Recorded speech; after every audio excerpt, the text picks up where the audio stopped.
Good morning, everyone. Welcome to the Trade Ideas pre-market show for Monday, August the 4th. My name is Barry Anderson, moderator of your trading room. A couple yeses to let me know you guys can hear me, see my screen, and we can move on. And somebody maybe in YouTube to let me know that you can hear me in YouTube also.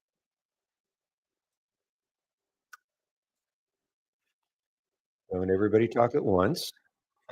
Okay, thank you. Thank you, Mike. All right, guys. Well, another week starts. PBM. Thank you, Vince, in our YouTube room. PBM. Couldn't see any specific reason for this one. 93%, a ton of volume, 13 million shares have traded already. I do not believe that float. Okay, we've got 66,000. There's no way it's that low. Whatever it is, it's going to be low, but there's no way it's that low. Now, this one is interesting. SNGX did see some news. Trading higher after the company highlighted its HiBright Phase 3 trial. Obviously, it was successful, and this is really romping now, guys. Another one, a lot of volume. That float is probably more in tune with what it really is, 3.2 million. The high of Thursday last week was up at 541. So, it still has some room to that high on Thursday.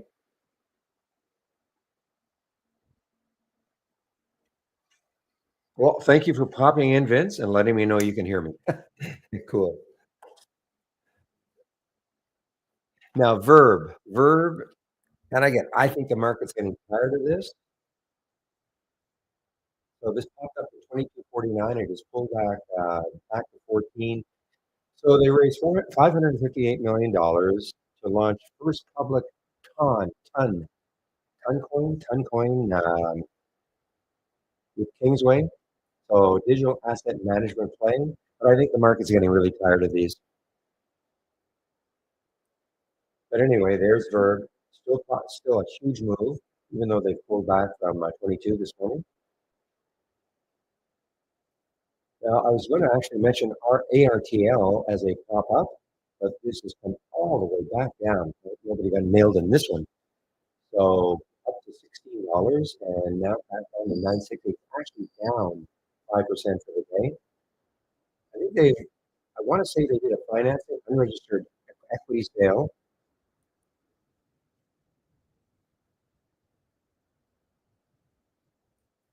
Oh, okay. So they're doing the same thing. I mean, they're funding SOL-centric treasury strategy. Same thing as in Verb. I don't know if they'd done that before. I think this past week, a month and a half ago or so, I think that's what they said they were going to be doing also. COMM.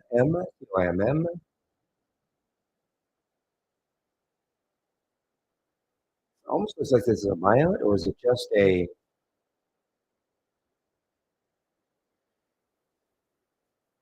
Okay, so APH is going to buy CommScope's connectivity and cable solutions business. So I don't know if that means.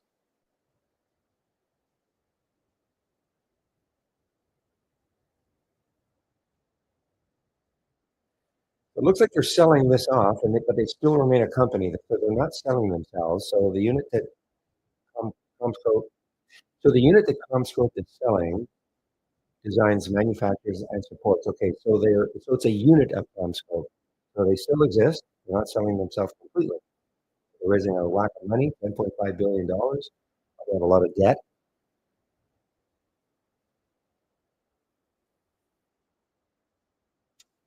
Not too many earnings plays this morning, but this is going to be a huge week for earnings, guys. And I did my check. I think we're going to have about 12 or 1,300 companies releasing earnings.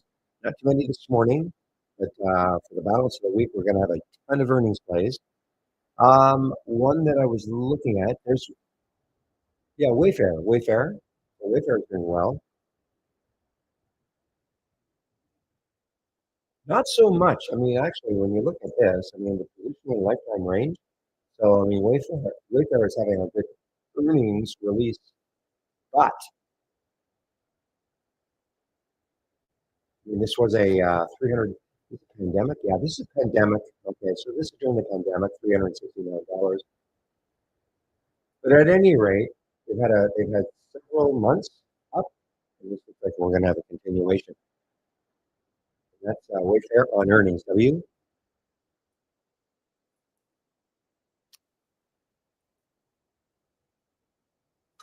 Steelcase, is this an earnings play? It is not an earnings play. Interesting.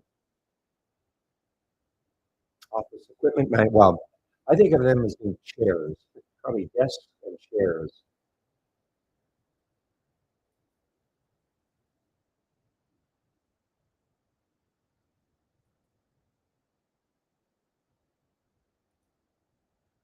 A buyout? Is it really a buyout? You're right. Building product maker HNI to buy Steelcase in a $2.2 billion deal. Okay, you are absolutely right. Thank you for that, Mike. Is Calm also earning today? I don't have it here, so I'm not sure if it's because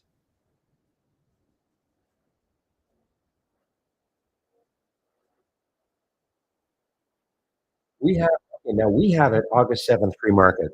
Okay, we have it August 7th pre-market. Not saying our provider is 100% correct, but I don't see. Yeah, you were right though. Yeah, another it's earnings right here. So maybe they released a little earlier than was expected. Today's the fourth, right? Yeah. Okay, so I want to make sure this is this looks like an official. It's not pre. Okay.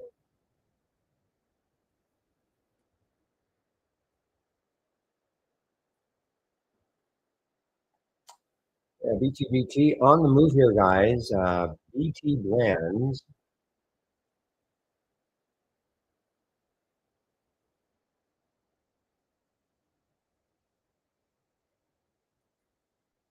Bagger Dave's BT Brands to pursue strategic initiatives, including potential merger. Okay.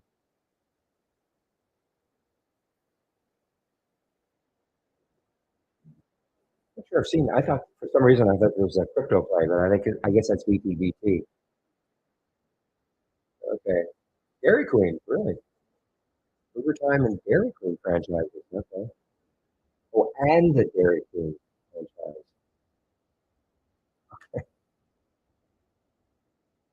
All right. Well, anyway, BT probably a low float, 3 million in the float, up 70%. Not shortable for me at Interactive Brokers. Looks like it's going to run out of steam pretty soon. Trade of the week, guys. Let's take a look at the trade of the week. The trade of the week is SMR, one of the nukes. So if you get the email, you know that Steve was talking about 46 is being the potential buy area. 46 is the potential buy area, and you can see why last week's high or Friday's high was 46. Now in theory, the pre-market is not counted. It's up to you how and if you want to trade it.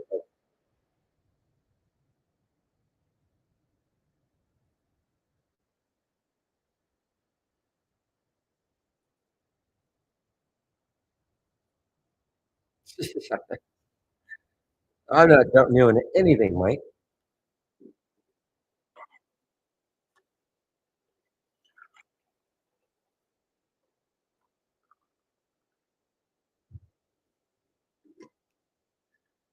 All right, some of the other so BLDE, Blade Mobility. This is up, not that pretty good volume. So this is an earnings play. Okay, this is actually an earnings play. No, it isn't. Sorry, pre-market tomorrow. Which we have a different color code for this, but you're going to see this. I'm assuming it's an earnings play today in red. Anyway, that's an earnings play tomorrow for BLDE, rising in anticipation.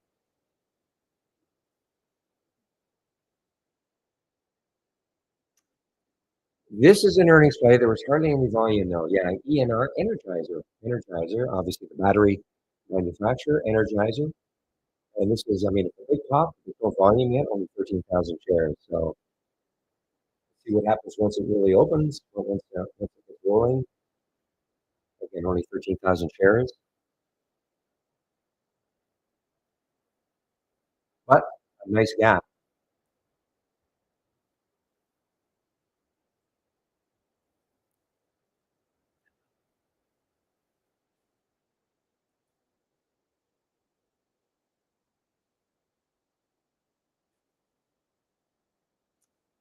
BTAI, let's take a look at BTAI. BTAI, yeah, 24%. Yeah, ton of volume. I would say a ton of volume. See what is any news on this one.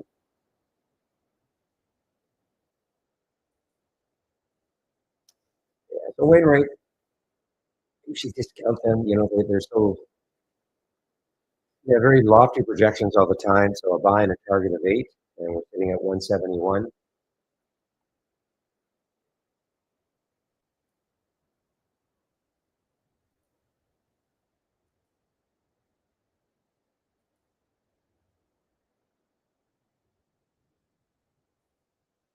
It's a good thing I didn't correct you there, Mike.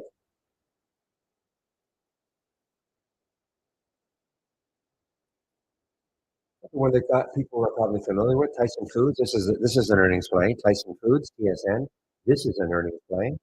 Next high looking left on the daily chart, you're on 54.84. What did it get to? So it actually broke through that pre-market. So yeah, I mean, if it gets back up to the pre-market highs, it has what's the next high up here? 55, 55.67, and that high right there was 55.19. Yeah, 55.19. So if it gets up to the pre-market highs, it has some not that much room. 56 is up here.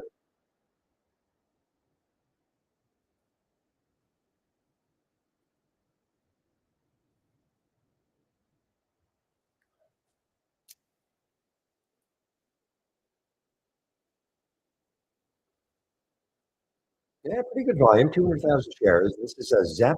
This has been a super active one. I remember this week. This is about 4 weeks ago. ZEPP. Following week was good too. Got up to what, 16, cost 1608. Pulled back down to 10 over the last couple of weeks. But now ZEP is at that high, 1585. So it's a little bit above that high now. If there's any news on this one. Trading higher after the company reported a year-over-year increase. Now, this is not, don't believe,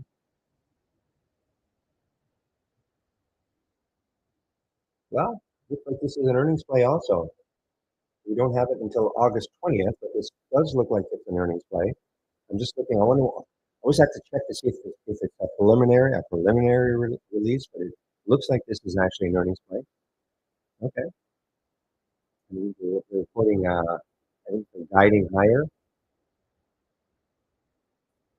And that is ZEP, ZEPP. Okay, well, I mean, it's pretty good, guys. I mean, this is now not an all-time high, but not even close, but picking up that high of 2 weeks ago, ZEPP.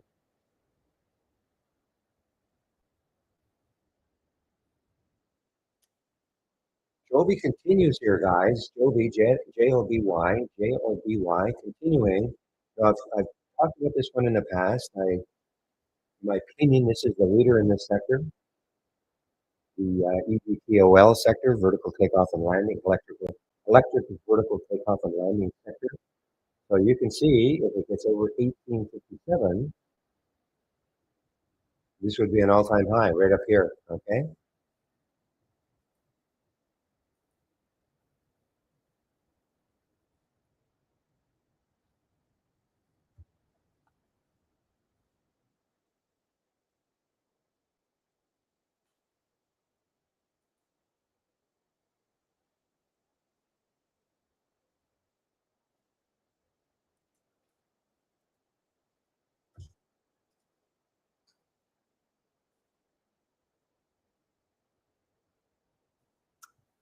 Okay. How is this SNGX doing? SNGX, yeah, not a huge, well, really big decent pullback right to the VWAP, right to the VWAP for the SNGX. And again, 540 is the next high looking left a couple of days ago. And again, it's trading higher after the company highlighted its HyBright phase 3 trial. And obviously,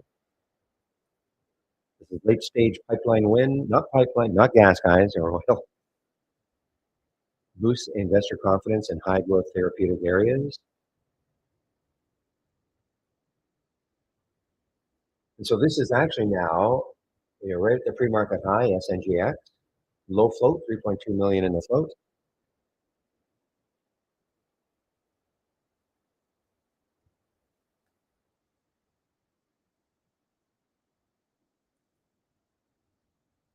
Earnings play guys at TGTX. Bring some of these up because we've seen these in the past.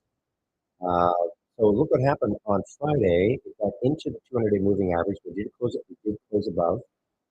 Market, remember, the market was kind of blasted on Friday. So this is now below the 200-day moving average. That's the TGTX, below the 200-day moving average. So with what happened on Friday, I want to take a look at a couple of the sectors that were close to the 200-day moving average. So there's XLE. So finished down below the 200-day moving average. So there was one sector below. Healthcare, of course, is still going to be way below. XLV, way below. 200-day is 140. So yeah, it's still, we can't even see it on the screen.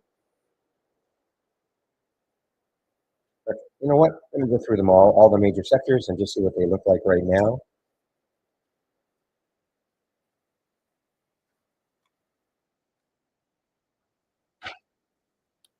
Take a look at retail. Retail, Wayfair is doing pretty good today. But you can see how, look at retail. I mean, retail has been just dropping from that 83 level down to 76. There is the 200-day moving average. Maybe, Wayfair is popping it a bit, but getting closer to that 200-day moving average.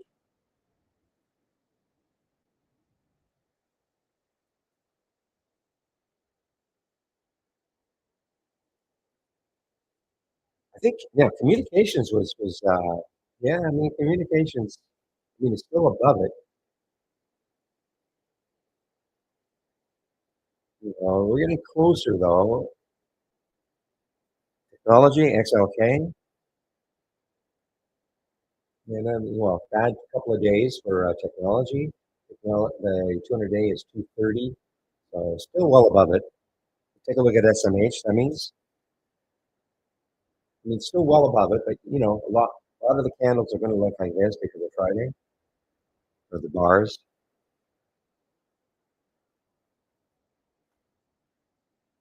Financials. How are financials doing?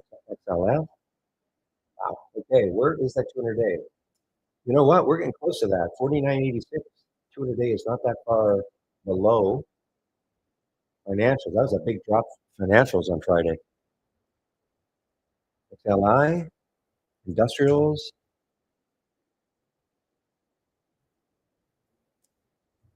Materials was somewhat, yeah, there's materials. I thought so.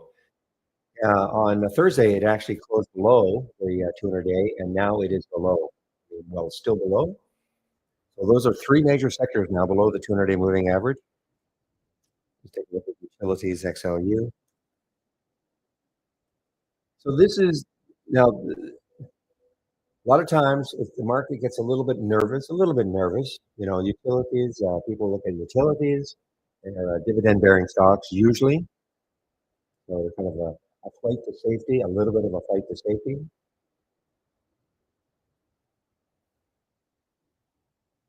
All right, well, that's a quick look at some of the major sectors. So we've got three of them below the 200-day moving average.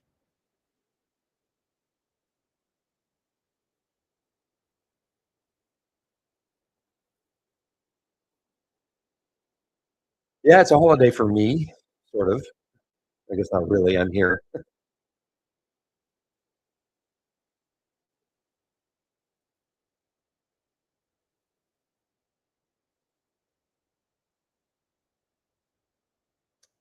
Bollinger, Bollinger Bands, Bollinger.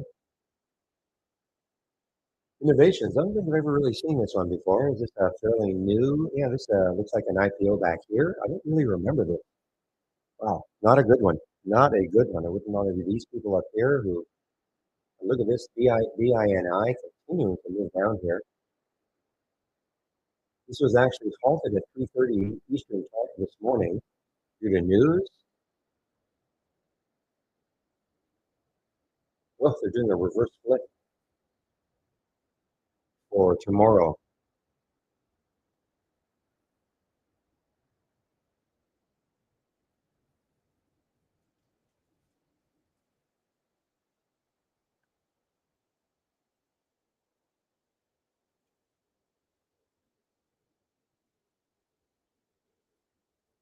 That's what I had to.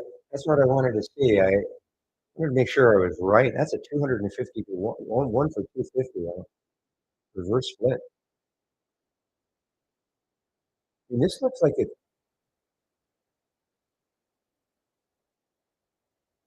kind of weird to me, guys. I mean, normally a company does a reverse split because there are several reasons, but one of the main reasons is because the stock is below a dollar.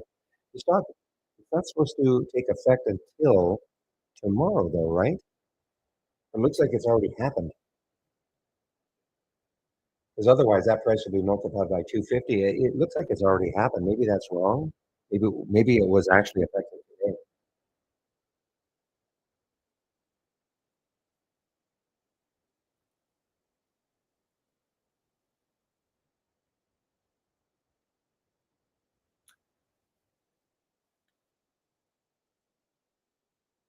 Yeah, yeah, but you get Saint Jean Baptiste, Dwayne. That's your double long weekend in a row. Remember, I'm from Montreal, so I know these things.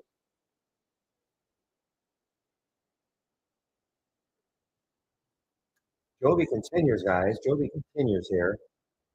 Almost at that. That's basically an all-time high right up here.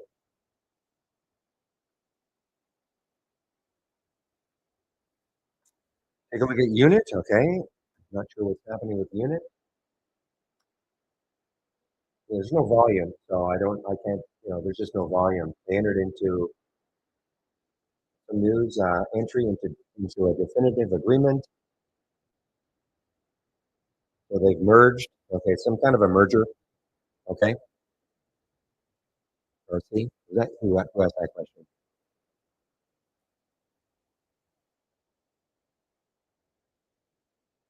RC, yeah. So yeah, some kind of a merger.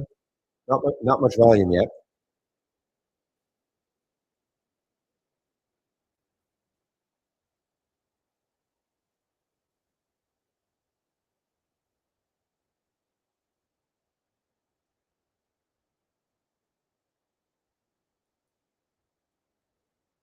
Well, what crazy action for the ARTL. I'm not sure. I, don't, I think they did this a few weeks ago, a month and a half ago. And they're getting into this SOL.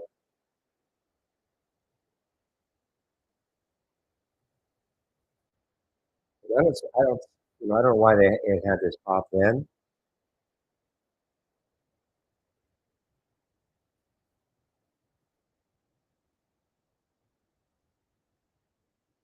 But again, I think the market is getting tired of these little companies completely because look what they are. I don't know what they do now.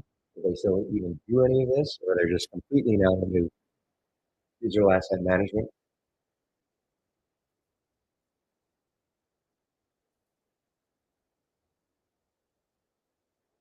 How much room does BTAI have? SNGX guys, it must be at the pre-market high now. Yeah, SNGX looking through the pre-market high now.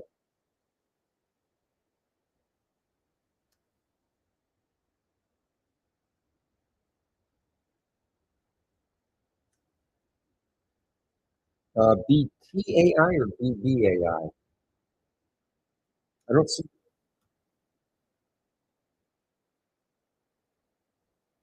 Okay, yeah, it's definitely got a lot of volume this morning.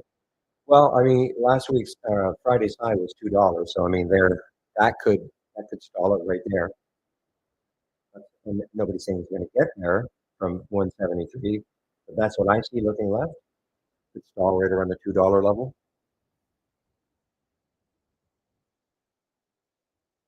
Oh, right, this is the one that they said $8. Yeah, okay. Wainwright with a target of 8. This is really the one right now, guys. The SNGX. I mean, there's your high on Thursday, 539. Low float, ton of volume, and news. So take a look at it on a weekly. Well, there's the weekly chart. So you really have to look at a monthly chart now to see where. So the next high on a monthly chart was right kind of there, 540. Okay. So this morning didn't get there. So last month, actually, well, okay. Well, actually, this is it. That was that daily high that we're looking at. So 556 somehow gets through that. Wow. I'm saying it's going to get to 14, but so I will put a price alert in that area and see if it gets there anywhere close to that later. You've got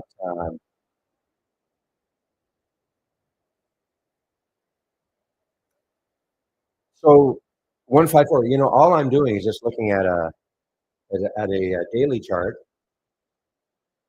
So I mean, when you if you can get if you can get through the 2 level, then the next high is 228.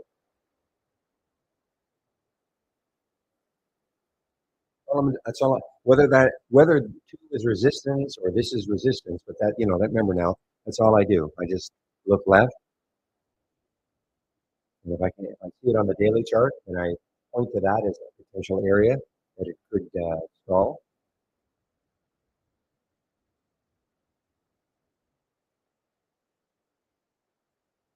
you can see in the free market it got to that 2 level, right into that right here, sorry, right here, right into that level.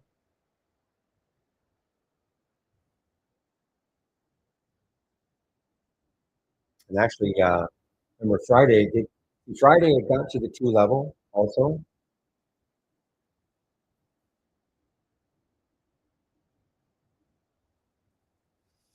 Don't you love these made up holidays, Jeanette?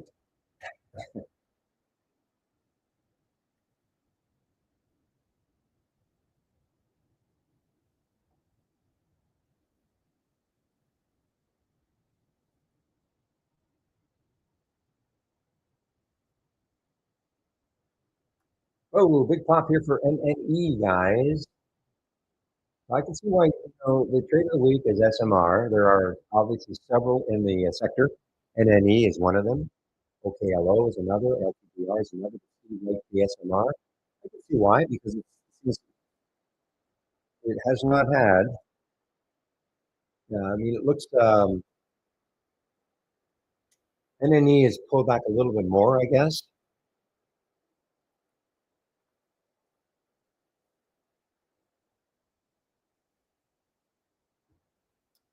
Well, completely off topic, but RC and America, well, most of the people in the room, of course, are from the US. One time I was in Canada, thought that it would be nice to have one long weekend a month, and that's why they came up with some of these yeah, made up holidays, we'll call them.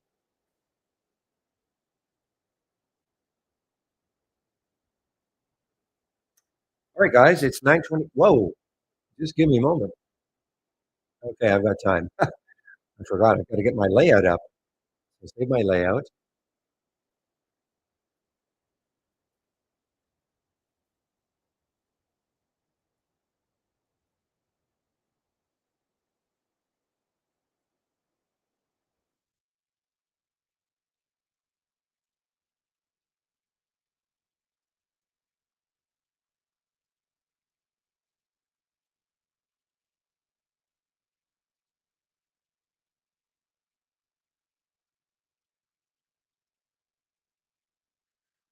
Okay, guys, a couple things to do just before the market opens.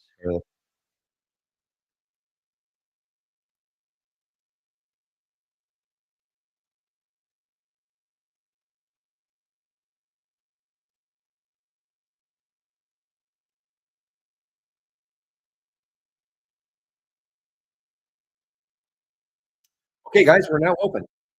caught me by surprise there. So let's have a great trading start to this trading week, everybody. And we have our first halt. NCT just got halted on the way. Yeah, looks like it's on the way up. Yeah, NCT just got halted on the way up.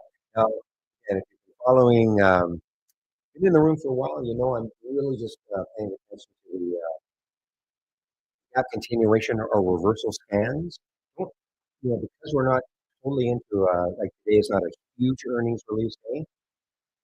We get as many in this, which is good, but nothing happens in this until quarter to nine. Quarter to 10, sorry. That's by design. Put a 15-minute delay on getting any alerts.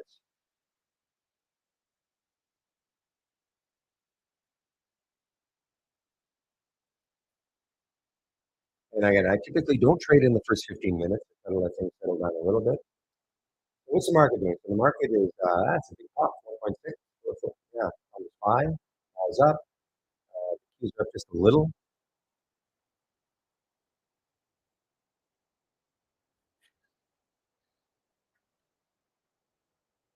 Wow, there's the Joby. This is an all-time high now for Joby. Joby, all-time high.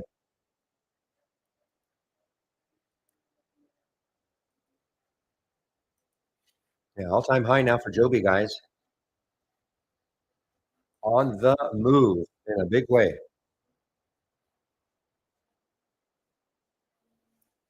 It is early. If you're interested in this one, I probably would.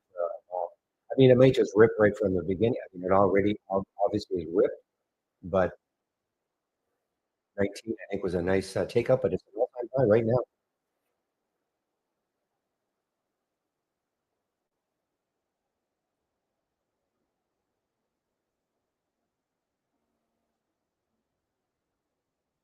Oh, I see. So that was the Blade Mobility. Okay, so Blade exit the air taxi space, sells its unit to Joby.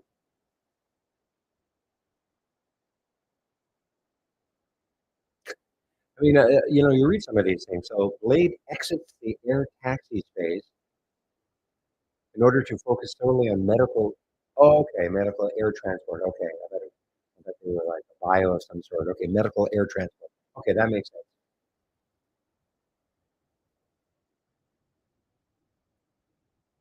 Hmm. Joby just rippage now, guys. This is the market. Look at this market.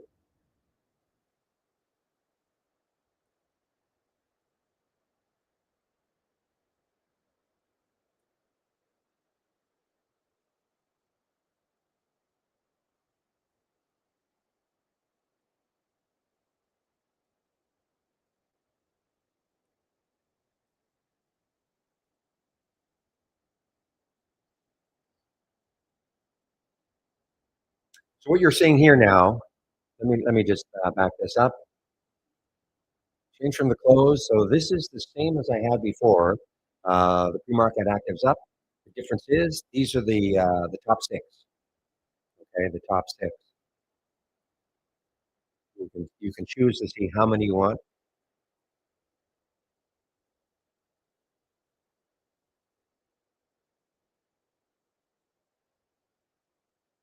You know, there's a pretty that's a pretty hefty pullback now for SNGX, 447 down to 378.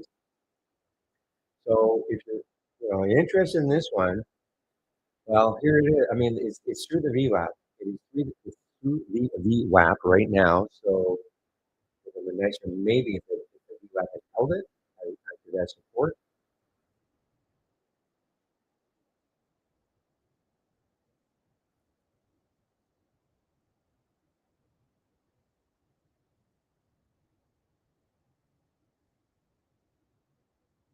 Like Joby looks like it's going to challenge 20 guys.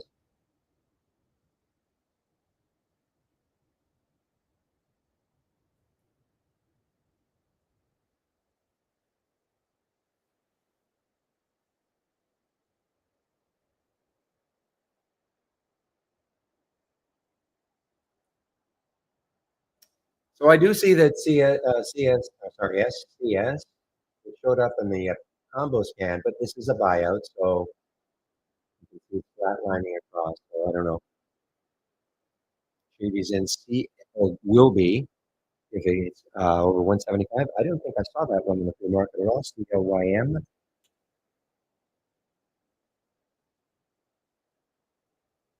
Why look at the yeah, so there's a high right there in a weekly chart, 177. Next high is up here at 204, so it would have some room.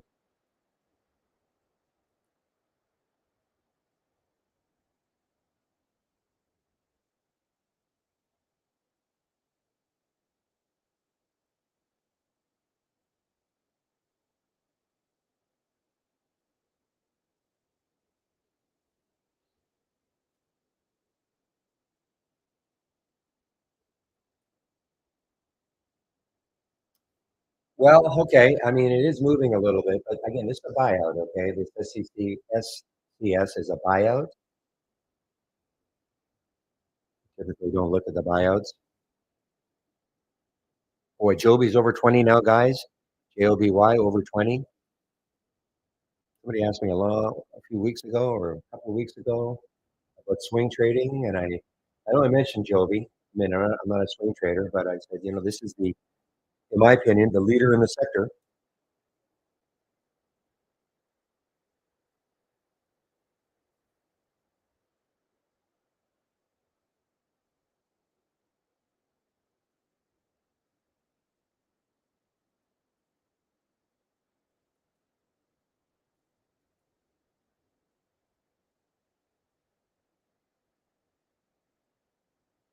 Okay, BTBB, ripping here. Had a good week last week. I don't recall really seeing this one at all last week. Had a good week though, and a continuation so far.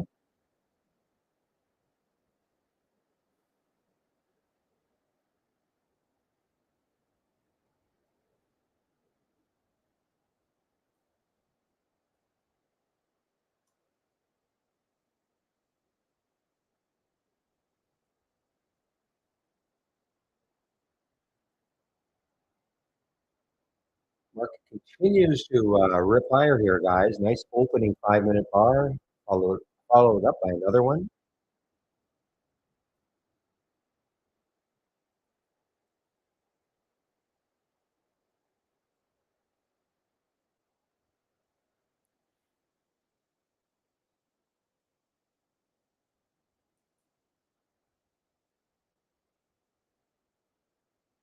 So this has been a very active one. Also, NAAS, and you can kind of see 348. What are we now? Well, too bad because on the weekly, you can see if it can break out of here. That high is last week's daily high, which is 329. Yeah, I see SBET is moving. SBET is still thumbnailed for me. I do see that one moving. Trust it, but let's take a look at SBET. See if this is so last week's high was 23.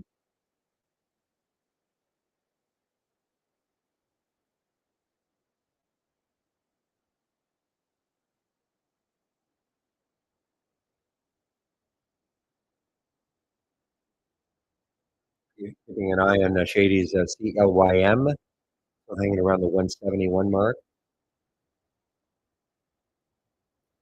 PBM, where's PBM? PBM high now.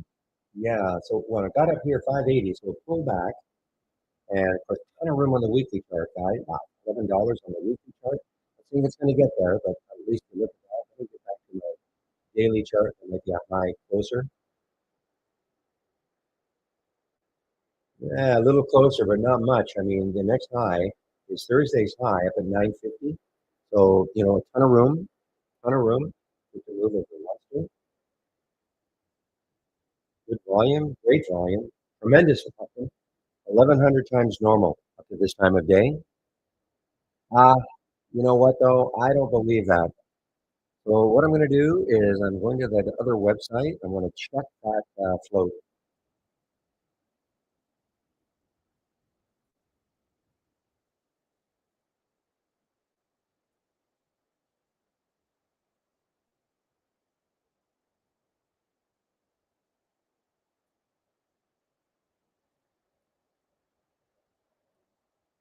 Just give me a moment.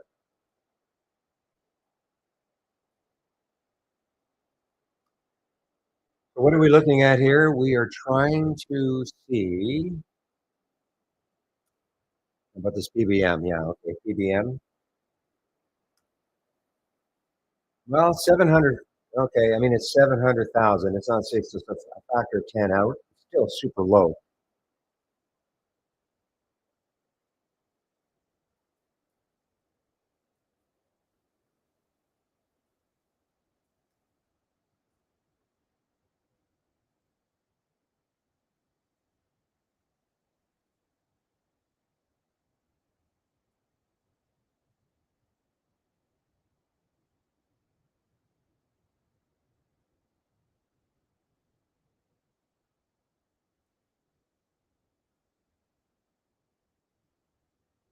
Hmm. Z guys, ZEPP. This was ZEPP. So I mean the high obviously today is 570. Takes that out. Look left. I'm sorry. I'm on the PBM still. ZEPP. Okay, this is not.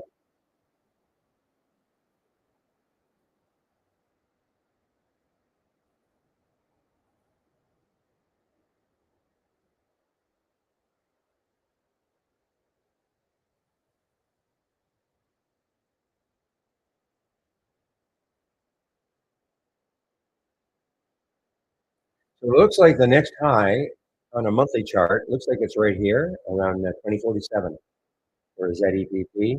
After that, 21, and then after that, 20. So I mean, it's got room. Another probably a very low float.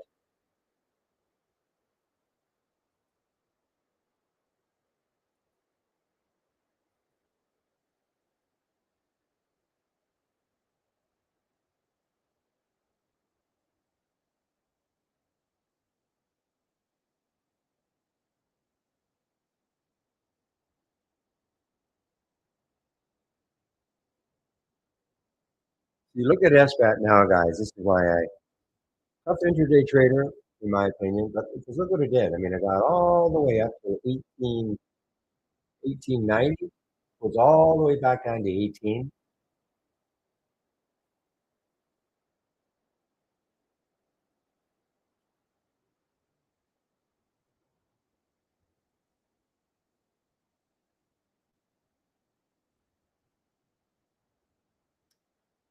Yeah, you were right though. Like I said, this is sort of the one for the day so far anyway. The BTBD, BTED.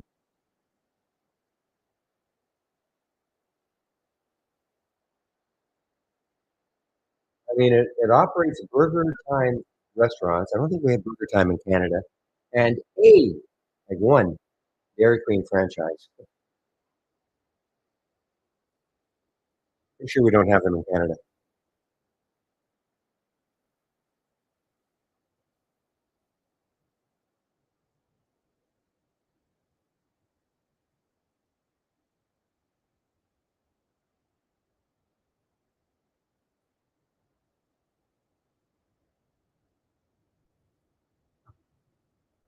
Not shortable for me. Certainly at Interactive Brokers, BD, not shortable for me.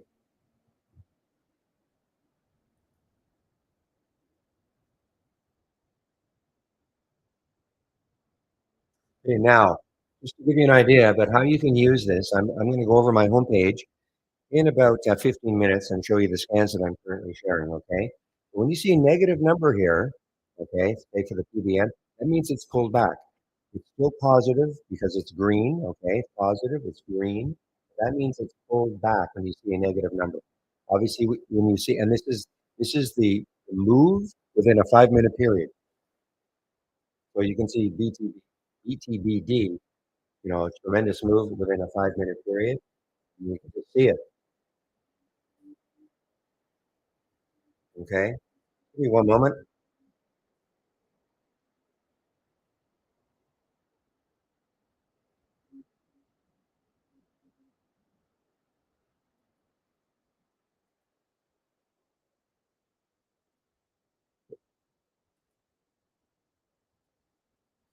Okay, we're now getting, so I'm looking at TSN right now, guys. TSN, this is a gap up and reversal play.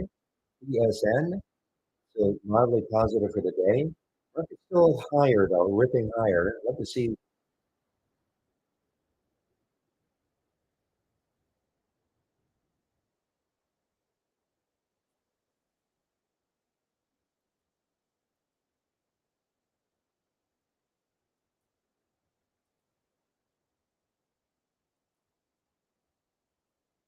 Well, this is getting hammered. This is semi ON is getting hammered on the way down, guys. This is an earnings play. ON getting hammered on the way down.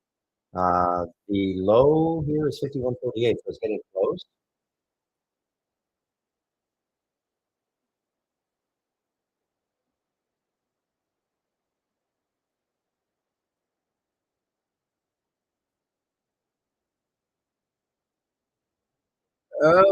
Okay, I am really interested in that for short on this TSN on the gap down and up and we're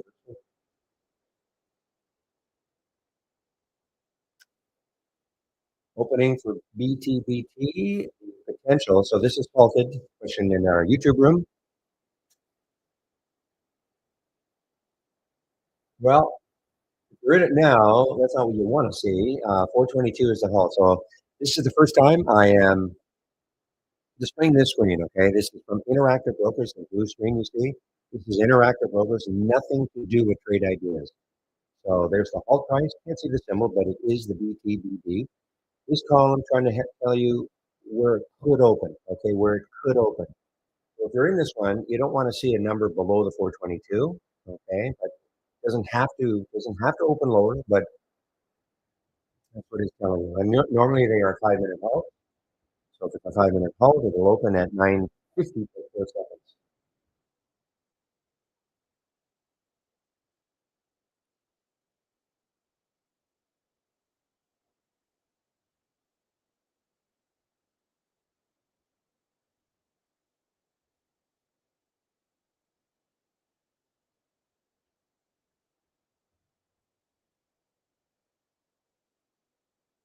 Well, this is, I did not take this one. Wow, I should have. I mean, should have, could have, would have. I mean, this is a gap down and go, guys. ON, next low. I mean, it's right at that low on the daily chart.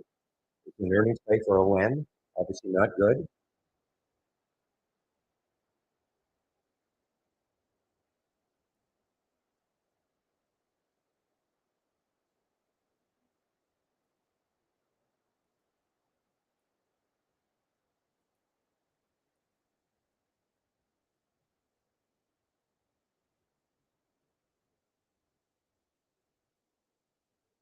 Okay, guys. I mean, I'm really interested in this GSA holding underneath 54.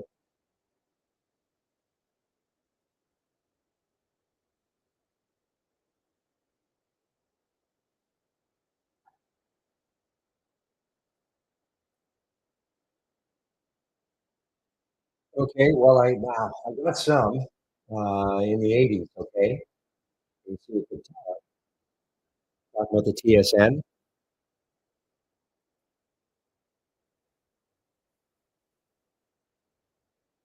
and I'm tending to really follow the ones in yellow, the gap up and reversal plays.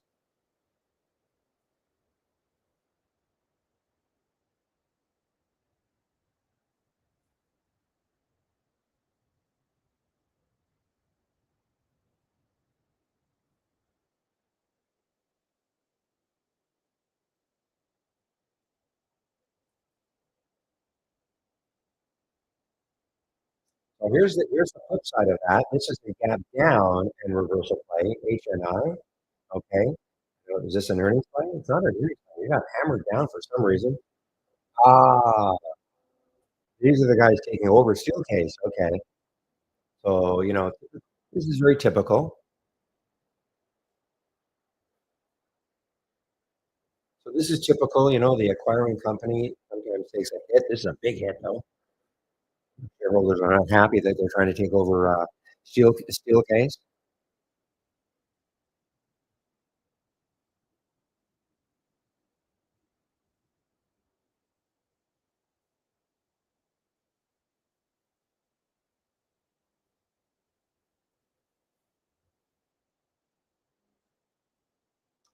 All right. Well, maybe I'm wrong. Maybe the market isn't tired yet of these companies that are really got nothing to do with the altcoins. But this one is starting to move. They had the big pop in the pre-market, 22. They said they raised a bunch of money, $558 million, in order to. I don't know this coin at all. I don't know where it places in the overall scheme of things, but Toncoin, TON, the native cryptocurrency of the open network. Okay, in partnership with Kingsway Capital. So that's the verb on the move, VERB on the move.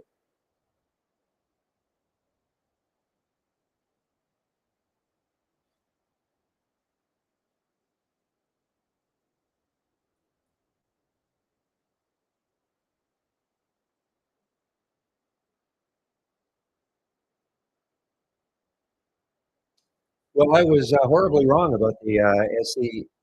This came in the Pepe combo scam, but because it's a buyout, I don't usually pay attention to them. And man, what a move, 15.18. I did not pay attention to it just because it's a buyout. Did not obviously I think it was going to add a dollar. So is this a well? It can't be a stock play because the other one is moving down, like a completely stock play. I don't quite get it.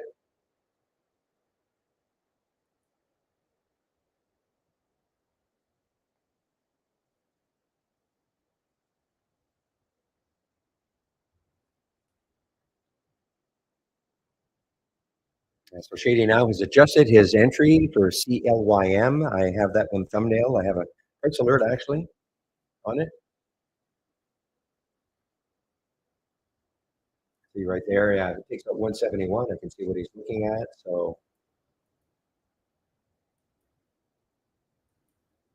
I don't see any news on it. It doesn't have to have news, but I don't see any news on it.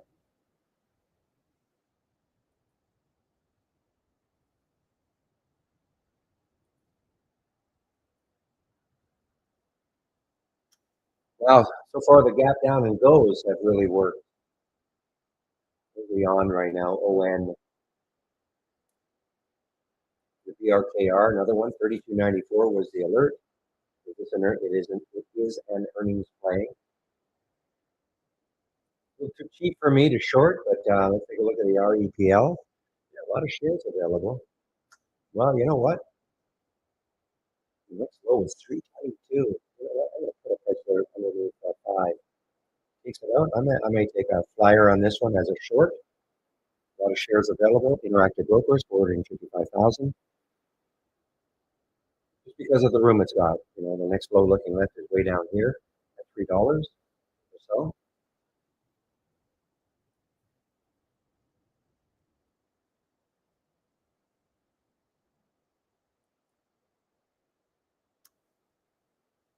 Yeah, I'll take myself out of this. TSN. Just hold on for a bit. Might be a little early. I remember I did one last week. It was just a little bit early. So I think, in fact, you know what? Take myself out of this trade, guys. Small loss on it, but what I'm going to do is I'm going to put a price low down here. Let's see. This is a little flip up.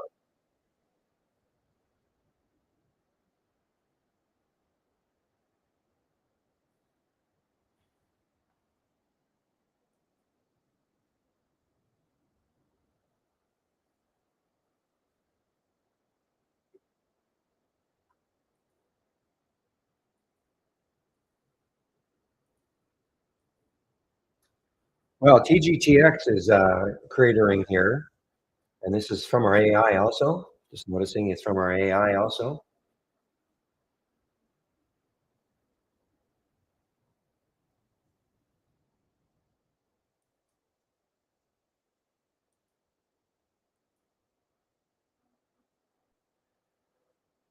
I might have to pay more attention to the gap down and goes, guys, as opposed to the other one, the gap up and reverse.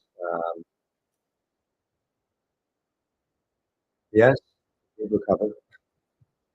This is actually now a gap up and go for SBAT. Yeah, I have a tough time trading it.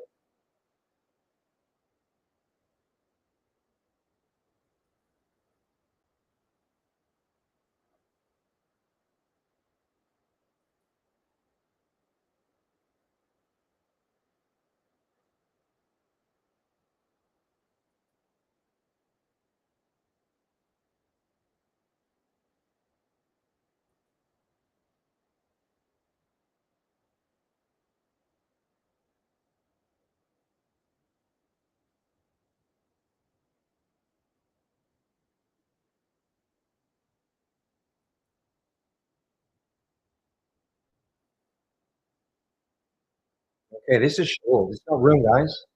So Prax, yeah, Prax is showing up on the combo scan at 4707. Now it's popped a bit. I will put a price alert down here though, because the price alert at where the trigger was, because look left, 45.65, so it has some room.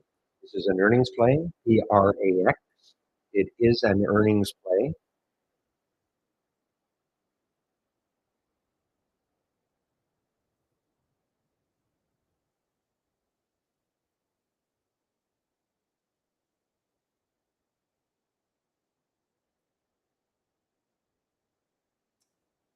Well, all right, so there's the Shady's CLYM. I think it's triggered for him.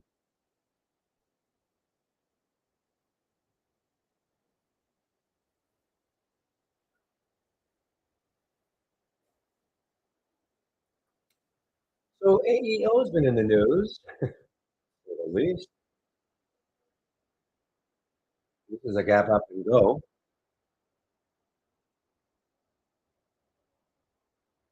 And it is going, guys. I mean, there's the high looking left, 1220 of about 4 days ago.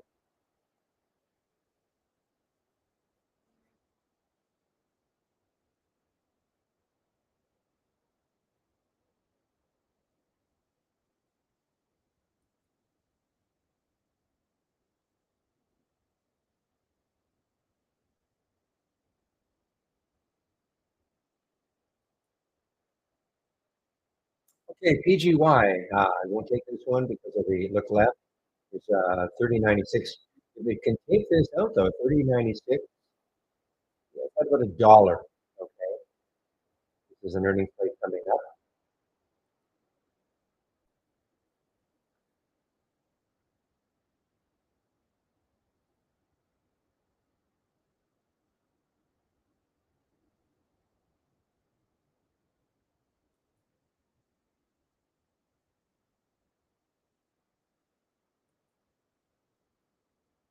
Wow, AEO is just ripping now, guys.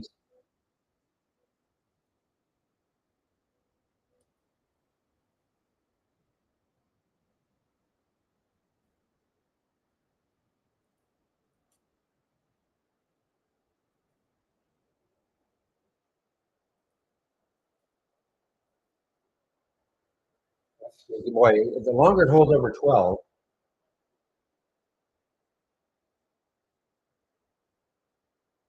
there's that 1220. So it gets back over 1220. It could have another move in it.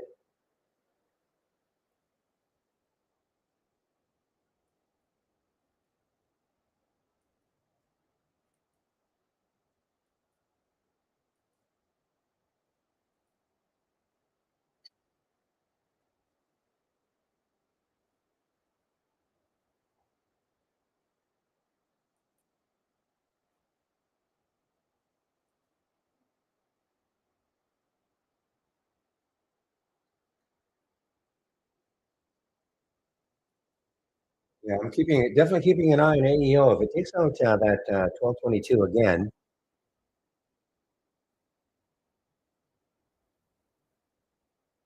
which is right there, that's that high, 1220. Takes that out again. But let me take a look at it on a weekly chart. Yeah, the next high is 13 or so. So there is room on a weekly chart for this AEO to move.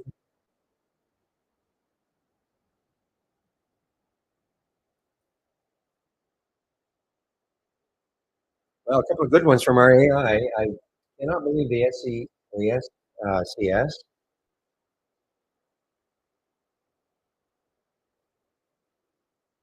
and the TGTX was on the short side. That's a great one. I mean, this the alert was at 31.33. We're at 28.76 now. Is what I'm talking about, guys. So there's a short for TGTX and the long for this one, which I never would have thought would do this, the SCS.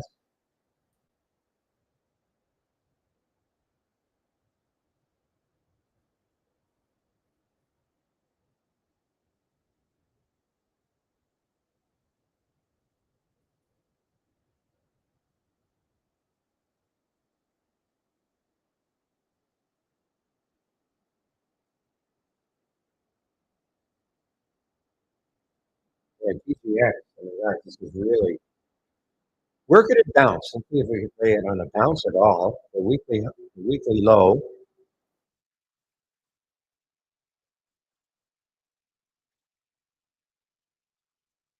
The weekly low is down here at 28.21, so it's getting a little bit close. Maybe that's a bounce area.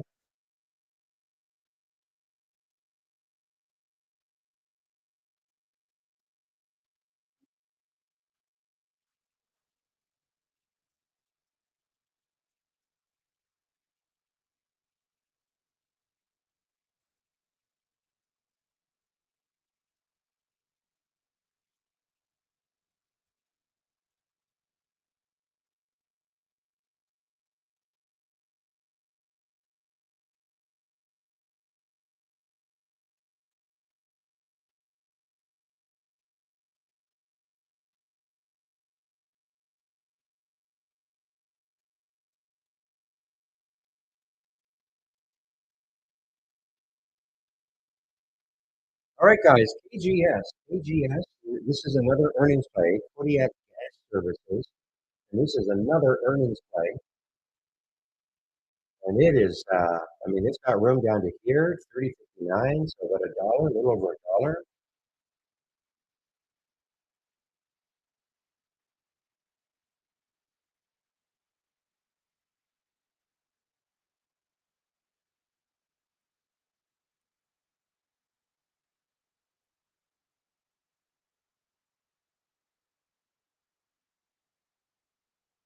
Wow, SCS, unbelievable.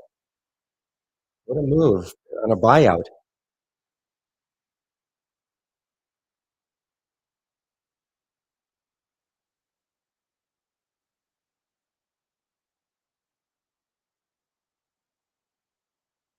Showing up right here. Another new high.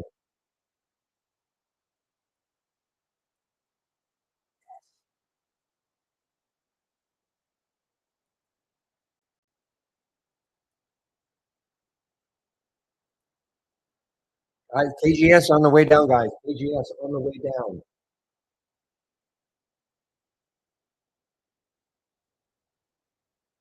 So that one actually did work in terms of a gap up and reversal right there.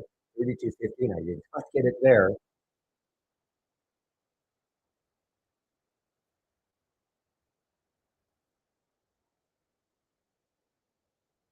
I'm going to go over my homepage now, guys, including the scans that I'm currently sharing, so I can kind of show you this gap continuation or reversal scan that I concentrate on all day long.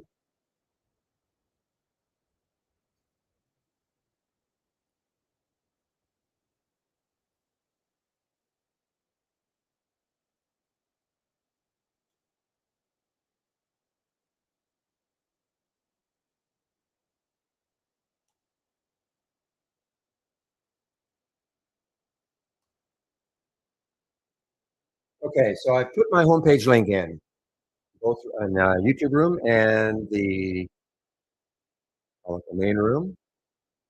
So if you click on my homepage link, so if you do want to take out a subscription to Trade Ideas, here's a promo code you can use. You'll get 15% off using Barry 15 off the first month only or the entire year of a Trade Ideas subscription. So if you're going to take out a subscription sometime in the future, please use whatever the code is on my homepage. The room gets credit for the subscription, helps keep the room free. The company tracks the promo codes. They see enough people using my code, they keep the room free. Okay. Scroll down a bit, and here is the trade of the week. Let's see what it's doing. The trade of the week this week is SMR. Trigger was 46. So it has triggered. Officially, it has triggered. How you trade it, if you trade it, is up to you. Okay. The trigger was 46 during market hours. I know it hit 46.81 in the pre market, but again, how you trade it, if you trade it, is up to you. It's designed for longer term holds. Okay.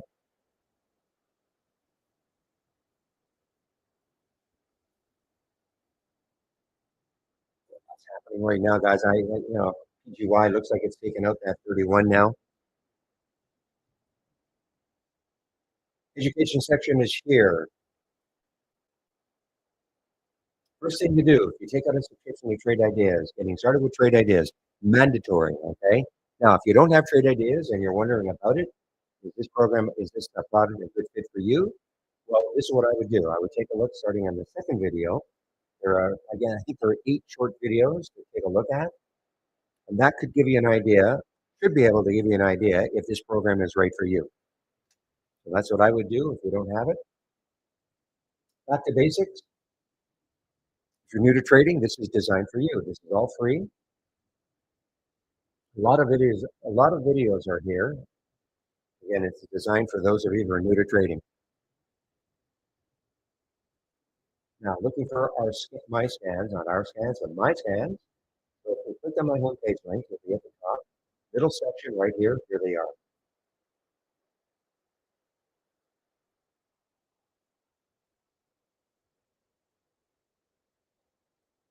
And I, the KGS guys, the KGS for me.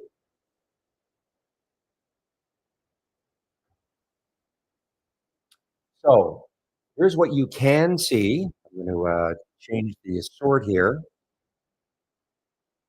So the change in 5 minutes. Okay, this is the change in 5 minutes. It could be negative, or it could be positive. Look at the BTBD as an example. So it's still positive for the day. That's why it's green color. But in within a 5 minute period, it has moved down 6.4%. In a 2 minute period, Cassie has moved up 10%. Okay, again, this is within. Okay, it doesn't have to wait for the 2 minute period to be over. It's within, and that's the 2 minute, and that's the 5 minute. Single stop window is here.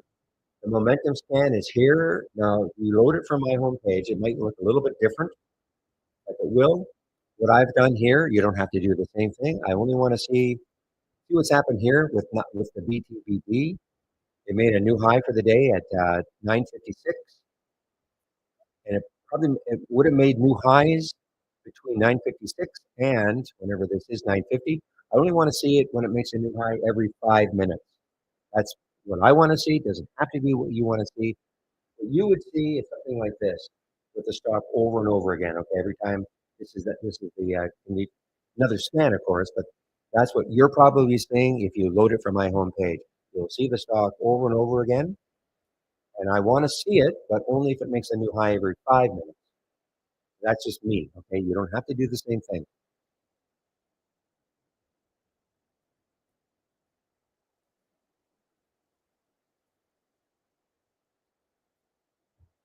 So there's the halt resumes is here. Actually, not too active today. The halt resumes is down here. So this is the combo scan, okay? Not the combo scan. This is the gap continuation or reversal scan is right here. This is what it looks like. And there are 4 scans in here. Okay, so there are 4 scans in here. I'm going to go over them in a bit.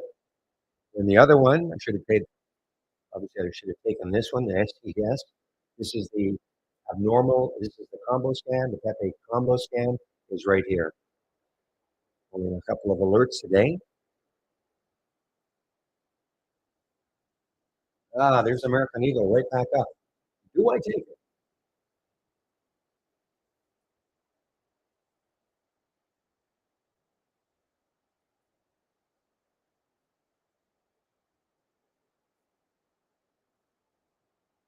So welcome to the room. If you're new to the room, okay, this is the format. Now, when Chris Farley gets back from his vacation, he's on vacation this week. And when he gets back from his vacation, he'll start opening the room at 7:30 Eastern time. So that'll be next Monday. Um, I'm not opening at that time. It's a little early for me. I'm in Vancouver, Canada, so a little too early. I'll be trying to open the room sometime between 5 and 5:15. I'm sorry, 8 and 8:15 Eastern time. Okay, and then I get on the mic at 9, and I go to about 2:30. I'll say later if there are questions. Oh,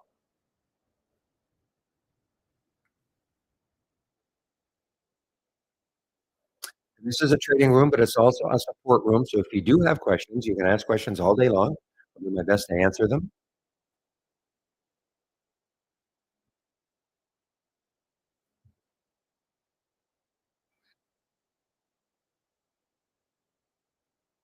So this Cassie now showing up. Oh, it's got 93. This is showing up on the, well, I got a lot going on right now.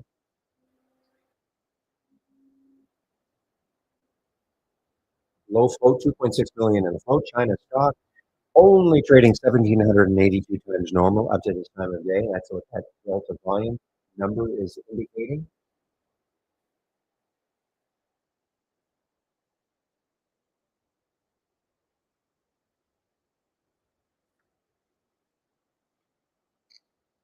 Let me get to the daily chart. I want to see if there's a daily high. No, that is the daily high right there.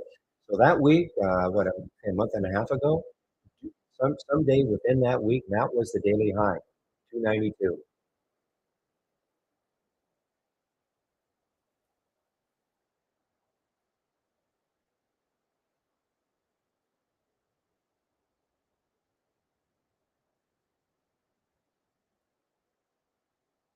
Okay, guys, Cassie on the move here. I mean, it's next high.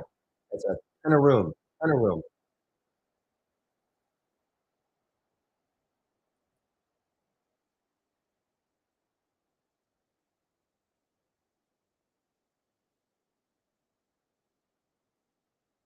Hmm. Okay, I want to demonstrate the power. Why I think where Trade Ideas really differentiates itself from other programs. I'm going to look at the momentum scan to demonstrate it.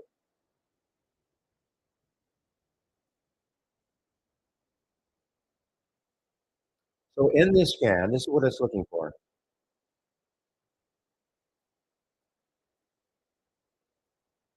So if the price is between $1 and $100 and the current volume is at least 20, that means it's got to be trading at least 20 times normal up to this time of day. 500,000 shares minimum. This is why I call it a momentum scan. The volume in the last minute is at least 1,000% of normal. In 5 minutes, it's 400% of normal. And it's also got to be up 2%, at least 2% from yesterday's close. Yesterday, in this case, is Friday. All these filter values are met and the stock makes a new high for the day. We get a real-time alert. These are real-time alerts you're seeing here. Okay. Let me just cancel out of here so I can move this higher. So these are all real-time alerts that we're seeing here.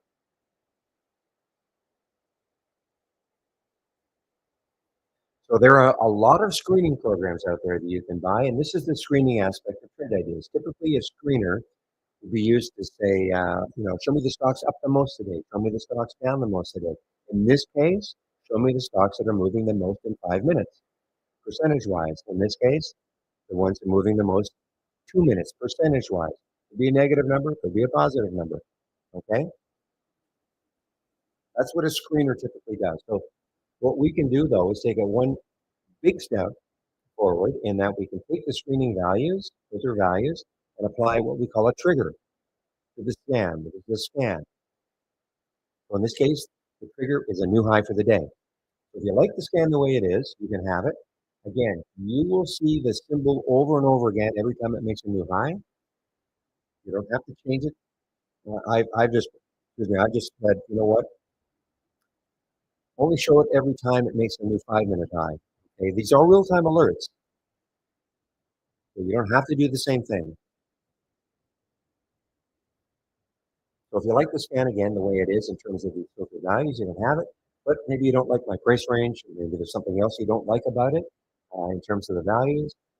If you have any trading experience at all, you might want to maybe you want to add a filter that you like into this scan. Go ahead. This just happens to be what I like to see. It doesn't have to be what you like to see. Now, building a scan from scratch, you can do that. So you see right at the very top here, the two most popular ones, the new high and new low of the day. These are all real-time alerts. And as I scroll down, when I get to these icons, these are all the filters that we have. So looking at this for the first time, please again, don't get overwhelmed by all this. You don't have to learn all this. If you don't have any trading experience at all, though, I would take a look at the back to basics of my homepage, because you have to have an idea when you click on a symbol and and you see the chart. You have to have an idea about what the chart is trying to tell you. Story. It really is a little story. Now, if you have any trading experience at all, this is what I would do. I would kind of scroll down and see if there's something that you recognize from your trading experience. You can use it. Now, why are there so many of these? Company could have gone another way.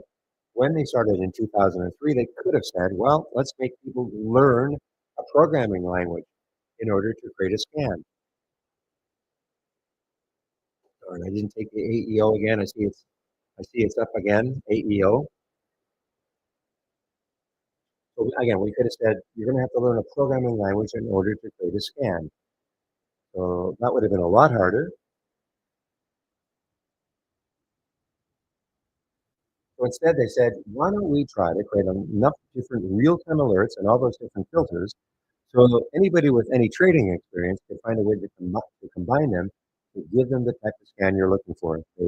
And that's what we did. That's what I did here. All I did was combine the filters and my trigger, the new high, and that's why this is created like this. Now, personally, I only use the new high and the new low of the day and just a handful of the filters. That's all I need for my trading style. Yours may be very different, so that's why you have a lot to pick from. But please don't get hung up on how many we've got. You don't have to learn them all.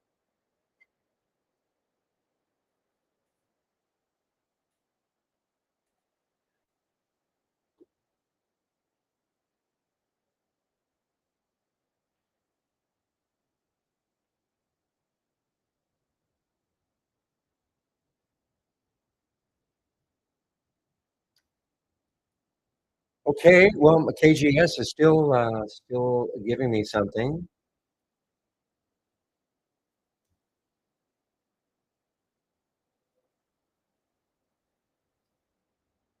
31.43. So the next low looking left. I mean, it still has room, but $1 to that next low looking left on the weekly chart. Not saying it's going to get there, but no big reason for me to get out of it yet. Any news on CLDI? I don't see CLDI anywhere for me, so I'll put it in here though. See what's happening. Probably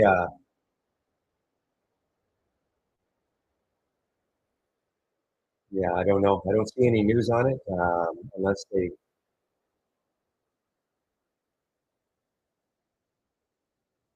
Yeah, I don't see any news on it. So got to be something obviously out there, as in going out of business or something. Seriously, I mean, but I don't see any headline news. And this is on the first, but this is when it was doing reasonably well. I don't know. I don't know what's going on.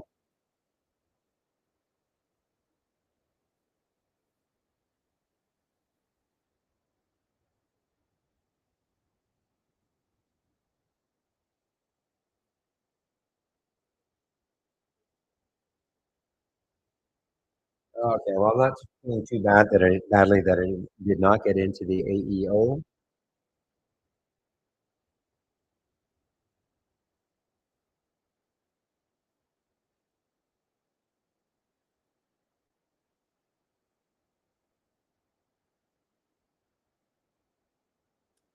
Shoot, I did not take this one. I did not take it from what they stand. Too bad.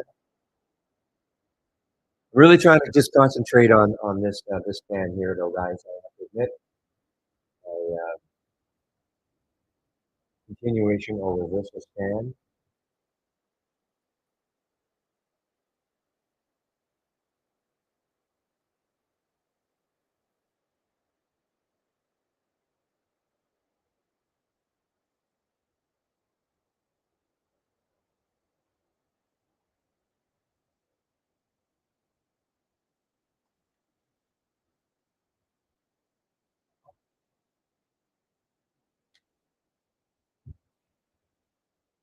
So maybe they did a reverse split or something. We have it down 90%. And now, are you just? How about anybody else with another platform? Um, I'm not talking trade ideas, but another chart.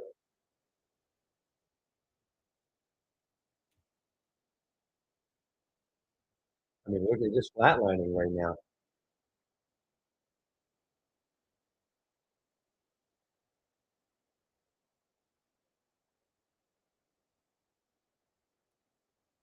Yeah, I don't have. Crazy enough, I don't have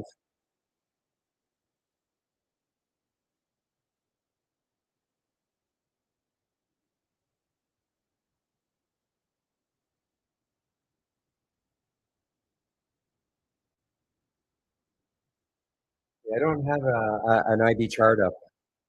I'd have to look at it daily, I guess. But I'll trust you. I mean, if you're looking at it on an IB chart, because it's too weird that there's no news on it whatsoever.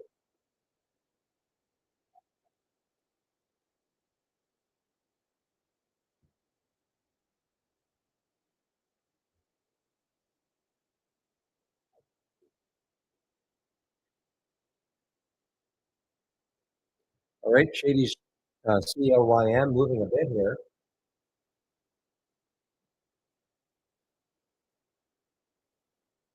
There's the high right there to get through 177. Does that, then it's got room to two. The thing is going to get there, but that would be a good breakout.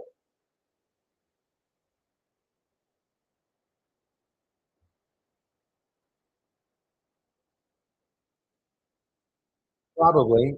Normally, we're wrong when it's a reverse split and you see a stock up like 20,000% or something, and the provider has not accounted for the reverse split. Usually, it's not the reverse. So I don't know. I don't know why.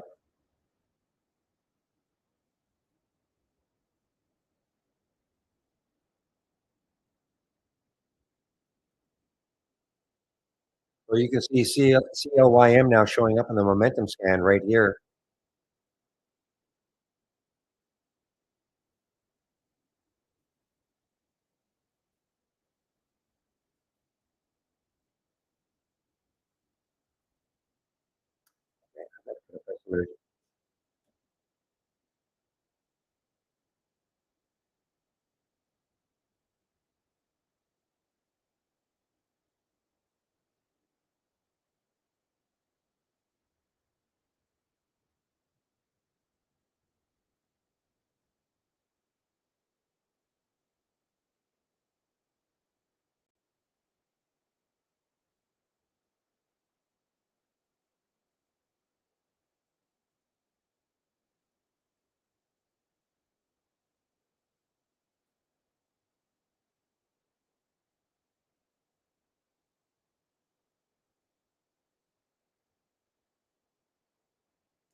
Well, again, I might have been wrong on the verb. I mean, maybe the market isn't tired of these things. 819 is the next. That'd be an area maybe to get take a bit to get through that, but you can sort of see 819 on my 15-minute chart right around here.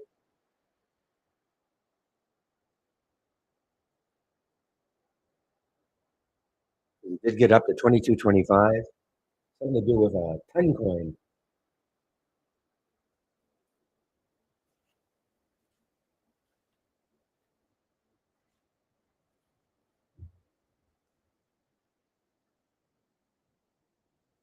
So if you're looking for a pullback, again, this is how you can use these most up or biggest change in 5 minutes. Okay, so Cassie is pulling back now, and the VWAP is 212, so it's getting into the VWAP area.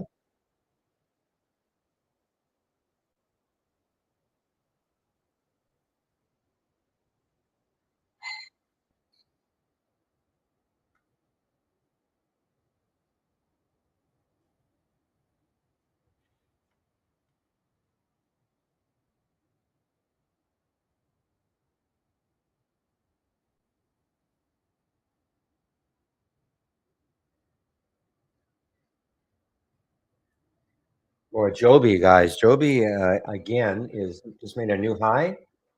JOBY, all-time high, not just a new high for the day, but another all-time high for Joby.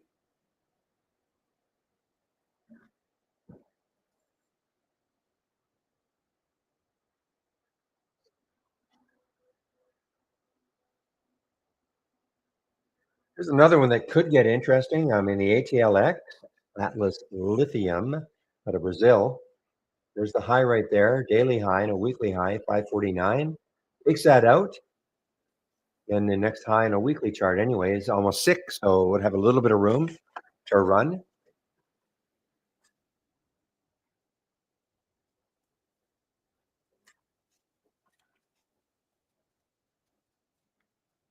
Okay, KGS is still hanging tough.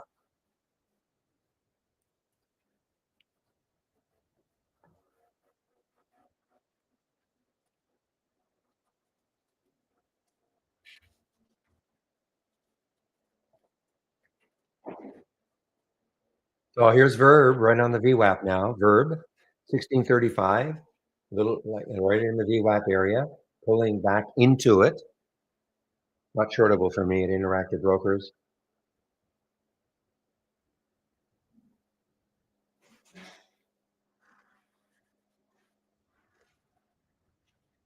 Boy, Joby just continues to make new highs, guys.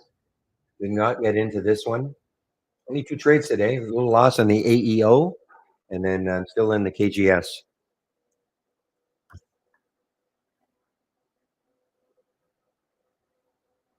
Trying to ride the wave down.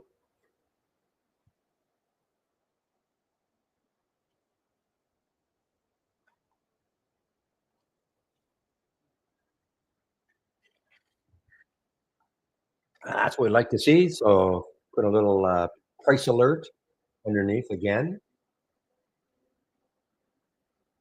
All right, guys. Actually, give me a moment. Okay, I have covered some. Getting closer to that whole number. Okay, a little bit close to that whole number 31. Got down to 31.26. So I've covered some KGS.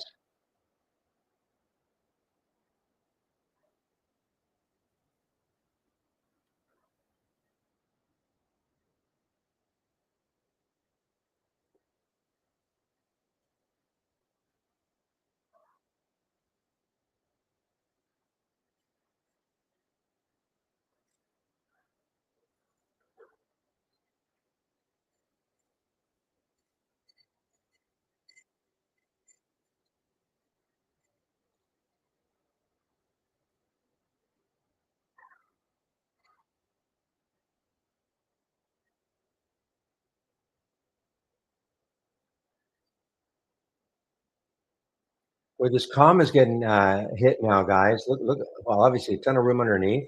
They sold off a division, I guess.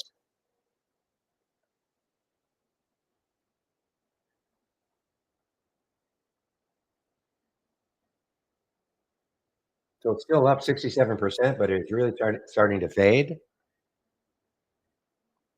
Actually, I forgot I had TSN earlier too. And that was a small loss also.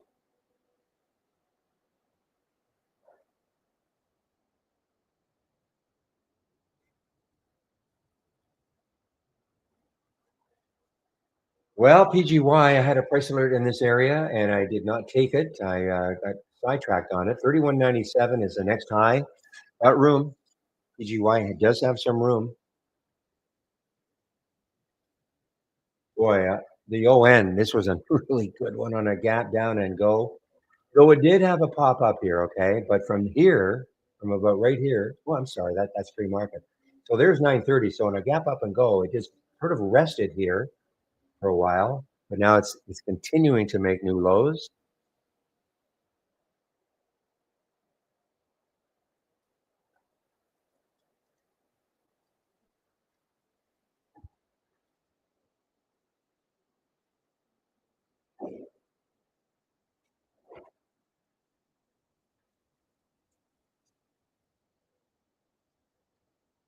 Oh, the IPO from last week. Now, do we have the chart now? Yay. Okay, we've got the chart at least. Yeah, I mean, that was ridiculous that it got up to 143 last week.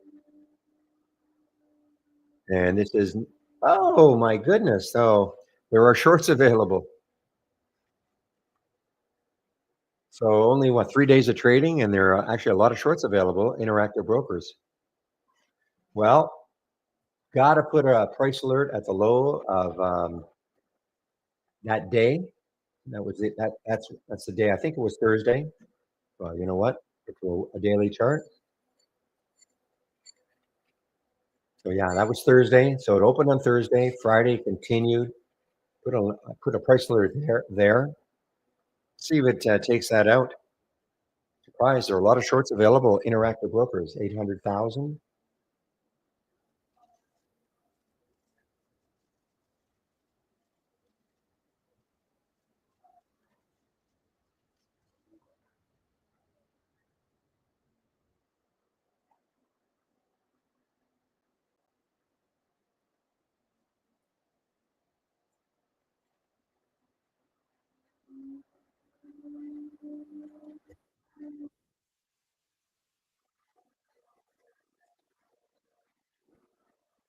Continuing to watch this KGS, guys, as it gets closer to that whole number 31. Taking some off in case it can't get through that 31. Zixi, haven't seen this one for a while. ZYXI. I don't really remember seeing it on Friday. I mean, it got up to 211. Look where it closed, though. 127. Big day, though. Big day right now. Oh, look at the ON just getting clobbered here. Semiconductor. What are the semis doing? SMH?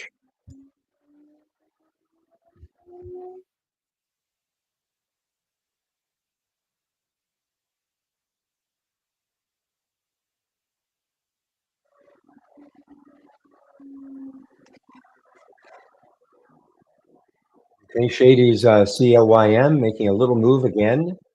It is now, look at the weekly chart. And so it's at that high right here.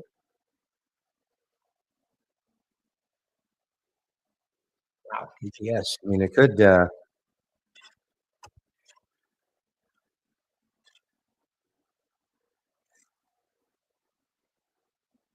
Well, I mean, this has actually gone negative now. I mean, this was pretty positive at one point, but this has actually gone negative now.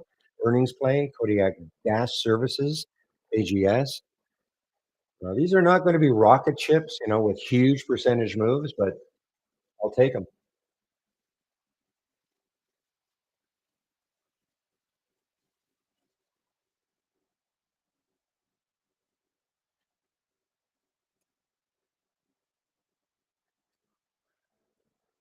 And Verb just got halted, guys. Verb got halted and halted on the way up. Interesting though. Projected open is a little bit below the halt price. 18.15 is the halt price for Verb.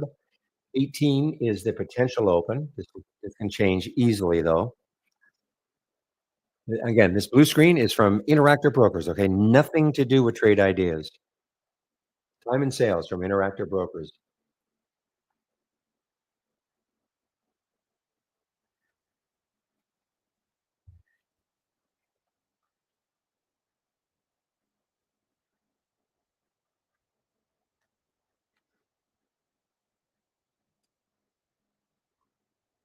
Shoot.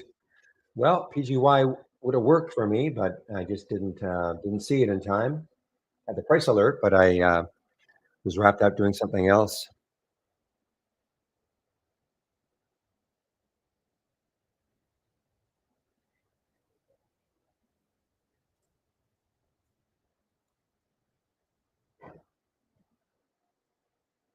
Well, look, I mean, ON right there is a weekly low of 50.67.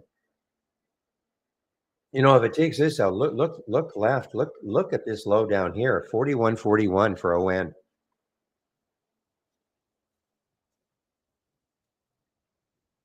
Let me take a look at just for curiosity's sake, SMH. So yeah, so this is ON is completely bucking the sector it's in because the semis in general are doing well, but not this guy.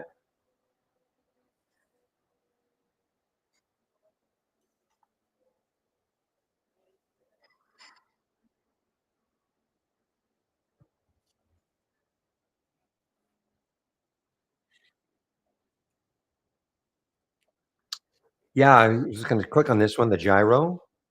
71,000 shares are traded, and it's a news halt. So that's not good if you're in this one. Usually, a news halt, news pending.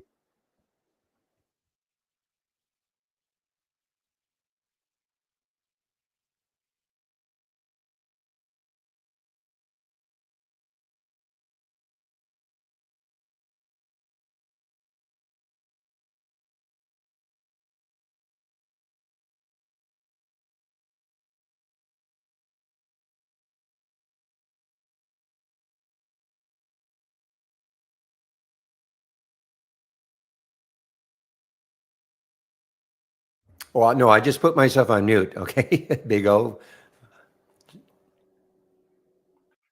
Just briefly. Now, if you can't hear me now,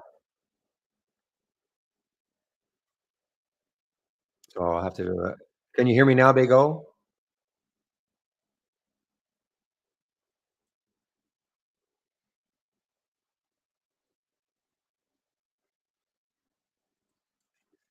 I'm trying to have a lot of patience with the KGS. So maybe Big O can. So I better do a refresh.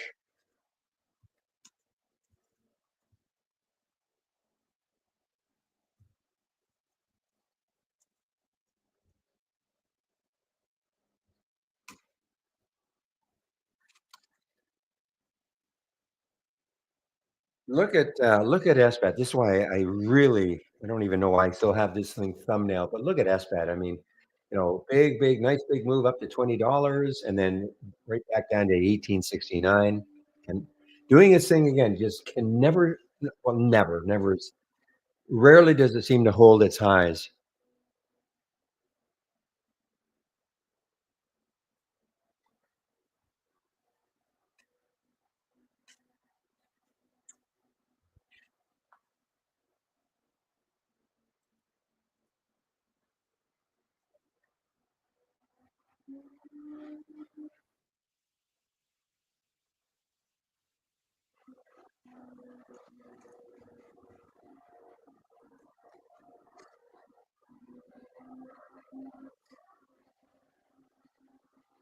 Give me a moment, guys.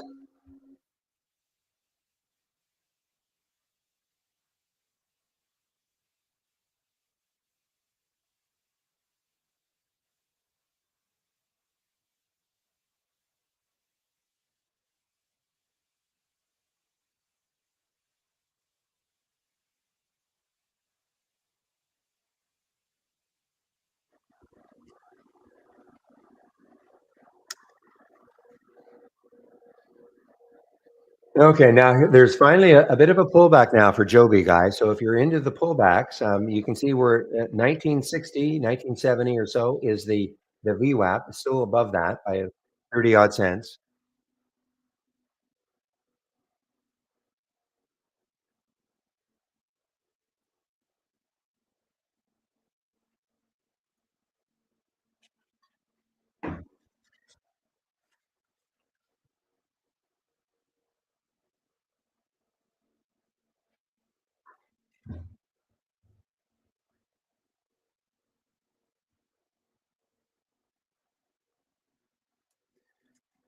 Boy, broken record, guys, but ON just continues to keep moving down here. ON.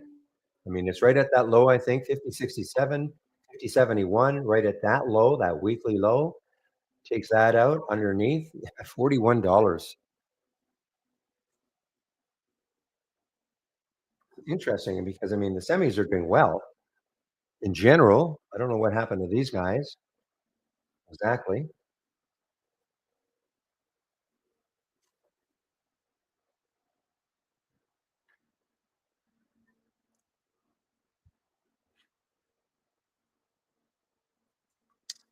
Okay, guys, I took myself out of the KGS. Okay, completely out of it now. Was hoping it would take out the 31 mark, but got close. So that was a short. Worked out okay.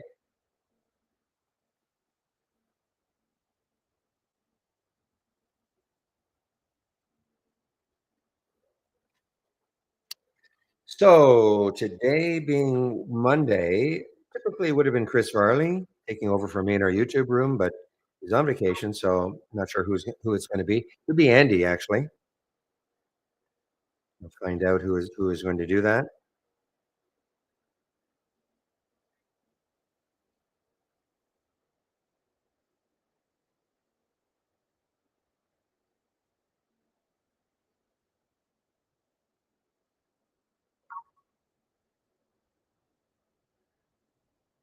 So just give me a moment. I gotta find out who's going to do it.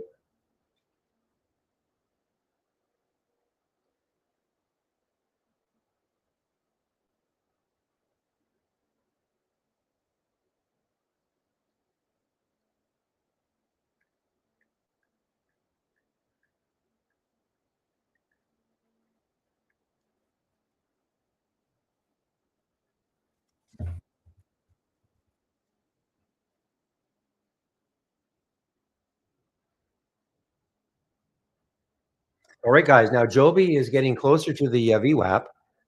Joby is getting closer to the VWAP.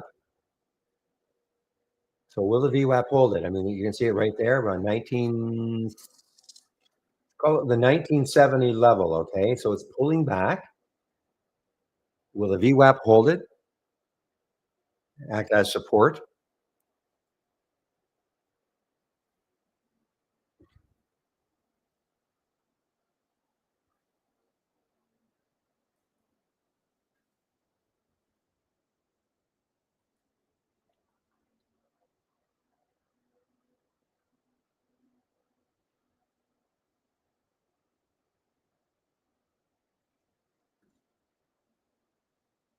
This is a an earnings play, guys. Pretty well-known one. Tower Semiconductor, TSEM. So this is a semi, and they're doing well. Contrast that with ON. And so the next high looking left on a weekly chart, a couple of highs right around, call it the 51 level, okay? 51 level. So you've got about $2 on the weekly chart.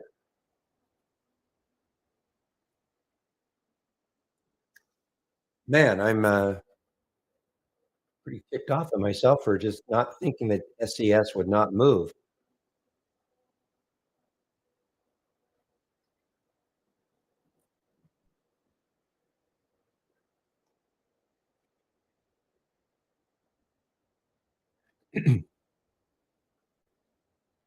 So we've got these termination clauses in here, but you know what? I never really saw what the price was for 2.2 billion. I didn't really see what the price was. It looks like this is all cash too. And HNI shareholders not liking that at all.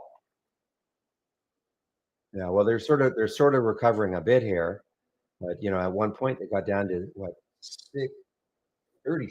So there's almost a $10 pop from the lows.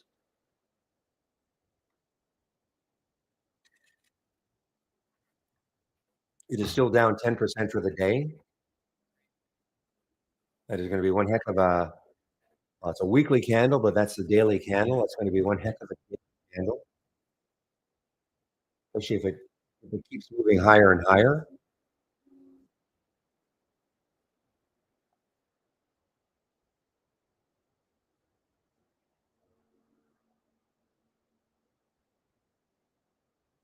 So you can see the two of them here, guys. There's the SES and the HNI. So the gap down and reversal for this one, and the gap up and go for this one. Remember, HNI is acquiring SES.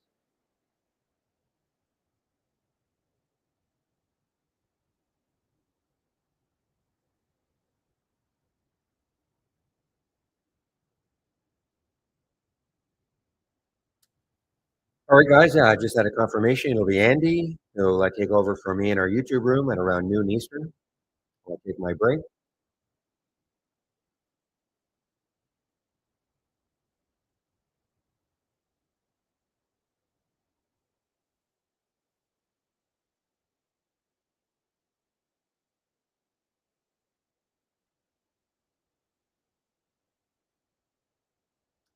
Well, you know what?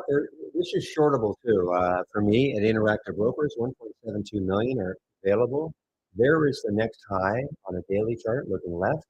A red line represents that next high.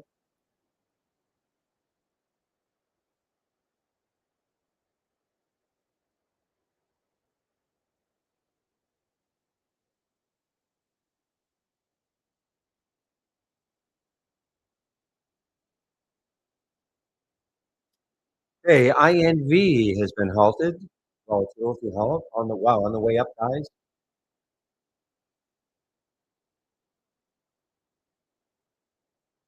So let's see where this could open. Not a lot of volume yet, only 84,000 shares. So INV halted at 534, potential open in the 550 area. Again, time and sales, blue screen, time and scales from Interactive Brokers, blue window.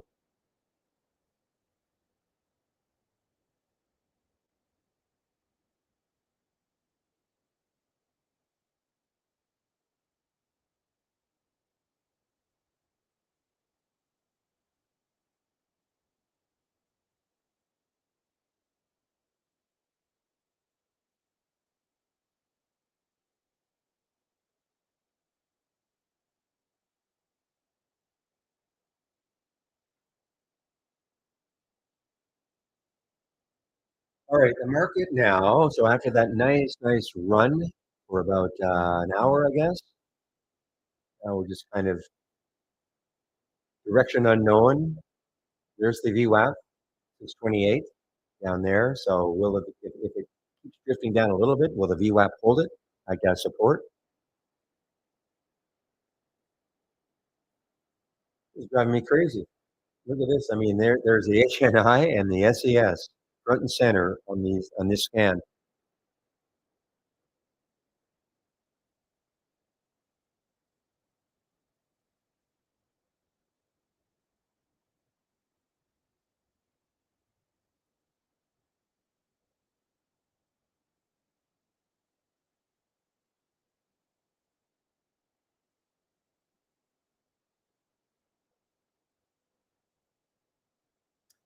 How is that affecting that other one? Who is it? Noel? We can find that one. Miller Noel. Okay, so this is another. How is that being affected? Okay, yeah, I should have looked at this one, because this is his competitor. A competitor, of course, the steel case, and it is moving higher here. Not a lot of volume though, only 108,000 shares.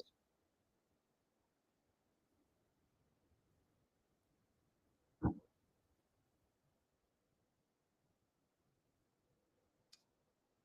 little bit of room right now, 1988.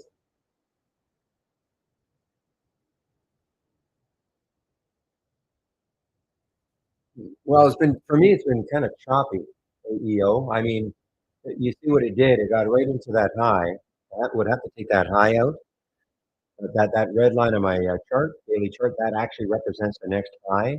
If I scroll back on this daily chart, I would see a high right there, 1251. That's where it got to.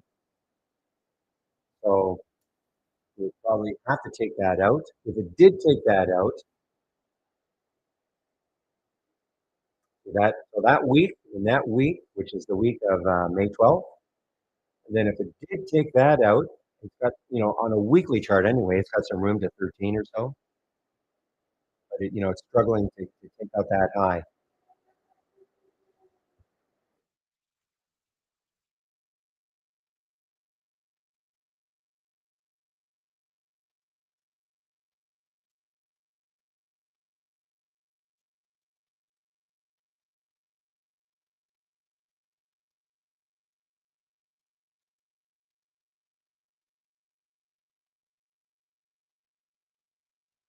We have been asked from Ragu in our YouTube room to check DOCN, okay, DOCN, and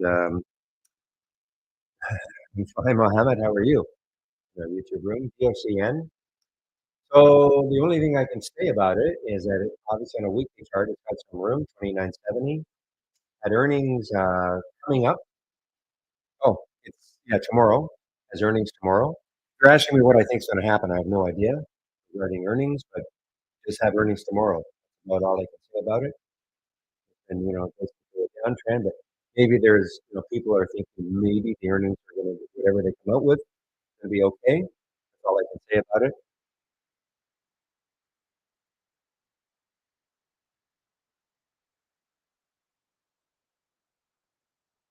Well, I know you asked me several times about that ATYR, Mohammed. So you said, yeah. So I mean, it's seemed to found a bottom down here, and it's popping. That's about all I can say about it. I mean, next high is five, a little over five. And there's it's okay. The volume's not bad, but it's only 0.89, so it's not trading abnormally. Nothing more I can really add. If you're going to ask me, do I think it's going to start coming back? Of course, I have no idea.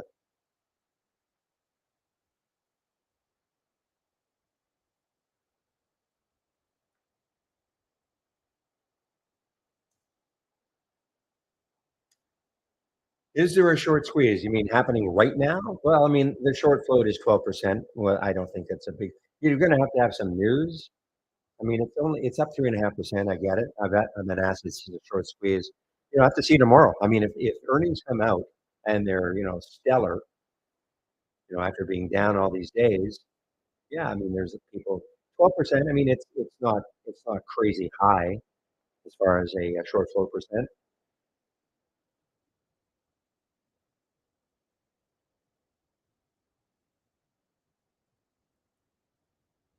Well, Mohammed, I mean, obviously the last 2 days it's up, but whether it's going to continue, that is your guess as good as mine, really, in terms of ATYR. Seem to have found maybe a bottom down here, but again, there's your next high, 526. But it's not trading. It's not trading abnormally. 0.89. So it's not even one.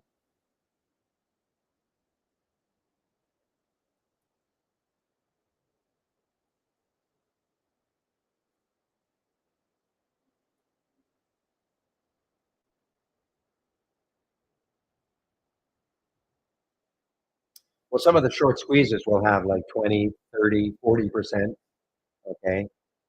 I mean, 12%, it's fairly high, but I don't look at that really. I don't really try to label things, whether it's a short squeeze or not a short squeeze. I mean, the chart will tell you whether we label it, if it moves up tomorrow because of earnings, this is a short squeeze. I mean, it doesn't really matter, in my opinion. The mark,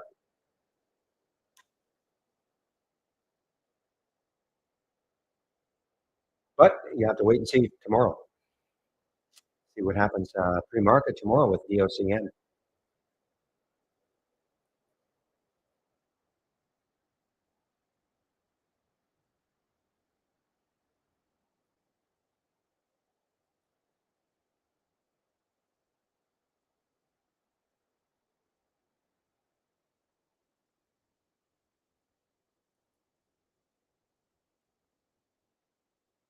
Boy,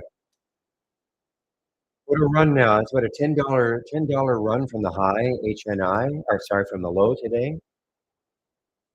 I'm sorry, not quite. Well, in the pre-market, yes, it got down to $36 in the pre-market, and now it's 46. What a comeback for HNI. Buying Steelcase SCS.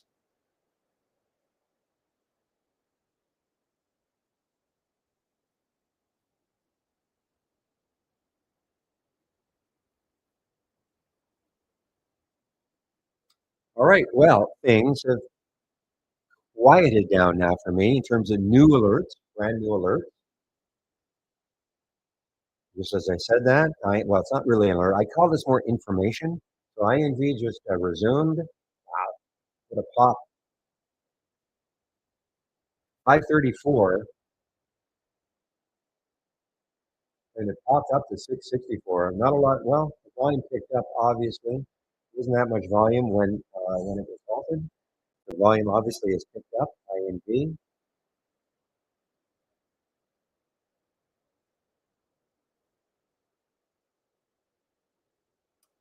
This is actually shortable for me, but pretty, you never know what's going to happen with these low. Well, it's 19 million, so it's not crazy low.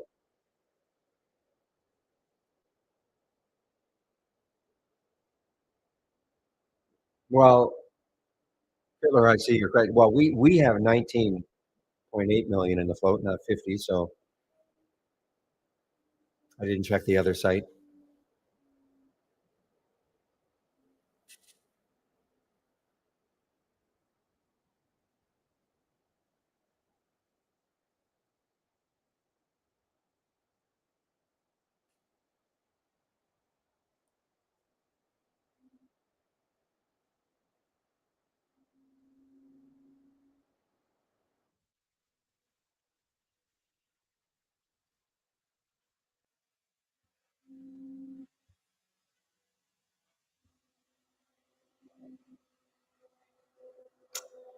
Well, I was definitely wrong about the verb, guys. I mean, it's still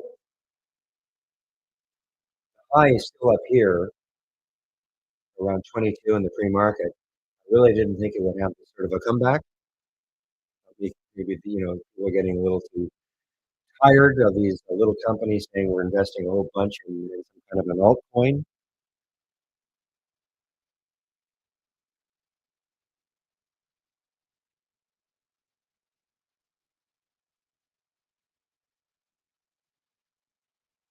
Okay, well, for those of you who like pullback plays, I mean, there's the Joby. You might take this. Not a suggest. I'm just pointing it out. Put a stop, underneath the VWAP, which is around 1965. VWAP, you can see the VWAP kind of held it. VWAP area held it.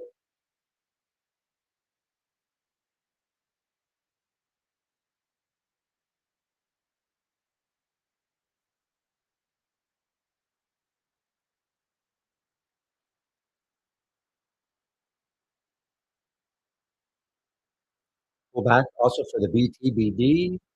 You can see what it's doing. It's pulling back into the VWAP. 422 is the V.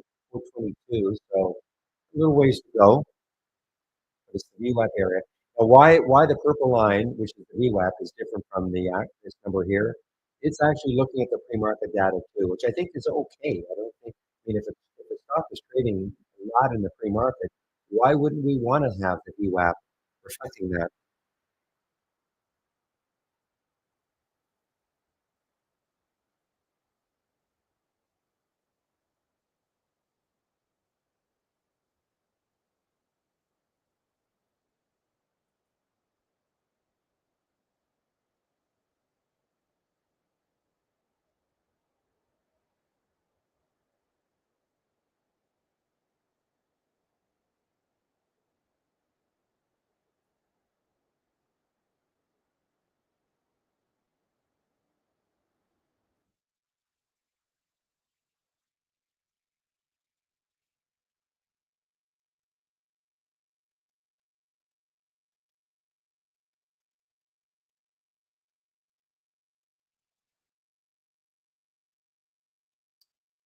Well, guys, let's see. Hearing verb, another.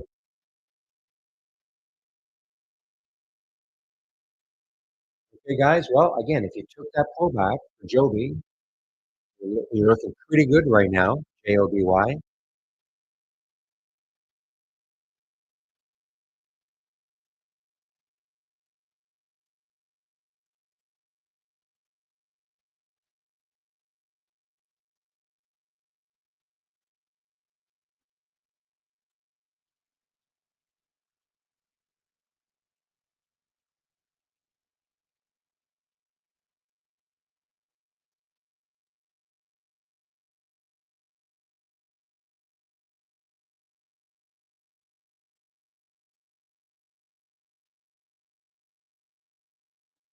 There's the daily high for verb 21.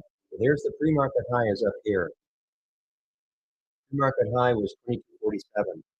There's the daily high. So if I back this out on a daily chart, you would see that high somewhere.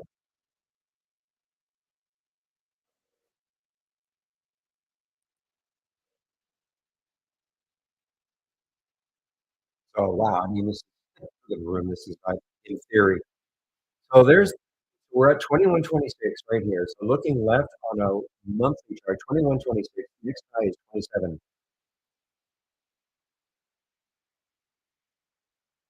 Yeah, 27 on a monthly chart.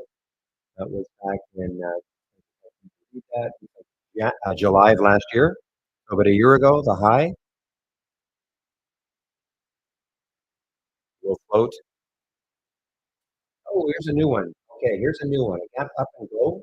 New one, and it's just showing up. Gap up and go. So there is a little bit of room. 1527 is the next high.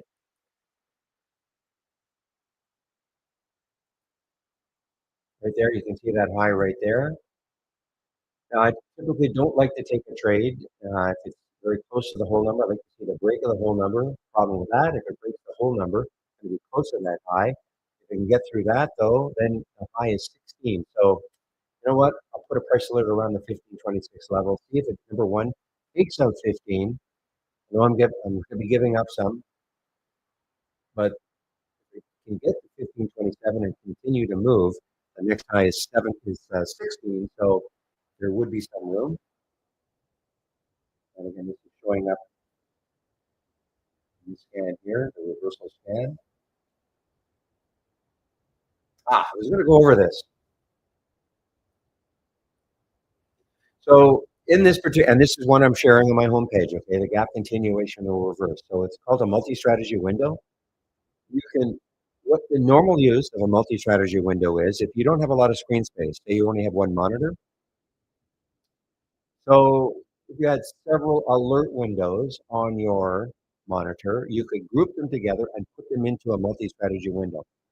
So you can kind of save space so they'd all be in one window.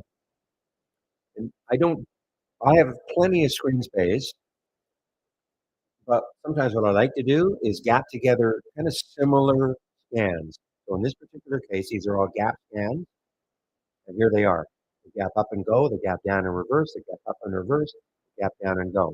So what do they mean? And they're all color coded. So the gap up and go, it's got the gapped up, and then at the time of the alert, it was moving higher. Gap down and reverse, got gap down, and then started to reverse. At the time of the alert, that's what was happening. It doesn't mean it's going to keep reversing all day. Gap up and reverse, which is where I found the KGS. It gapped up, and now it's starting to reverse. Again, it doesn't mean it's going to gap down or keep reversing all day in the same direction. And then this is where I found the ON. Gap down and go. Gap down and kept going. At the time of the alert, that's what was happening. Again, it doesn't mean it's going to keep going down. So these are the four of them. Now, if you don't want to see them all, you just have to uncheck. So some of you just want to see the reversal plays, so you can get rid of the gap up and go and the gap down and go. Some of you just want to see the gap up and go, or well, anyway, you can pick and choose. You can pick whatever you want. You just have to uncheck what you don't want to see.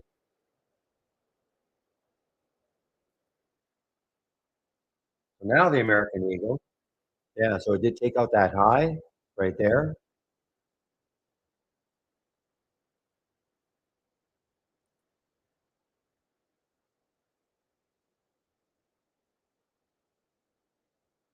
Okay, so NICAM. So you actually subscribed to it though? You subscribed to the add-on, the Go No Go add-on? Okay. So a little bit of a trick to it. If you click, you have to click on new. Well, I'll click on new, and then in the dock channel bar, it's going to probably cause my machine to go a little crazy, but let me find the Go No Go.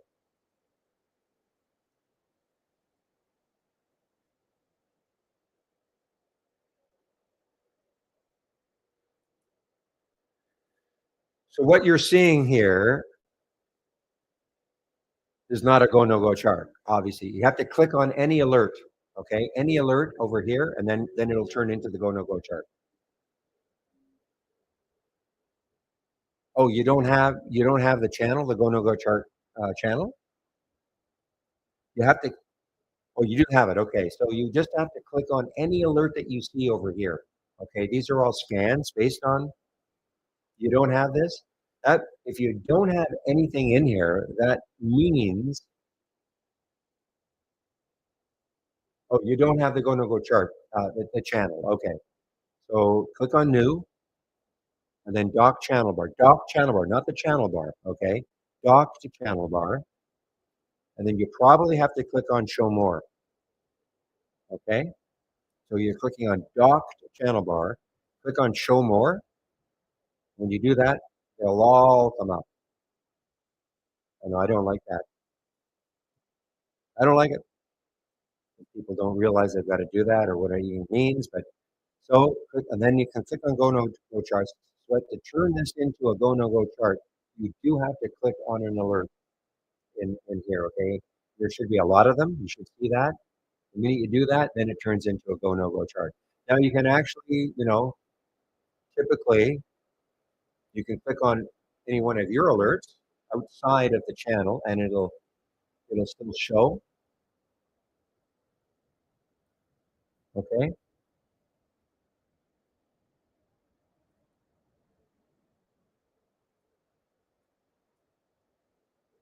That's how you enact it. I don't use Go No Go anymore, but you're obviously welcome to do it. The reason I don't use GoNoGo anymore is because it was really taxing my system.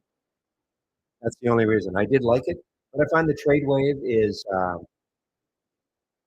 sort of a reasonable facsimile, which doesn't seem to tax my system.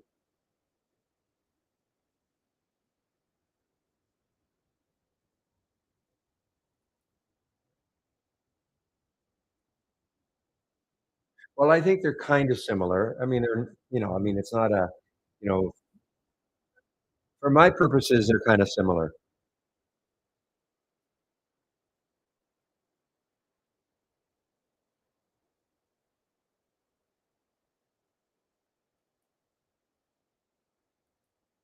But by all means, take a look at, the video. I'm sure you looked at the video before you decided to take a subscription to the Go No Go, trying to explain how to use it.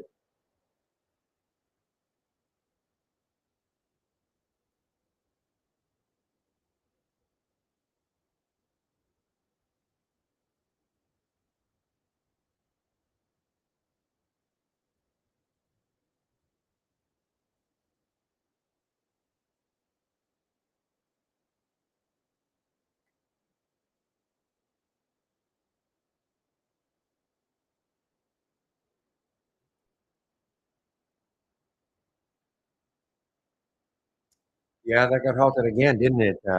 INV. Wow, a lot of shares got snapped up in Interactive Brokers. Only 51,000 now.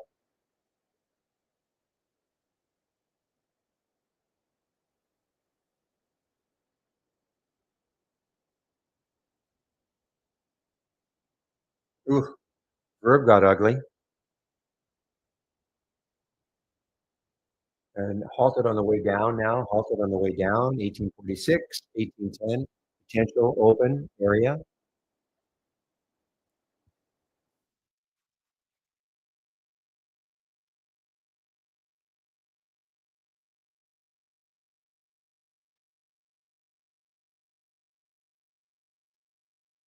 Yeah, SGD.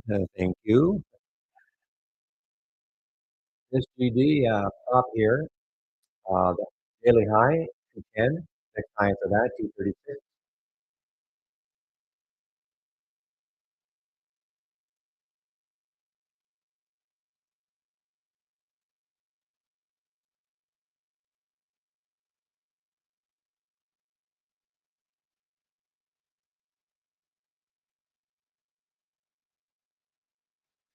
Joby's still looking pretty good, guys. JOBY still looking pretty good. If you took it.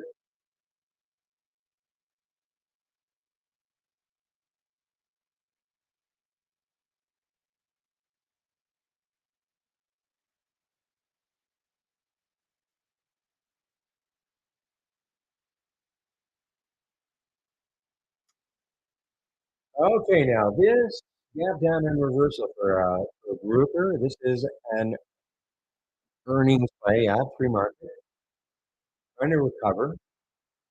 A lot of room, obviously. $38 the next high. So watch this thing to see how well it goes over 35. And this is Pepe, if you're listening, this is an example of one that I wouldn't have seen.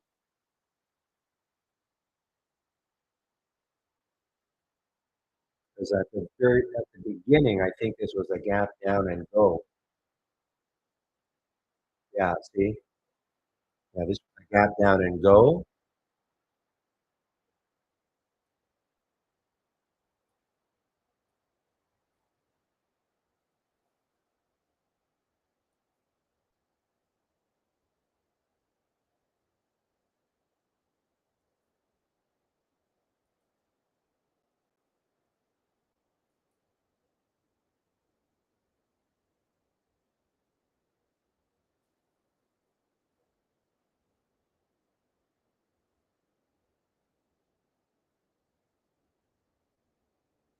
Hey, I'm really interested in this BRKR, guys. If it can hold over 36 or 35, sorry. That's got a ton of room. This is now turned into a gap down and reversal play. The market is, I mean, the market's still, in this area right now. I'm going to put a price alert up here, see if it takes it out on the high side, or down here, taking it out on the low side, and maybe challenging that purple line, which is the VWAP.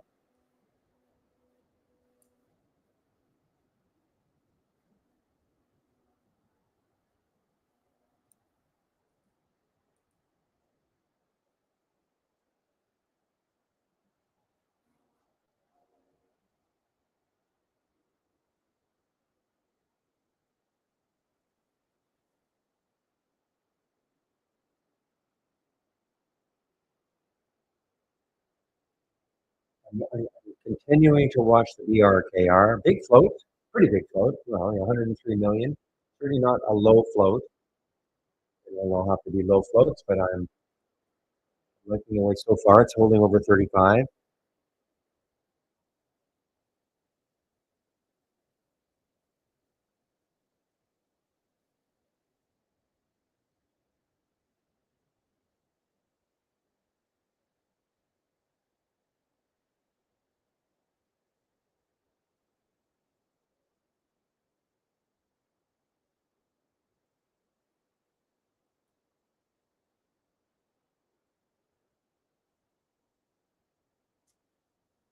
So it's kind of boring.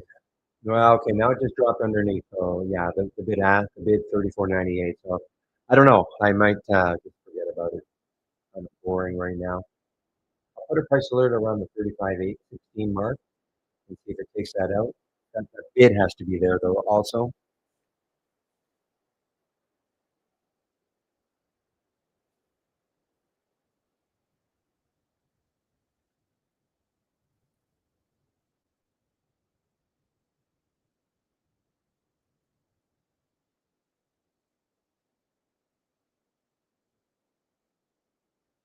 All right, guys, 11:15. So in about 45 minutes, I will be taking a break.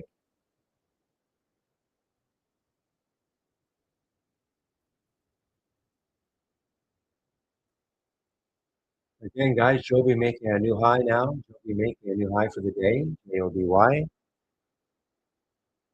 Nice, a nice little VWAP play right here.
This has got a little bit of room, guys. The ATLX. Okay, this is an AI play from our AI. It hit the stop, but it's halfway now between the entry, the original alert, and the stop. It's sitting right on the VWAP. Has a little bit of, well, today's high 535, looking left 550. So you never know. Maybe later on.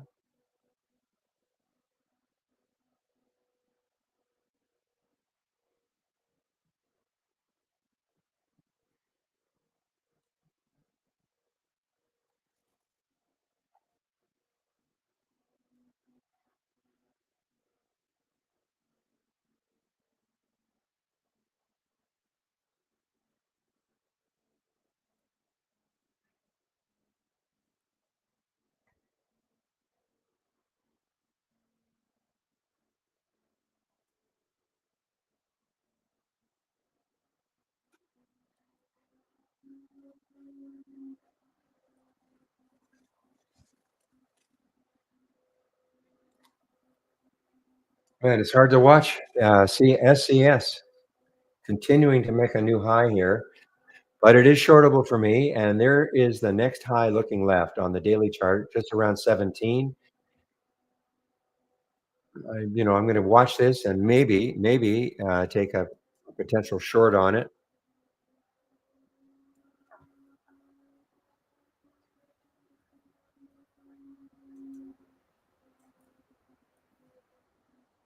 All right, guys. Well, let's see if what is it? Bruker, the Bruker works. Okay, I got to that bid I wanted. We'll see if the Bruker works. BRKR.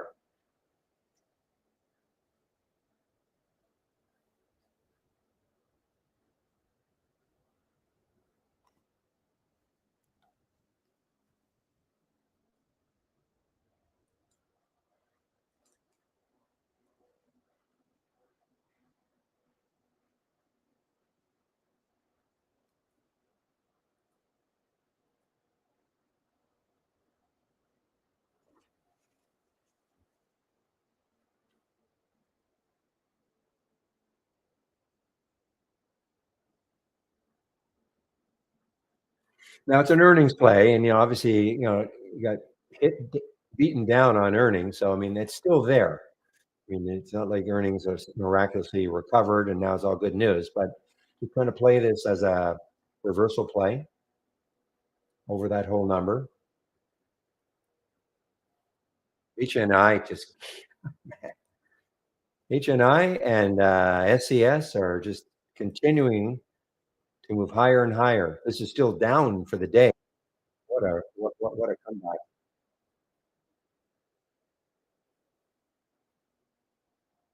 This is the one that I thought really was going to be sensational today. Nope.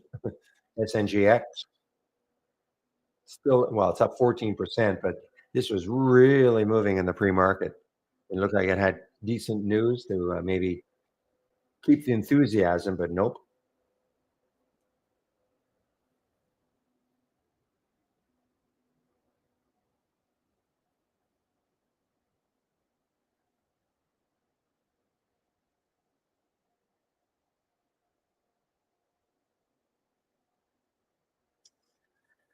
Ooh, ING halted on the way down.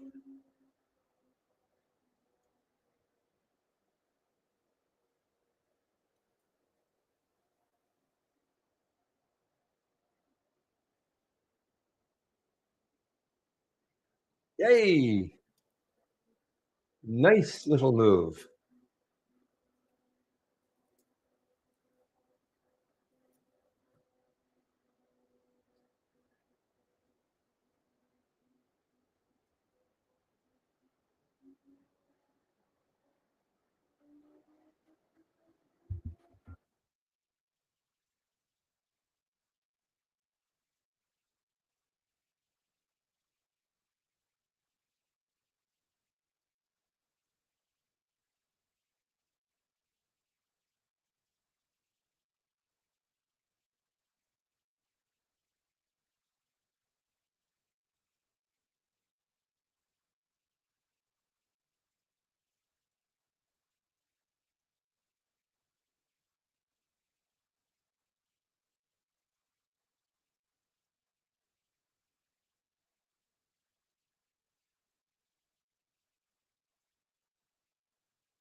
Okay, so question was on the FIG.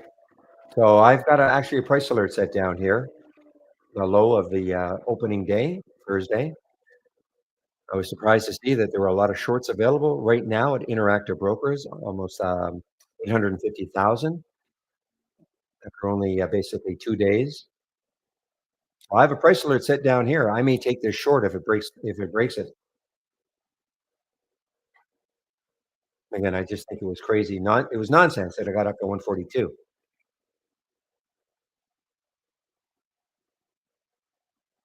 Well, that's what I think of the price action, and breaking down through 100, I think is so far anyway. Is psychological. I may be completely wrong. I mean, this may just stall right here. I'm not saying it's going to break this. But if it does, I think there are gonna be a lot of people who go, "Hmm,"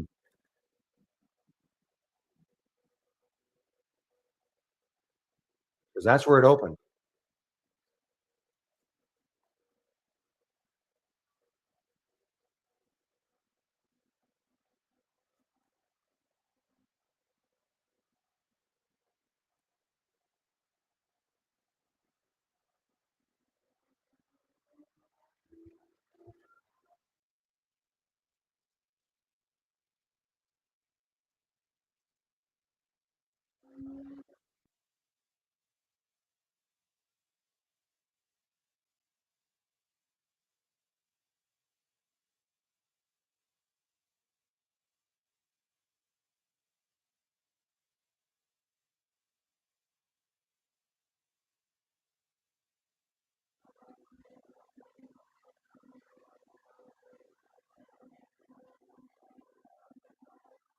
Alright, guys.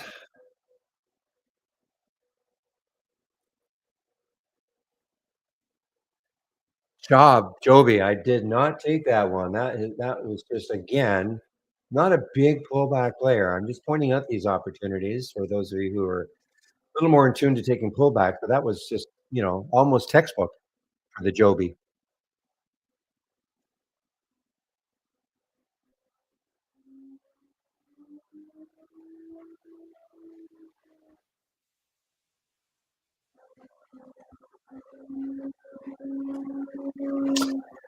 KMRK. Now this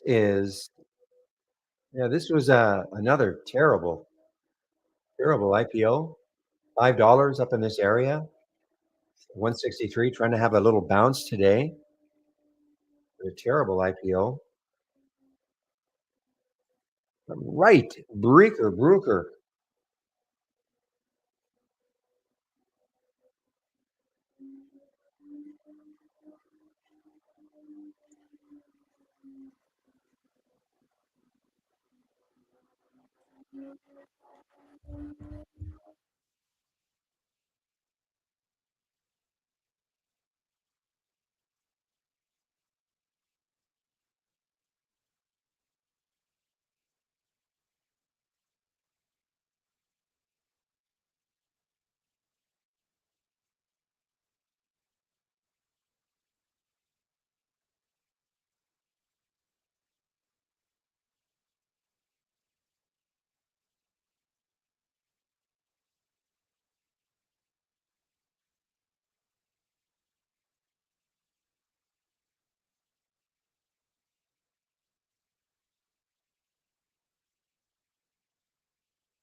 Okay. So the question in our YouTube room is how best to use the pre and the post market channel. There's no real right or wrong in using it. Depends on your time zone also. I mean, I'm in West Coast, so I don't really trade the pre market at all. Yeah, it's well, too late for me, but I use this change from the close, position the change from the close to find the stocks that are moving the most up in the pre-market, and I have one that's showing me the, ones that are moving down the most in the pre-market. It's more for information, and then it's maybe drawing my attention to stocks that might be active once the market opens. So, there's no real how best to use it. It's just for me, it's just information, and it really depends on your time zone. I mean, if you're in the Eastern time zone, you have an advantage because, you could start looking at 7 in the morning your time, which is not so late, 4 o'clock my time, I'm not doing that.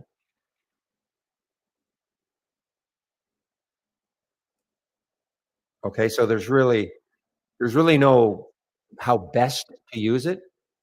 If you're new to trading, I mean, all I can do is tell you, you can click on the alerts, have an idea about what's happening.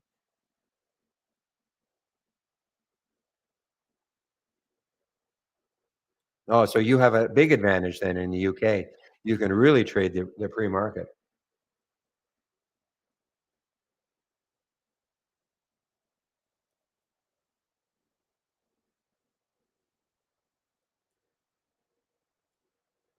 I should not be on mute, Wayne. Should not be on mute.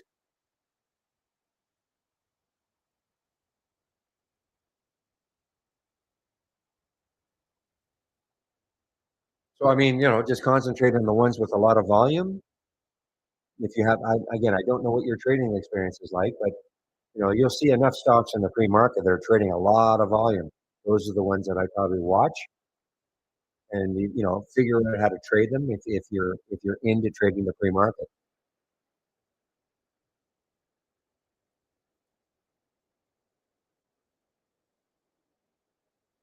Joby was a good one. Look at this. I mean, Joby, so we start getting data at 4 in the morning Eastern time.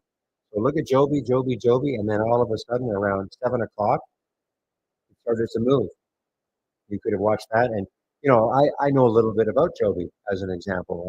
Because I consider this sort of a leader in the sector. You can see, but even if you didn't know that, and you just saw Joby making a move, and you look at the daily chart, and you say, "Wow, okay, it's breaking out of here.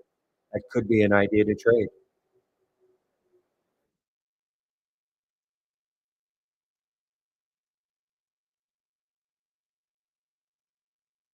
It doesn't mean it's going to keep moving when the market's open, but I maintain that this is the leader in that little very small sector, okay, the vertical takeoff and landing sector, and it's an all-time high. So that I mean that would be one. Had I been up, if I'm on the East Coast and I'd seen this one, I would, knowing what I know a little bit about this, I would have thought, oh right, minute a little pop, I probably would have taken some and seen what would happen. There's a lot of volume in the free market on it.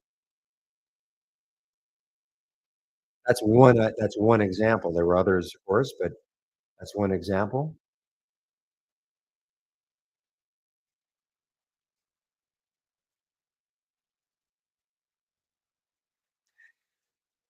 Yeah, Pepe, I'm wondering about YouTube now. Probably taxing my system too much.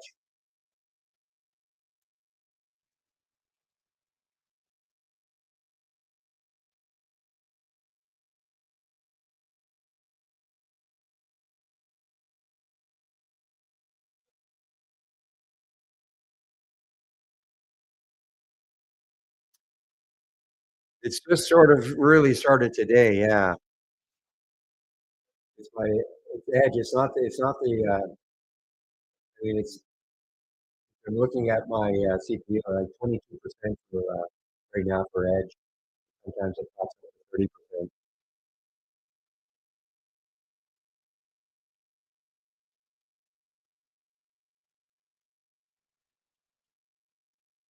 Really, the audio has not been great today.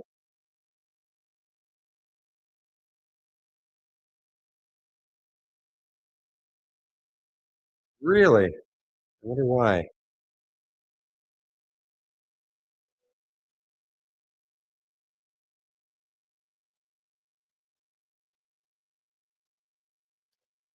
Well, shoot. I thought we were done. In YouTube, they say it's fine, but I thought we were finished with that.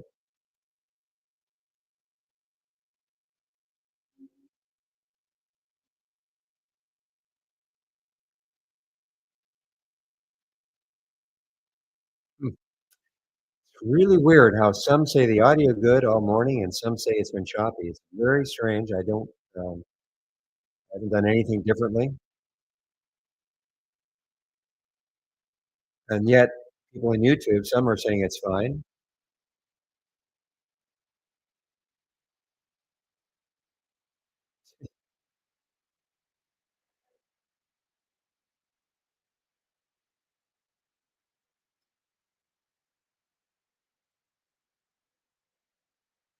And there's Stevie Romano saying he has been clear as day for me all day. So I don't know. I don't know. I'm tired.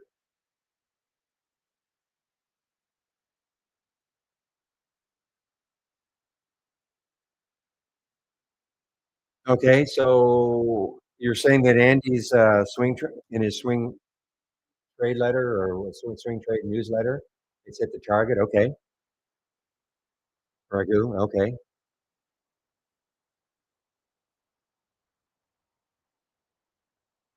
yeah. So 1441 is the next high looking left.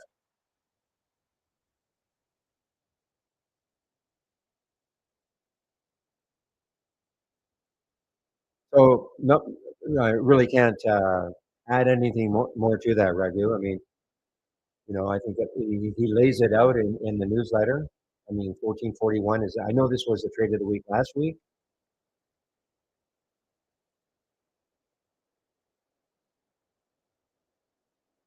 because it pulled back to 14, and that was the trigger to get in. And but nothing more I can really add.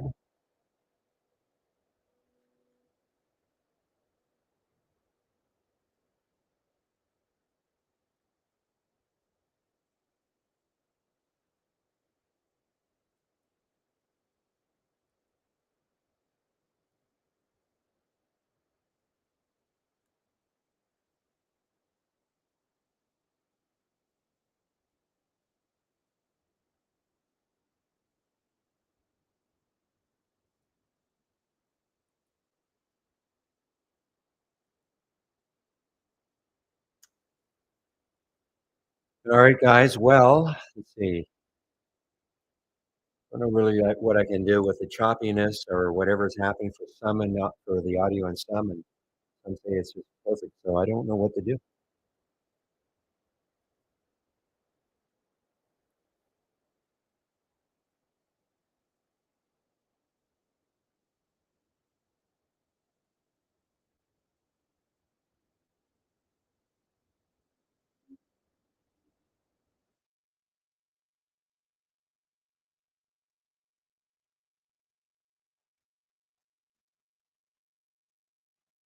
All right, guys. Well, listen, it's 11:37. There is something I'm going to try when I get on my break. It's 11:37 now, so in about 20 minutes or so, Andy is gonna take over for me in YouTube, and I'll take my break for about an hour. Before I take my break, I'll put the YouTube link in.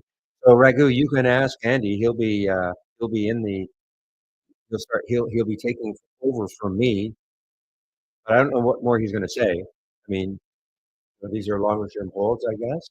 Not I guess, I know they are. Any opinion on Intel? Well, I know Intel had earnings a little while ago and did not do well. At least the reaction was not well. Yeah, I mean, okay. I mean, it's trying to have a little bit of a recovery here, but this has been in a downtrend for a while. So I really don't have any opinion on it whatsoever. I mean, it's above yesterday or Friday's high, but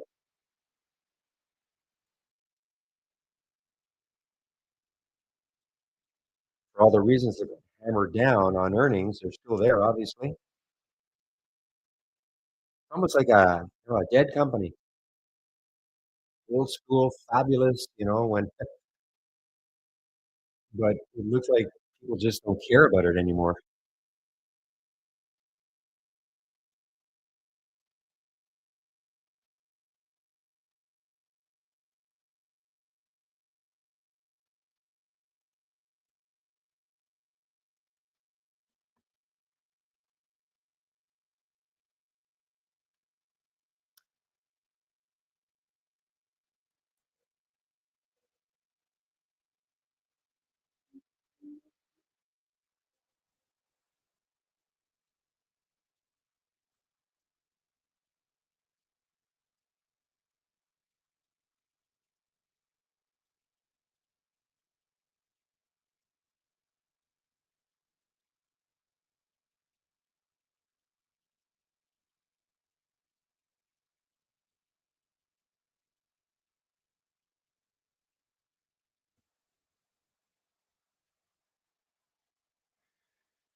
Okay, guys.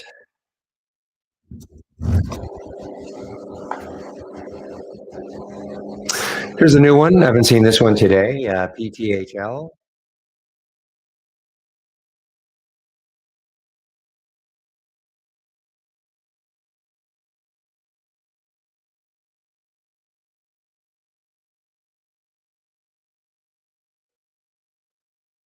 Okay, now you know what the script is flipped for me again on the Bruker.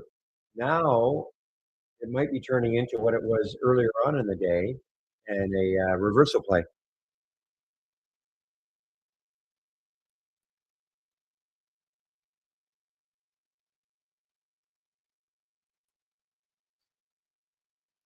PTHL. Wow, what happened here?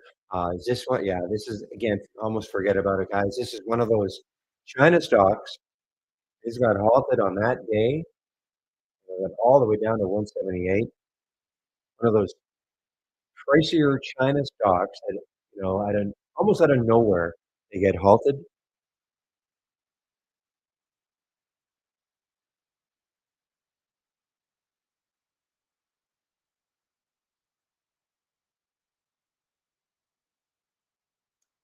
Does loud mean good?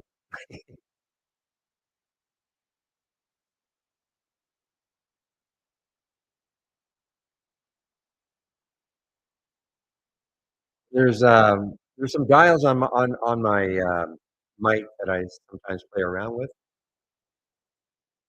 Weird. Okay.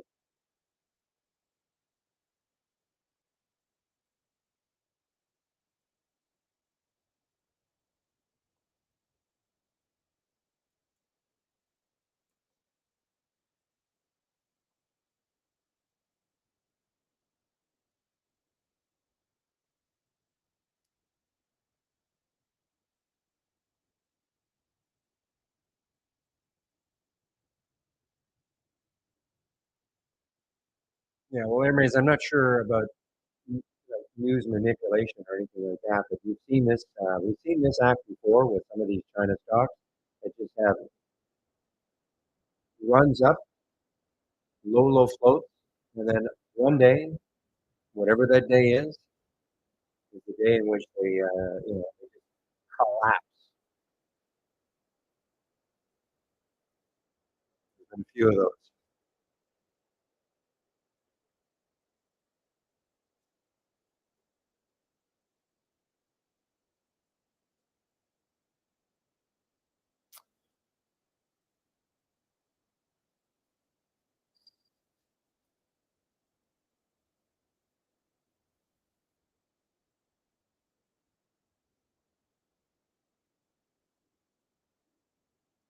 So this is what I can do on the mic. I'll start making some adjustments on the settings, and you guys can tell me if it's any better. Those of you who are not having problems, I'll keep it on this one setting right now.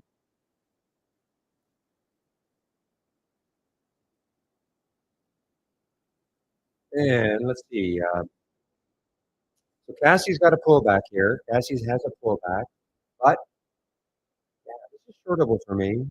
Not too many available. It is pullback and it's now below the VWAP.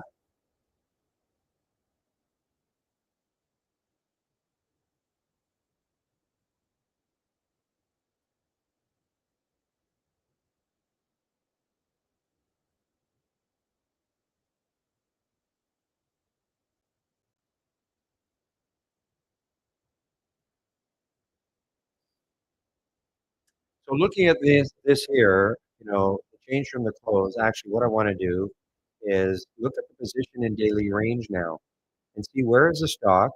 Is the stock still near the high of the day or has it pulled back a lot? So look at COM as an example. You see that 36%? So that means that on the daily candle, if you took the high here and the low here and you got halfway, that would be at 50%. So it's in the lower end of the daily candle at 39%. PBM is even further down on the daily candle. You can see it's down here. There's the high, there's the low. If you see 100%, that means it's basically at the high of the day. There's another way to look at maybe pullbacks.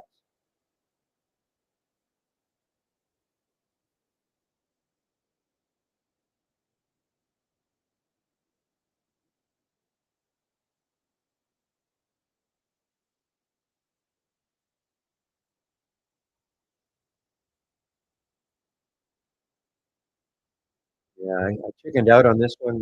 Trying to short this one, the INV. Very risky. Would have been awesome, but 696 down to 480.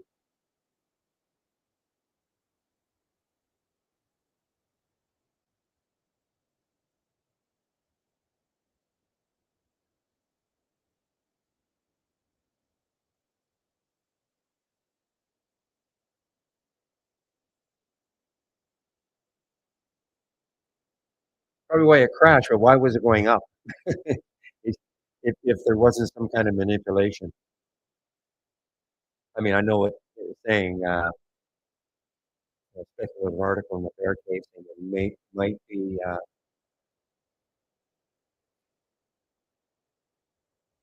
bear cave doesn't normally,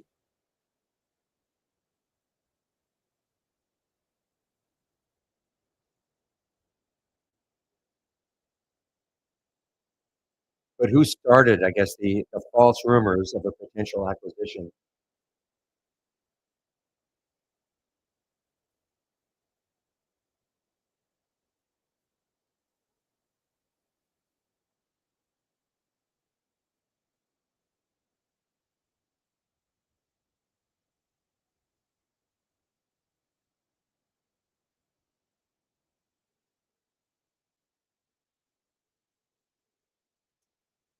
Oh, I said a little while ago, I wish this didn't have that high there. This USAR looks really good.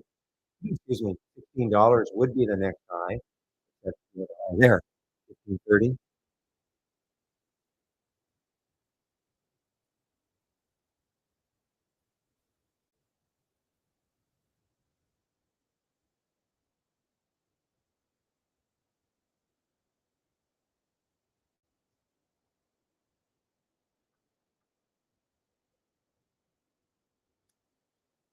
Okay, yeah, yeah, BTBD still hanging around the VWAP area, hanging around the VWAP area.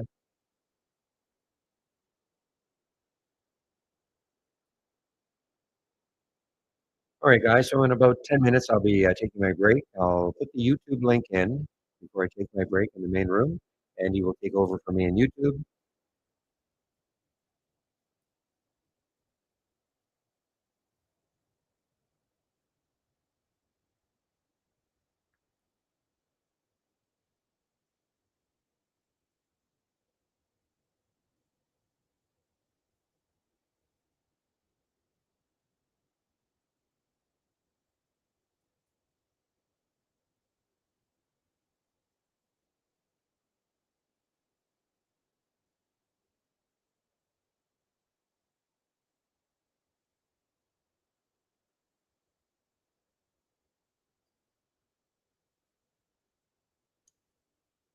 ELWS. Wow, yeah, breakthrough 8. Yes, you notified back to me a breakthrough. Yeah. What's the volume like? Now this is another one of those. Well, this is Japan. We haven't seen the collapse in the Japanese stocks or the China and Singapore, but so yeah, this is a nice move. Obviously,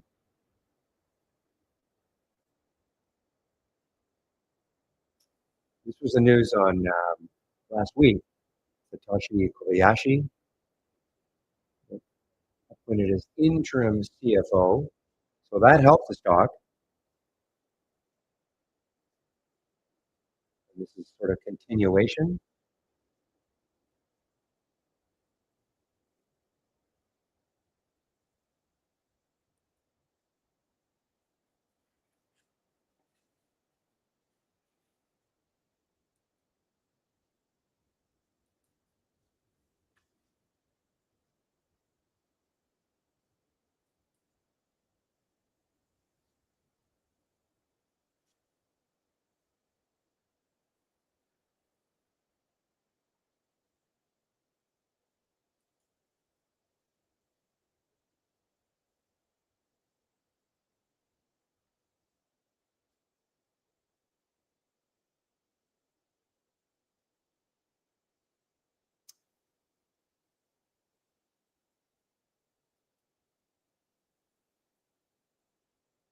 Okay, yeah. Well, this definitely, I shouldn't say definitely, but it looks like it does want to hold the VWAP area, the VTBB,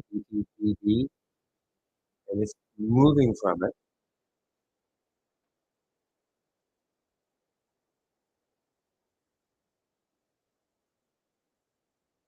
This could be one of those ones later on in the day. I mean, 558 is the high.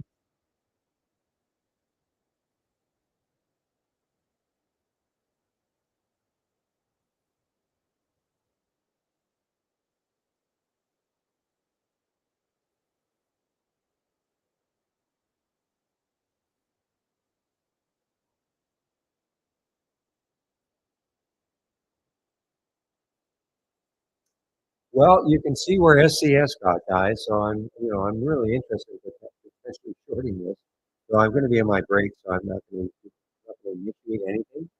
1716 was the daily high at that red line, and it wanted to get got to 1713. So that's where it has stalled so far. Now, I'm going to watch HNI. If HNI starts giving it up a bit, my guess is that SDS will start to give it up a bit. HNI buying SDS.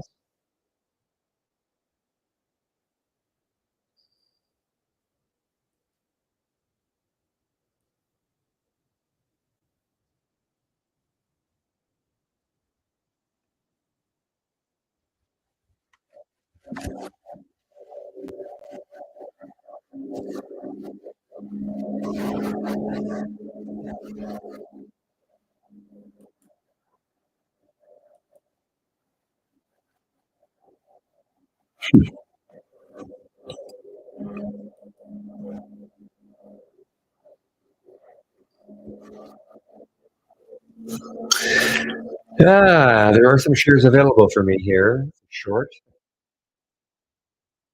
ZYX. I just typically don't short stocks under fives, but this is breaking down through the VWAP.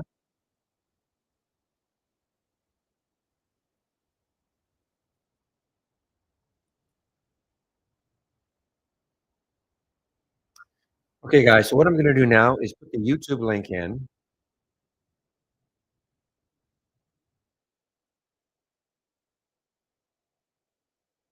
Well, I am fiddling around on the mic. Okay, I am fiddling around on the mic to see if there's any setting. There's almost like a myriad of settings on this mic.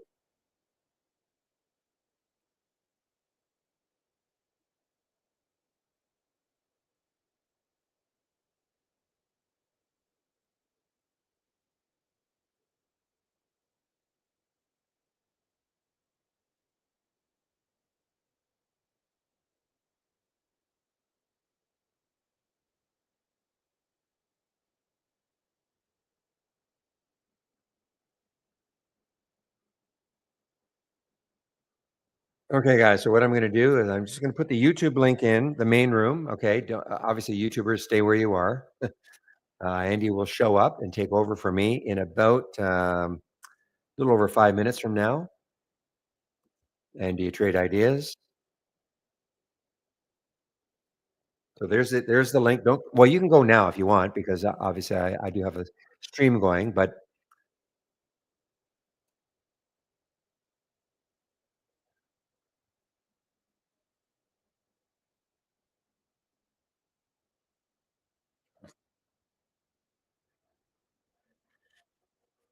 Yeah, this is a this is well, an interesting one. I can call it that. I mean, obviously, the next high is $31. I'd be very careful on this PTHL showing up here.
I'm sure my mic is going to sound different again.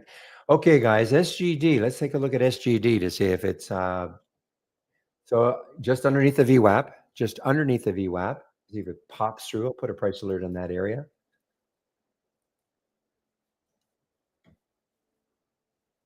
Yeah, things have really slowed down. I'm not getting any new alerts. So all I'm really doing now is trying to see if there's anything new, any new symbol in here. Are there these two?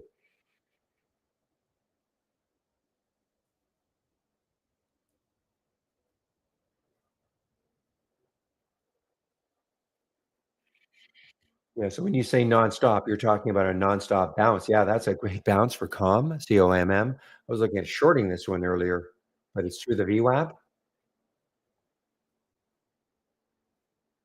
Okay, guys, I'm going to put my announcement up here before I forget to do that.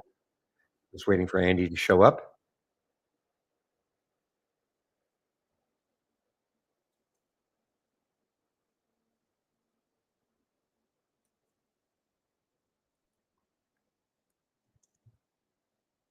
Oops.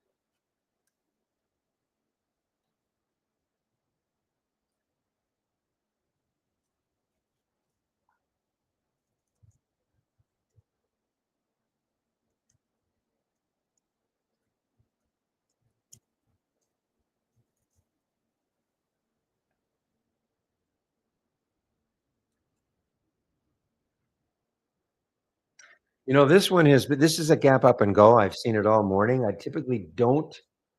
No, there's the SPY. So the SPY, okay, so the SPY took out the high here. Okay. So it's breaking out again.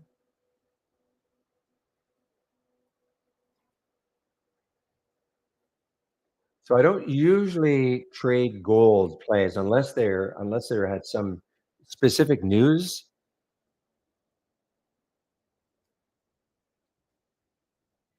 which I don't see for GFI. Well, I'm wrong a little bit. I guess this morning they put out a limited trading statement and operational performance update for the 6-month period, and so it's not an earnings play. They have full-blown earnings, August 22nd. So that's the reason I get obviously for the GFI pop.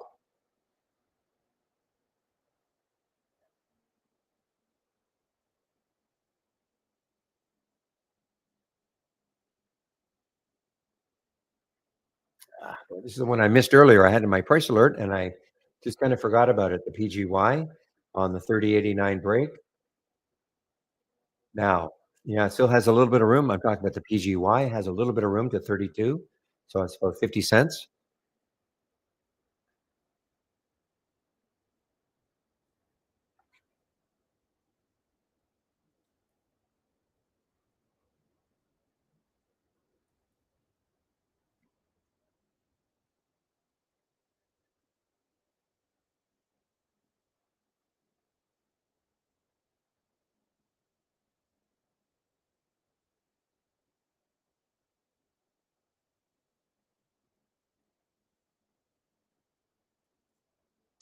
Ah, your little pop. Okay, guys, Andy has just shown up in the YouTube room, so I'm gonna mute myself now in the main room. stop my music, Andy, so I can actually hear you. Andrew. Oh, maybe you can't hear me.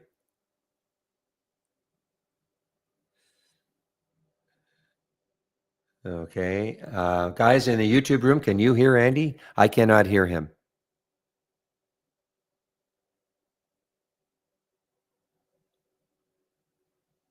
I think it might be a mic setting on his. So YouTubers, can you hear Andy? No. Okay. Okay. Thank you. Well, I heard a little pop. Okay. And that pop usually means that somebody's entered the room. Testing 1, 2. There he is. All right. All right. Andy. I had to How figure long out has it been? there were like 3 boxes over here. I had to figure out which one to click Yeah, in. I know. They make it a little hard, don't they? Yeah, they do. They don't make it easy, especially Yeah. after we've been doing that other method for so long. Exactly. Yeah. Exactly. Well, so how are you? I haven't talked to I you for obviously a long It time, ever has since been I a stopped while, doing the man. YouTube Yeah, stuff. other Yeah. than Slack, yeah. Doing good, doing Yeah. good. It's kind of a Well, hopefully I can keep doing this and when NFL yeah. season starts and we can talk NFL a little bit as or college Yes, football yes, like it we won't be used to. long. It's kinda dead in sports right now if you Oh unless you yeah. like the baseball, and I like it a little bit, but nothing like football. Yeah. All right, Andy, I'll let All you right. go. Somebody Yeah, asked take a about break, Barry. you've got bull or something, I guess one of your swing trades, I think, in your swing trading channel. I don't have bull. My swing trade watcher did not have bull in it today. Maybe from the other day if you're Oh, it was okay. I think it may have been in there from Thursday, I'm not sure. Okay. But Well, somebody asked, Ragu asked, and I said, well, the man himself is going to be here at noon, so noon Eastern. So you can ask him. Okay, there you Andy, I'll go. let you go. All I'll right. see you in about an hour. Okay, take your time, Okay. Barry. Bye bye. Bye-bye. Hey guys, how are you? If you hold on just 1 second real quick.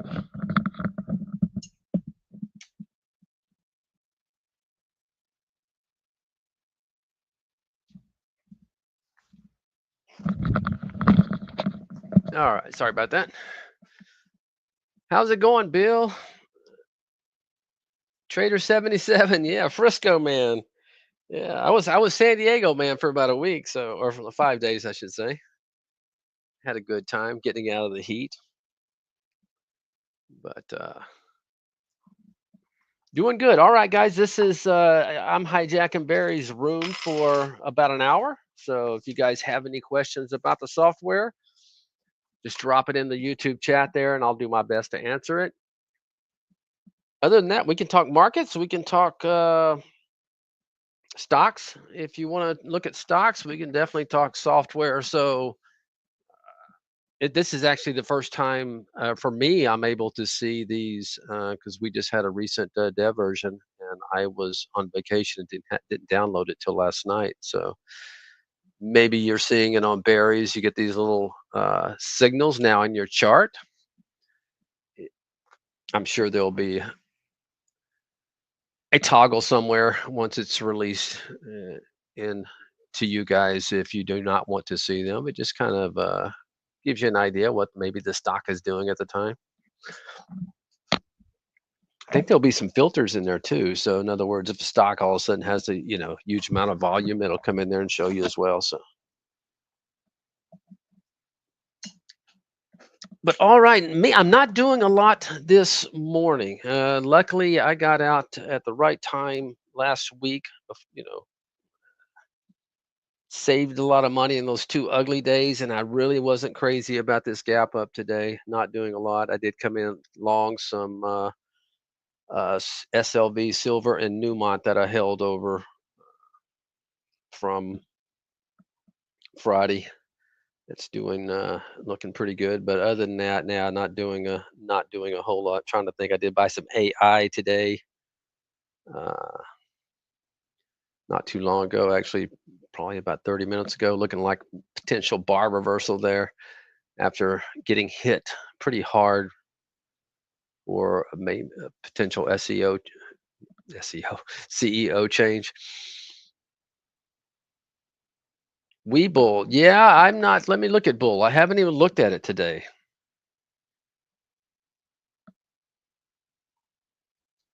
Yeah, it's kind of in no man's land for me. I mean, it's kind of got a nice little spinning top that it's playing off of. Did a bar reversal, but now you're running into these this 20 period moving average. It may have a little issue with, but not bad, not bad. I could definitely see buying that today had I seen it on that little spinning top. A lot of times that can be like a doji, very similar to a doji. It can be a uh, kind of a signal that may be a bottom.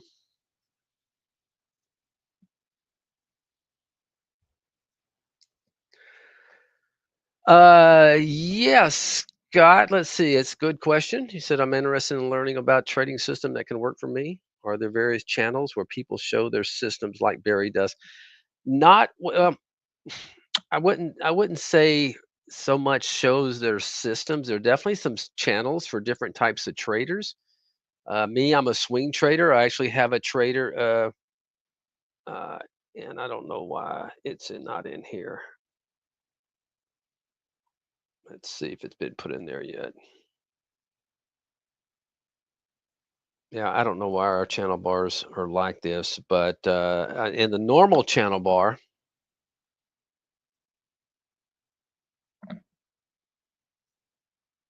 there's one called the Trader Eye, and that's basically my watch list that I do. So if you're looking to be a swing trader, there's some ideas for you there. We also have something called Swing Picks and Trader Eye. These are both more of swing traders, slowing things down if you don't want to day trade.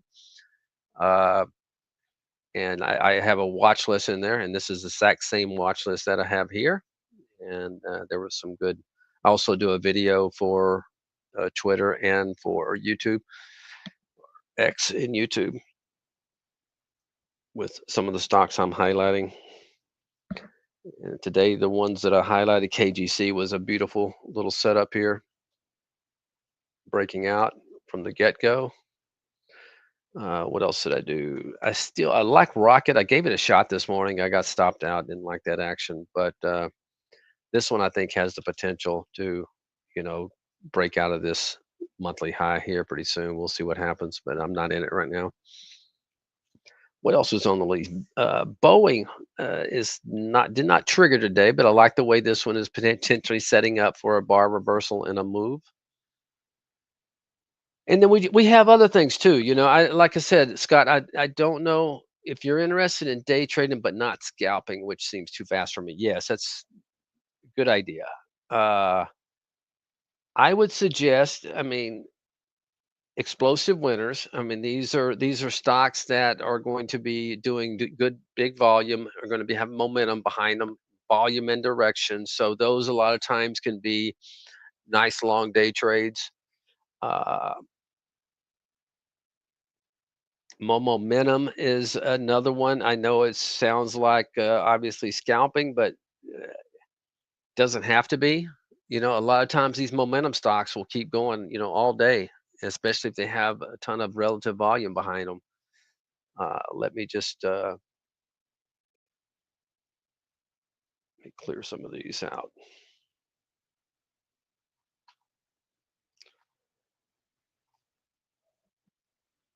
Let's pull up now. Pull up the doc channel bar, and we can take a look at some of these. Let me get rid of this channel bar.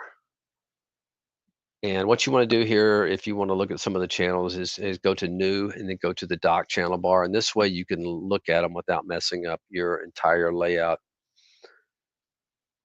All right, so let's look at explosive winners here.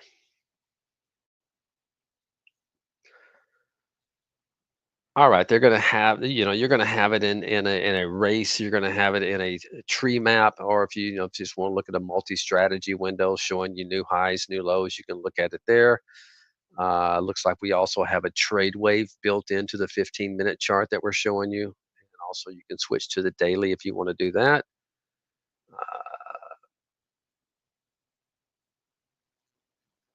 And let's pull up some of these ones on a 15-minute chart to see, the potential. Good Lord, what's going on there? Well, there you have it. I mean, obviously it's a dollar stock, so that's but this is kind of thing you want to be looking at, Scott. I think you want to look at a channel like this, and if you don't look at this channel, get you a 15-minute chart with Trade Wave in it. Okay, because what it's going to do, Trade Wave is going to keep you in a stock longer. So what happens is you get these buy signals, and then if the stock gets weak and you get the crossover, I can't remember the what. Somebody help me out on the crossovers that we use, but anyway, you'll get a S, basically a sell signal, and that will help people, help you stay into a trade longer. And we'll maybe see some ones where you've gotten both. I think that's your key. No matter what you're looking at, what channel, okay, like this AMPG, you got a buy signal right here. Okay, that's basically a pretty good percentage move without seeing a sell signal yet.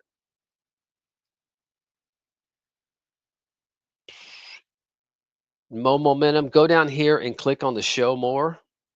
Okay. Oh, good. There's Trader Eye. We do have Trader Eye in the dock as well, so that's good. And you're right.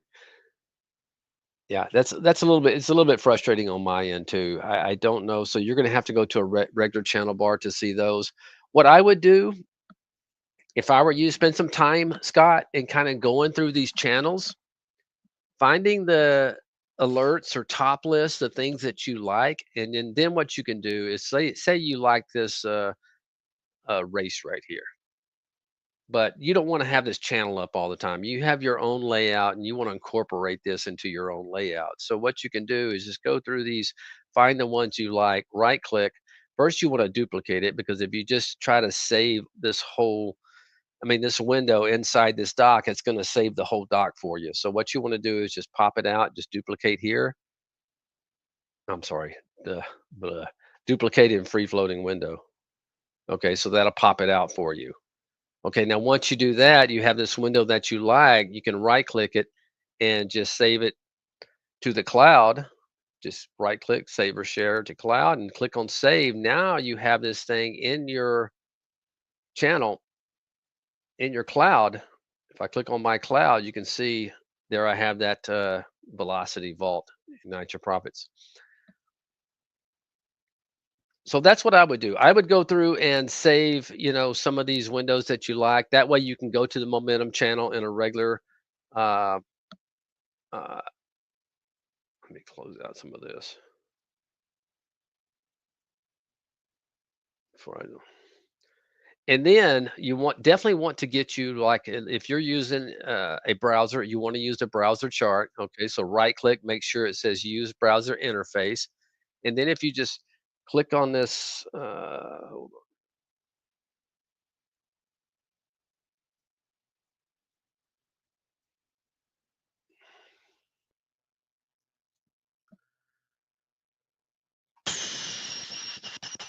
you can tell I don't use this stuff. I'm more of a longer swing trader. So what happened to our FX in the browser company where you can click on Trade Wave? They moved that on me. Okay, I gotta figure out what they did it with. Maybe Pepe will know. Oh, thank you. Pepe knows the EMAs. Pepe, what do they do with my FX on my browser charts?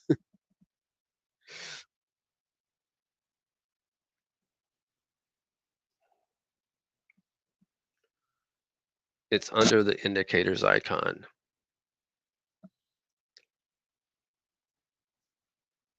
Ah, thank you. There you go. Thank you, Pepe, man. You can't get anything past him. So there you go. Go to the indicators and click on Trade Wave. And now on this 15-minute chart, you'll have a nice little indicator that will kind of help you stay in trades when you get these buy and sell signals.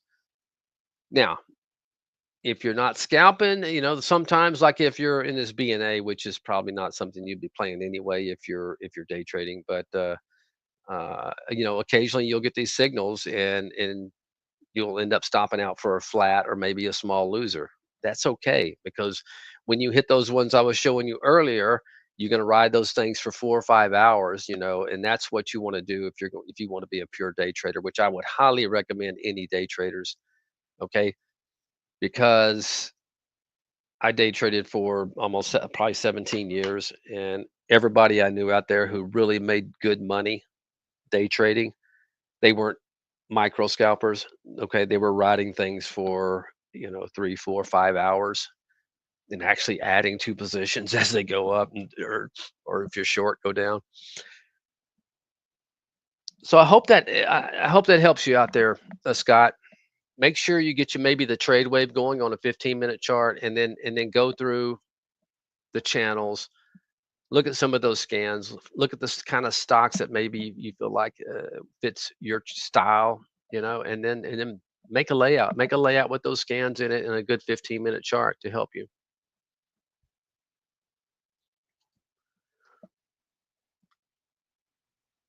All right, let me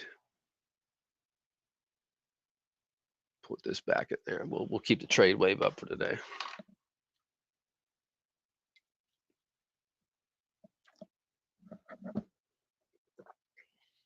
Maybe we'll run across something.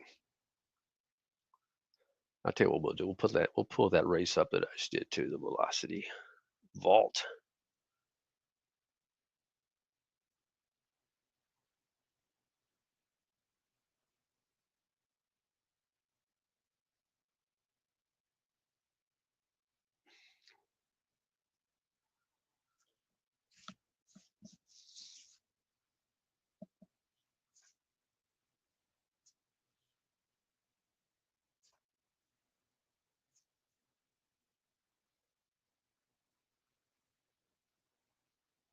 Yeah, there's not really a community aspect. Probably your best community is going to be the trading room, because Barry and a lot of the guys in there, that's what they do. They look for momentum stocks.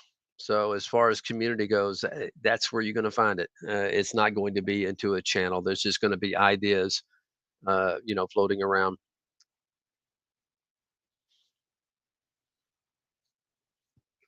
I mean, the software is not going to miss anything, as far as stocks that are good for day trading. I mean, and you can create your own stuff too. Maybe you want to look for pullback. So there's ways to like catch some of these momentum stocks on a pullback just by creating pullback alert. We have 25% pullback from highs in there. So there's a lot of ways to get creative to find your entries. Don't feel like you just have to be chasing, green bars. That can be dangerous.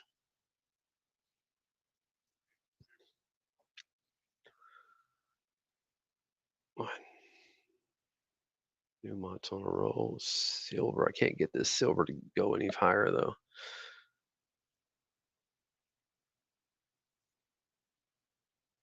I don't know. No, I Barry's been known to hold, stocks a few hours. He's the type that, if I i- if they don't work, he gets out pretty quick. He's very disciplined.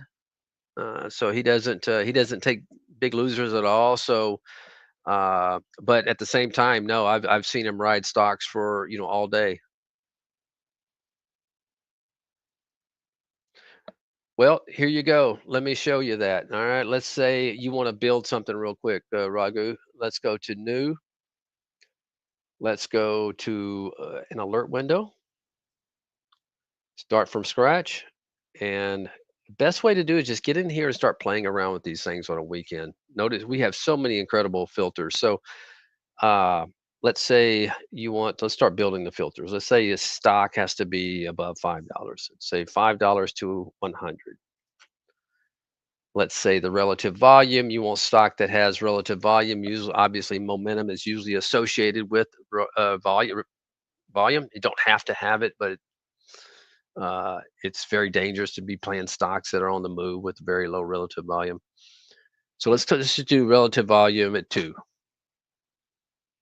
Okay, change from close. All right, we want the stock to be up on the day, right? We're looking for a pullback alert, so we don't want to find stuff that's getting, you know, not doing anything and just pulling back. So let's say you want the stock up at least 3% on the day. All right. But now there's a couple of ways to do this. All right. You could come in here and you can do a filter. And if you wanted to, actually, I'll just show you on since I have an alert window, I'm going to show you how we're going to do this. All right. So we're going to go to search alerts and we're going to put the word pullback in here. All right. So there we have pullback. Okay. So we have 75% pullback from lows. Close, we're looking for stocks that are pulling back from highs. Okay, 75 is probably too steep. All right, if the stock pulls back 75%, now this is 75% of its range, from the close to its high. So that's pretty steep. Okay, but 25%, that's a good decent pullback. So let's go in here and let's put 25% in close. We're going to add alert. Okay, we're going to click on it. And we're going to keep this pretty simple right now. Let's see, volume today. Let's say we at least want to see 200,000 shares. A very simple alert. Change from the close. It's got to be up 3% from the close. Relative volume, at least 2. Price, 5 to 100. And then we're just putting a simple 25% pullback from highs alert in here. We'll put some columns in here. Let's see. Definitely want to know what the change from close is. We want to know what relative volume is. And maybe we'll put a volume 5 minute to see if that 5 minute volume is, maybe we don't want that too high on there. I tell you,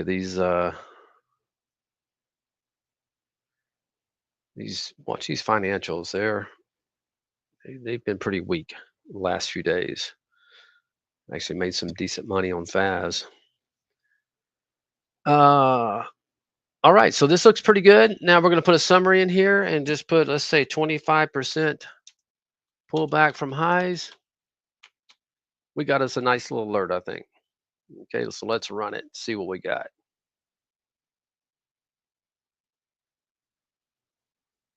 Squeeze it in a little bit.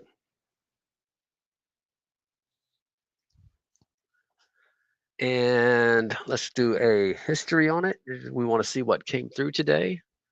All right, we're seeing some stocks that are definitely pulling back from highs. And let's go back. Yeah, not a whole lot. All right. Okay, what's the time on this? Okay, that's pretty early in the morning. We want something probably around after 9 o'clock, or basically after 30 minutes of trading. Okay, that one. If it were me, I'd probably add some other filters in here just to make sure this thing is not in a funky range, right? That you can always do that later.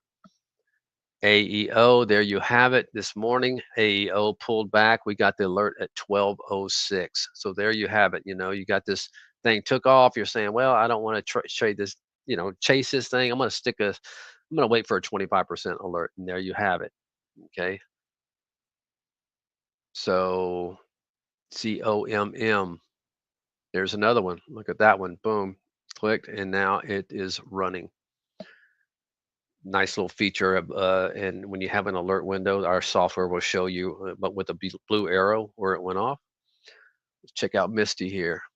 There you go. Misty ran up. I don't want to chase it up here at 1875. I'm going to wait for a pullback, and I got one there at 1851.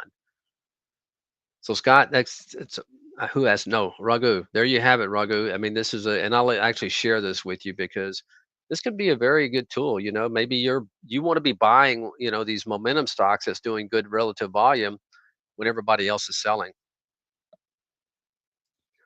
Verb, that's up a lot on the day. I don't know, man. That's a tough one for me. But INV, not all of them are going to bounce. You got to pick your poison. But there you have it, and I'll be happy to share this with you. Let me put it on real time, and I will save and share to cloud, and you guys can add any filters that you want.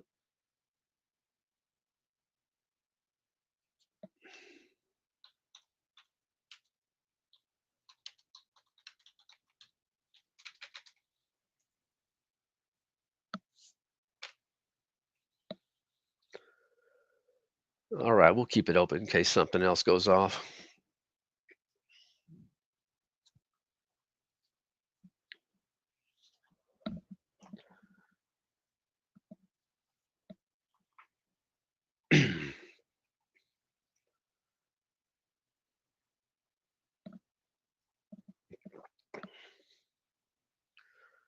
And what else? I was going to do something else. I can't remember what it was.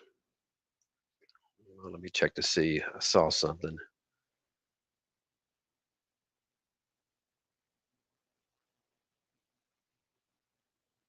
Yeah, like I said, Scott, you're right. Yeah, a lot of those chat rooms out there, they're looking to make, 15, 20 cents and scalp big size. I mean, I honestly I did that. I did that a lot, when I was day trading. And it's you can make some good money, but it also can be very stressful because you got to take a lot bigger size. All right. Just common sense. If you're going for 20 to 30 cents versus if you're going from $2 to $3, or even, 50 cents to 75 cents. Okay. When you're playing the day trading game on a longer timer frame, you can take smaller size and be more flexible on your, or liberal on your stops. Your stops don't have to, be too tight. Because I can tell you right now with the algos, it's really hard to take a position when you give it a 10 to 15 cent stop because they're going to get you. I see it all the time.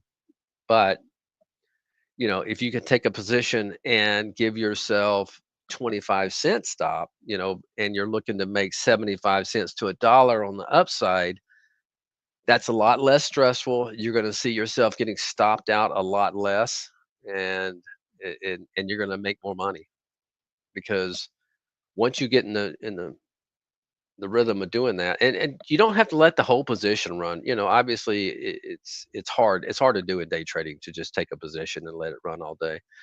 But you can always sell half. Let's say you're looking to make 75 cents, you get to 40 cents, boom, maybe take half off and let the other, run for you.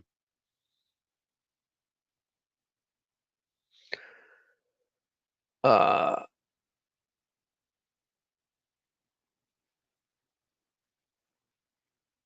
let's see, Mike C. Hey, Mike C, how are you, buddy? Extremely talented. Well, I don't know if I'd go that far.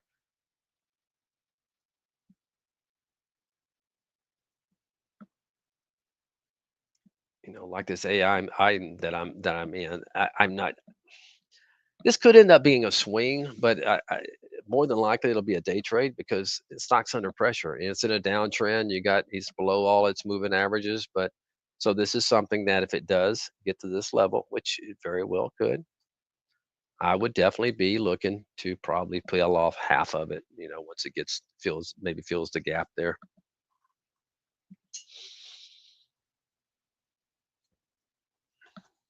Okay, Debbie, let me go back. I'm sorry. You know what? I was going down. I just hadn't gotten to it yet. What is the small alerts in the right corner of each chart you are showing? The small alert. I don't think that's alert. Are you referring to this? Are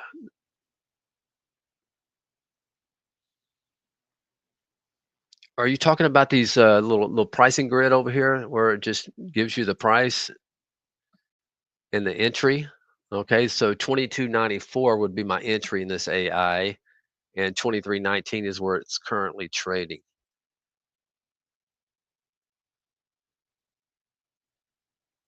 I'm sorry, Aussie. I'll get to you in just a minute.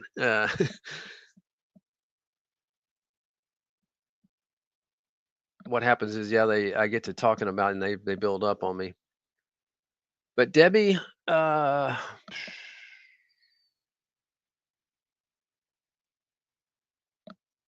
not sure when you say alert because the only alerts are going to be, in our windows. Okay, a scan. You can have an alert and a scan like the one I built right here. It's going to alert you on a 25% pullback. Uh, are you see? I think you said upper right corner, didn't you? No, lower corner. I'm sorry. Yeah, these are something that's brand new, Debbie. I'm sorry. Yeah, these are something that's brand new that we just added. As a matter of fact, I was saying earlier, this is the first time today that I'm ever seeing these. We just added these. I've been on vacation, and I just downloaded the software last night. So, yeah, uh, we're going to be adding these in here. Just kind of let you know if you're looking at a stock like this AI. And now I know it hit a 5 minute high. NR7 is more of not actually seeing that. Oh, it's a 5 minute NR7. Okay. But yeah, and we're going to be adding some filters. Let's say some volume all suddenly come in here. Maybe you'll see something like it's doing 200% 5 minute volume. So we're going to be adding some things. And I think the idea is maybe potentially not making it configurable, but at least letting us know what you would like to see, as far as that goes. So just a kind of a little tool, little indicator, maybe to give you, if you're not looking at the chart, will give you an idea of the things that maybe happen. Let's put on some other things and see if anything was coming up in there. Okay, like this Newmont. Let's say I have this Newmont up. I've been in it uh, since Friday. Now I'm see it hitting a 10-minute low. So let's say I hadn't taken any profits yet. All of a sudden I see this 10-minute low. It's like, I may be wanting to sell some of that. All right, let me get to Aussie here. Let's go back. If I can find it. Yeah, his was up there pretty high. It just got out of my window. Do you know Money Machine allow trading more than one account in my premium account, or will I need a subscription per account?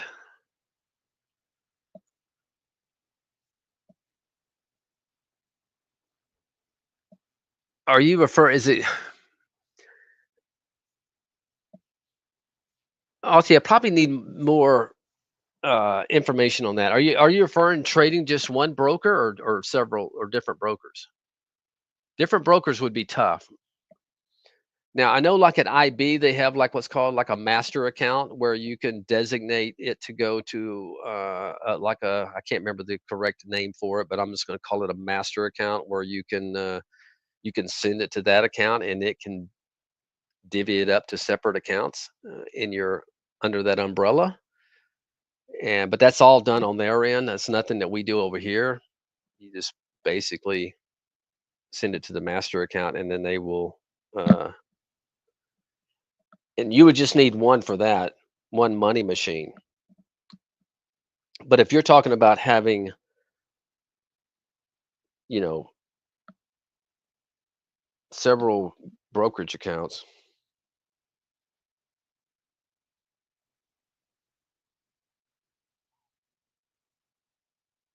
yeah, yeah, E-Trade does the same thing. Okay, I wasn't sure if E-Trade did that, but yeah, that shouldn't. No, you would only need one money machine. As long as you just sending it to one master account, and then everything else will be done. Yeah, in your on your broker side. Yeah, yeah, you just need one money machine for that. As long as you're only sending it to one account. Okay, if you're trying to break it up into different accounts, you'd need a second or a third. How many in your case? Yeah.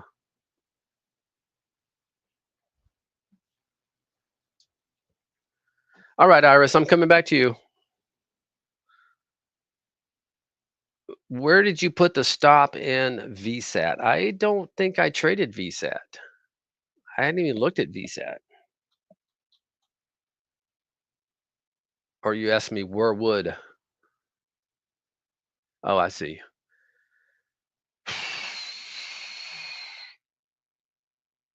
Well, are you talking about a swing trade or are you talking about a day trade, Iris? And I can only tell you, obviously, I'm not telling you what to do. I can only tell you what I would do, in my case, if I was in this stock, you know, for a, well, I'll let you tell me what you're talking about first. Both? Uh,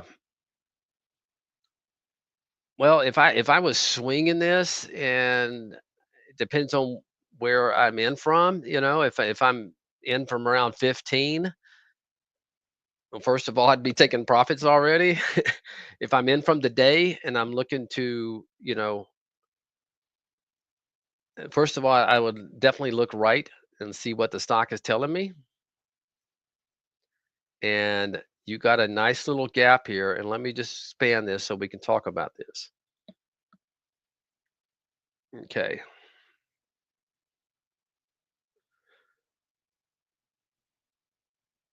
Okay.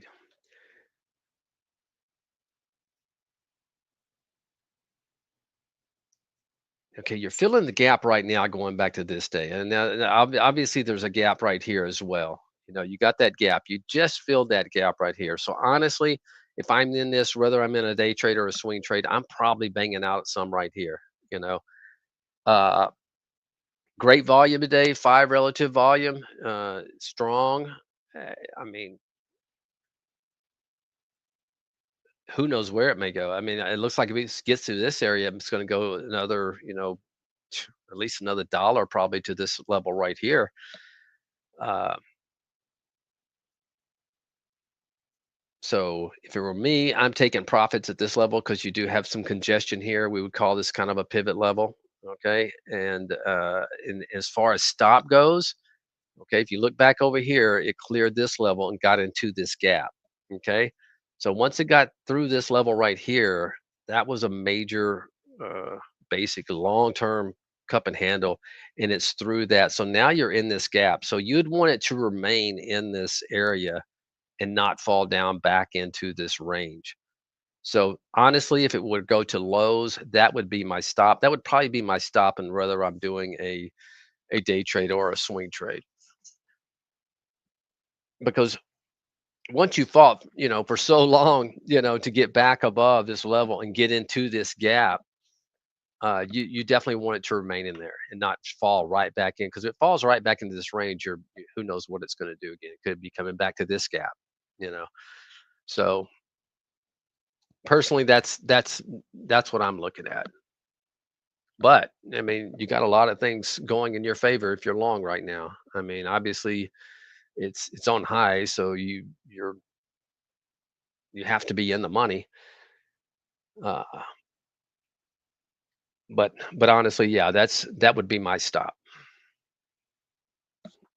You're welcome, Iris. Make sure develop 3, any news on the money machine. Well, I was told that I played golf with Dan on Friday, and I actually went over there Saturday night. So we had a little party at his house, and uh, try to present this. I mean, we'll probably. Dan said either this week or next week, the traders here will get the uh, money machine to be able to uh, test it. I'm thinking probably next week. By the way he sounded, I'm thinking probably next week we'll get the money machine to test it. And but I'm going to be honest with you guys. I mean, you're first going to get the money machine. It's definitely going to be in a testing day trading. I mean, sorry, paper trading. Okay, we're still a ways out from you taking the money machine and going live. I wish that wasn't the case, but we just got to make sure we get this right. But I think honestly, you're going to want to paper trade this thing for a while anyway. Okay, you just don't want to come in, hook it up, and start going. I know it's tempting, but that wouldn't be the right thing to do anyway. It's like think about it as like the first time you ever started trading. Uh, Stocks. You didn't know anything about anything. You want to spend a couple of months learning candlestick charting, paper trading, learning how the emotions may impact your trading. So and the same things is going to need to be applied to the money machine.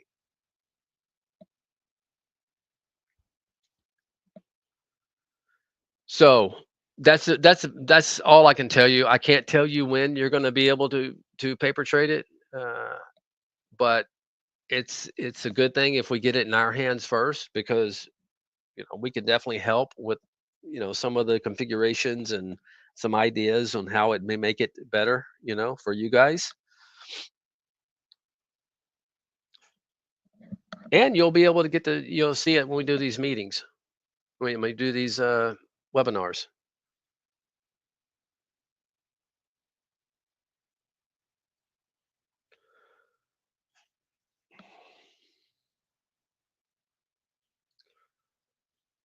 All right, let me go down here.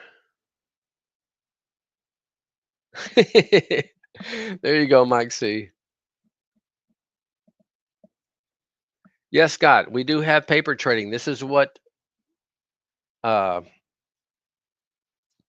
this is hooked up to right here. Now, these are actual positions. What I do is I track my brokerage account inside my Brokerage Plus here. So you can see here when you hook up to Brokerage Plus, there's an option for paper trading. All right. And there's also going to be options for you to go live, whether it's E-Trade, Interactive Brokers. But if you're trading with another account, maybe you're trading like with Schwab, with like I am, you basically it just have to you can mimic it in here, or you can just basically paper trade, which I highly recommend. You're welcome. Develop 3.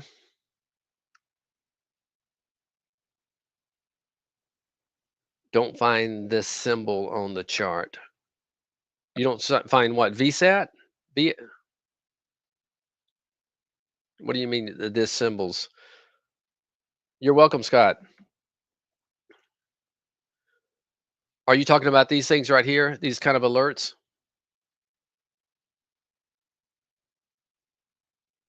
These right here, you're not. This is just a developmental version.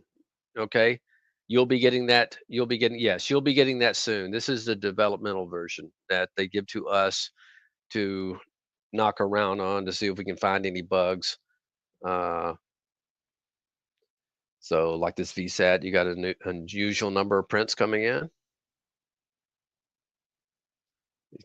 Take these in, see if we got any more coming in here.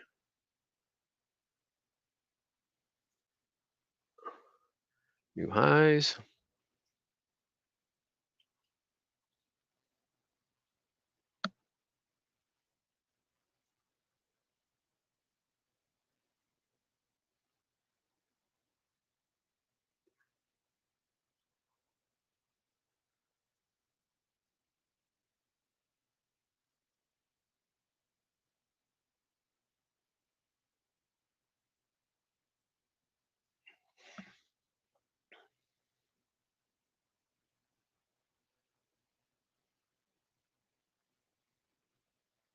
See a lot of these ones on this race right here. You're seeing the B come out pretty soon. Here's that WFC. I knew that thing would go down there in reverse.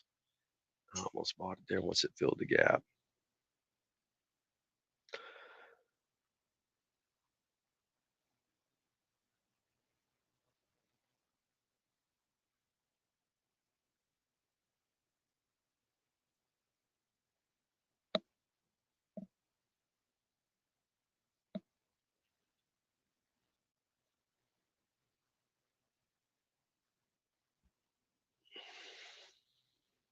All right, let me look through just to make sure I didn't miss anything.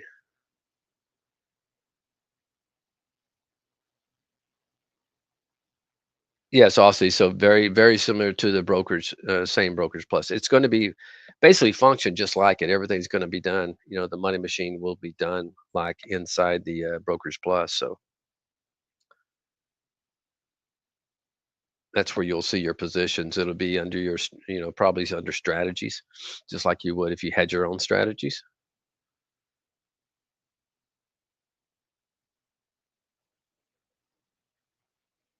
All right, looks like I'm all caught up.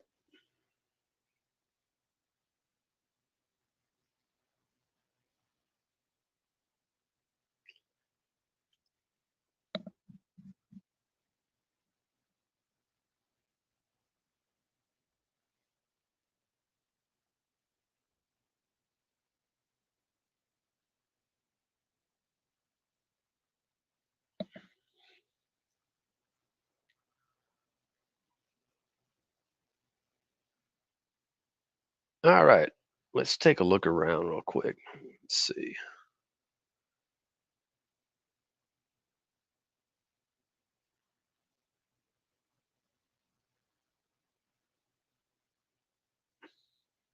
Big volume bar on that one on Friday. Yeah, I've done real well swing trading, BBI. I mean, obviously, it's more volatile than it is an AI stock, and it's going to be more volatile than what you find in a lot of stocks. But yeah, it's not that crazy. I mean, I would probably avoid earnings, but it has earnings in 5 days. It's business days, but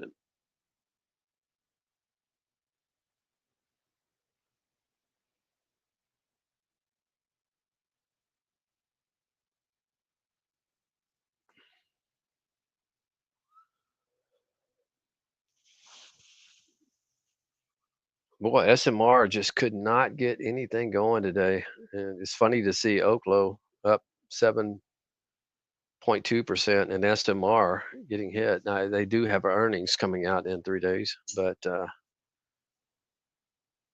no strength there today.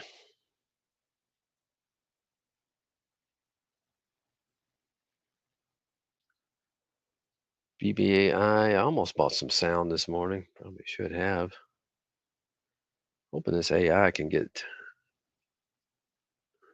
at least get up there and fill that.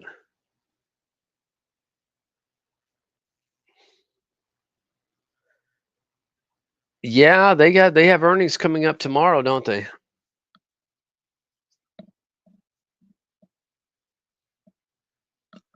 Man, that's come a long ways. They better kill it.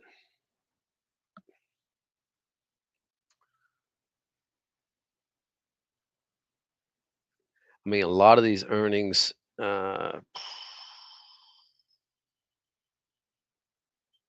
stocks like Microsoft, although it's trying to reverse right now, you're seeing a lot of this stuff. They gap up too much and they get hit.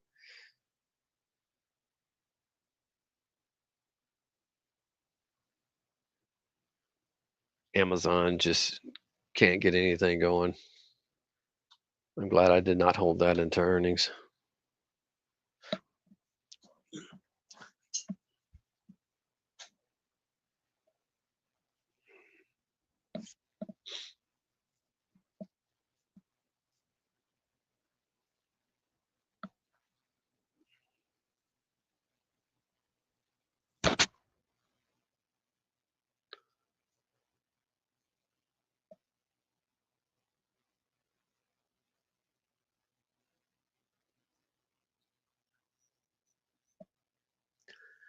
I may have to just go ahead and I don't like staying in this silver very long. I've already scalped out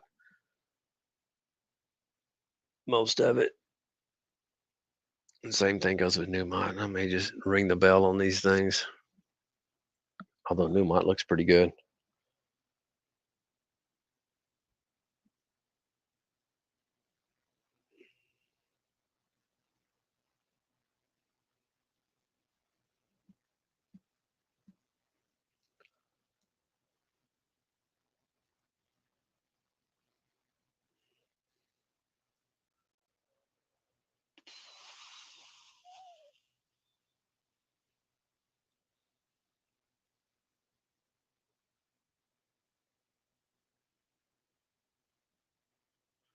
Let's see, when is NVIDIA? It's not till August. We still got a ways to go, NVIDIA.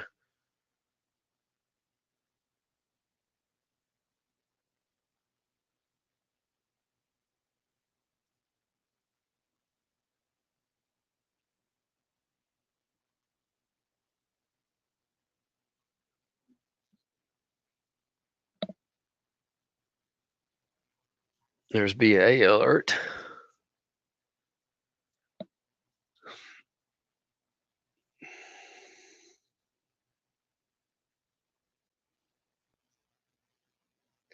I don't like it when it takes this long in the day, though. But that's a nice little hammer there. It's a good pattern. Had earnings, pulled back, put in a hammer, and then a bar reversal.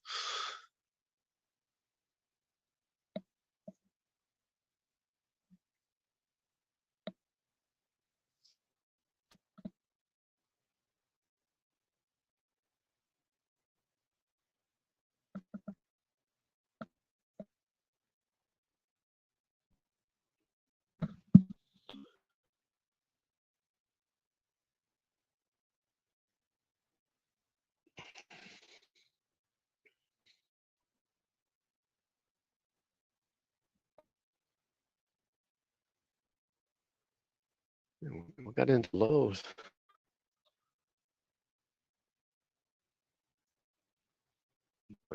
Stock is trying to bottom, doesn't it?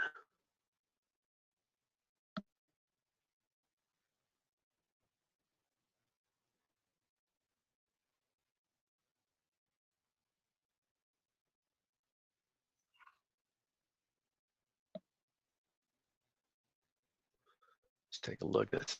I thought that rocket may go today. I mean, it's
all right. See, you guys, let me know if you lose me. Been having some hiccups around, this time every day. I don't know why, but let's take a look at these sectors. Okay, GDX still on top and performing well. You got ARC after a couple of ugly days.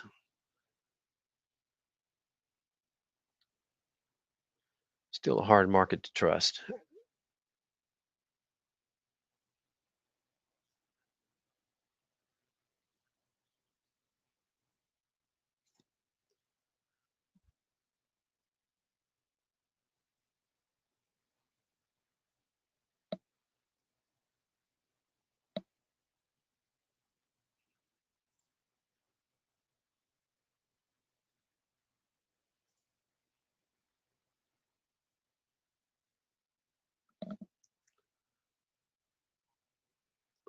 It's a hard market to short too.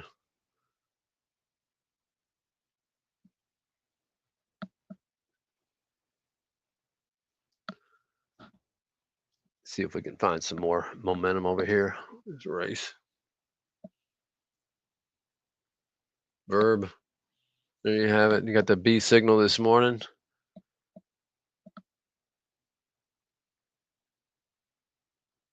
So, who was it? Scott, or I believe it was Scott. This is what I'm talking about. It's like, I mean, I can promise you, the people day trading this thing, most of them got stopped out right here. Now, it doesn't mean, I guess, you can't buy it back, but this is, what I'm talking about. To get the, if you're patient and you stick with this B signal, back once again, though, you're going to have trades up, that come back. And you don't take profits, and you come back, you get out for a flat. But when you hit these things, you you're going to hit them really good. And also, being a day trader, I know how difficult it is. Once you do get stopped out, to turn around and buy it back. It's very difficult to do. Uh,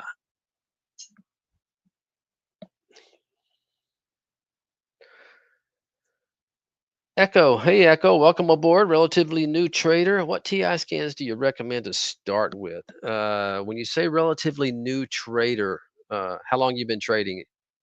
Because there's a lot of questions I'd want to know before I'd like recommend the scan. Like, do you understand candlestick charting?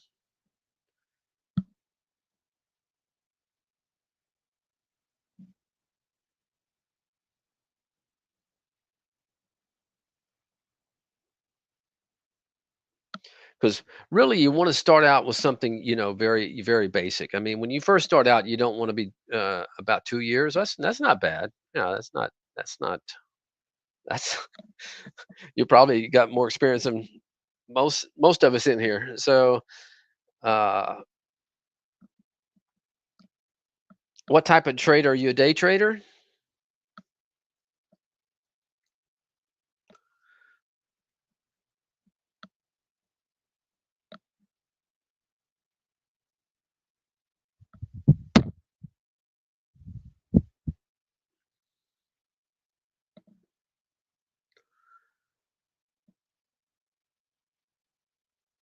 Moving from momentum to longer term. Yeah, I talked about it with another guy in here, Scott, I believe it was. What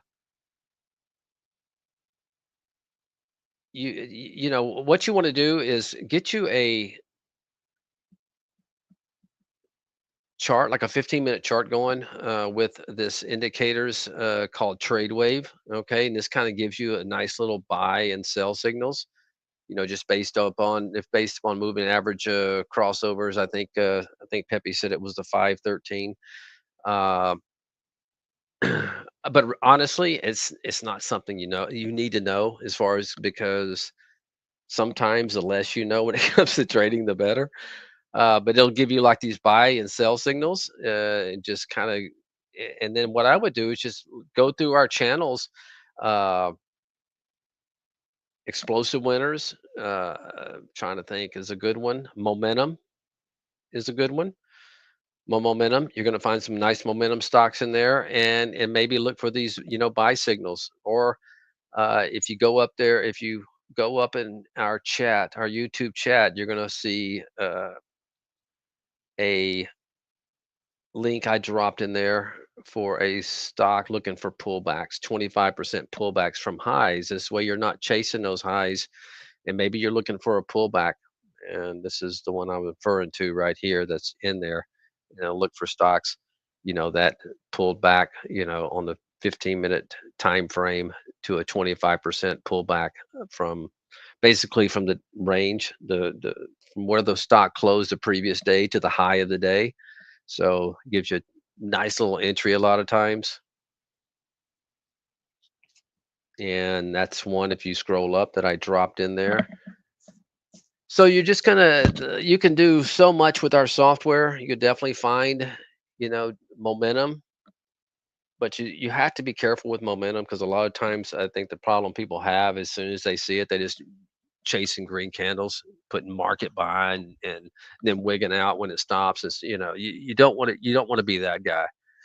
All right. You want to get a system, whether it's you're looking for pullbacks or uh, looking for stocks that may potentially run all day, like we talked about in that verb.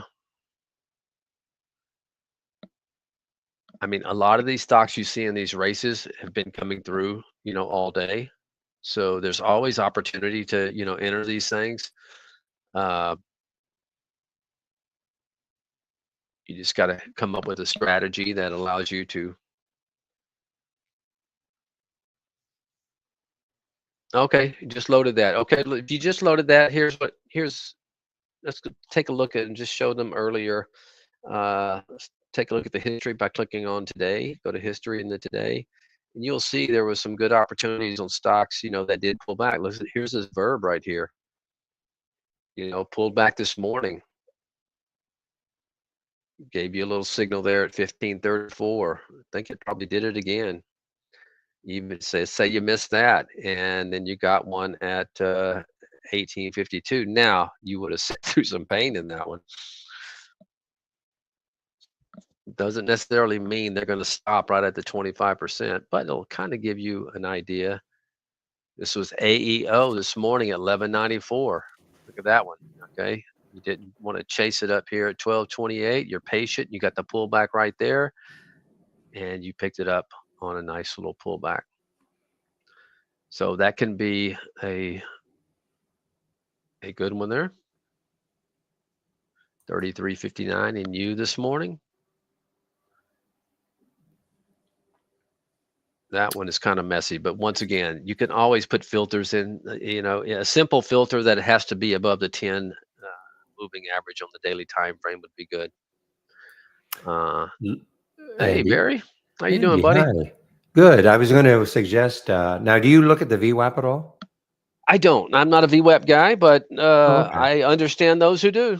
Oh, Because I was going to tell you, you're talking about pullbacks, and we were talking in the room, but with Joby, Joby, and that now it's possible pulled back to a moving average you like also, but Joby pulled at about 10:45, mm-hmm. pulled right, To its and feet, for the yeah. next 15, 20, 30 minutes, it was just trading around the VWAP area, and then it just took off again.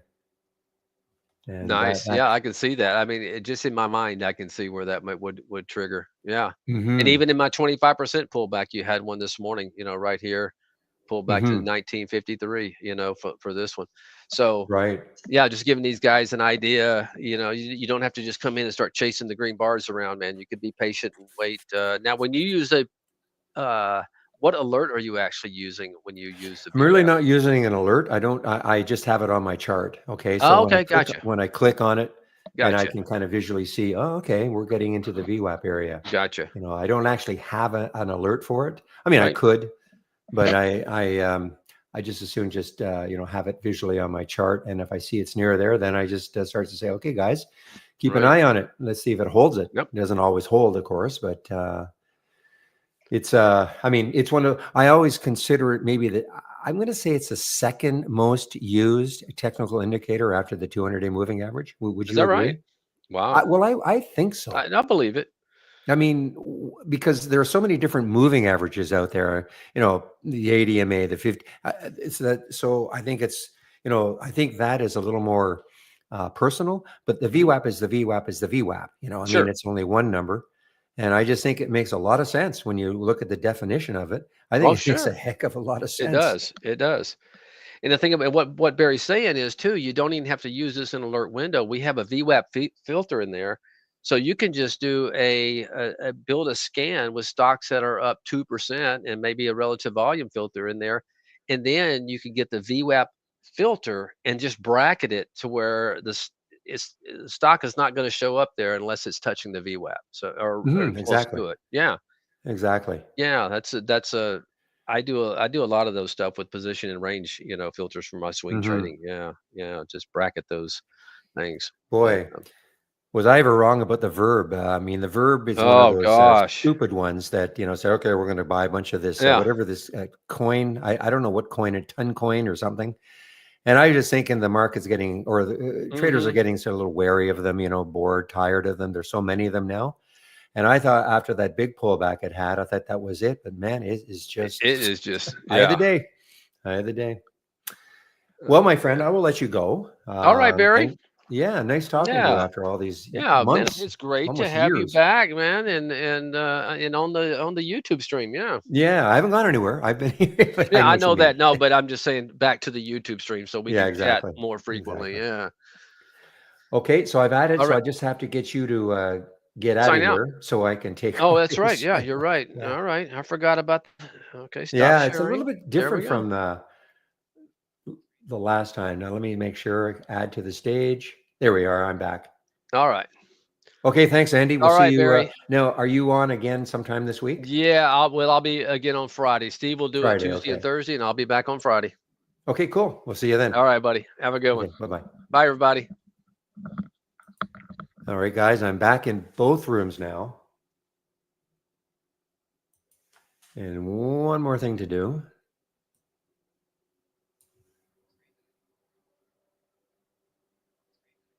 Give me a moment.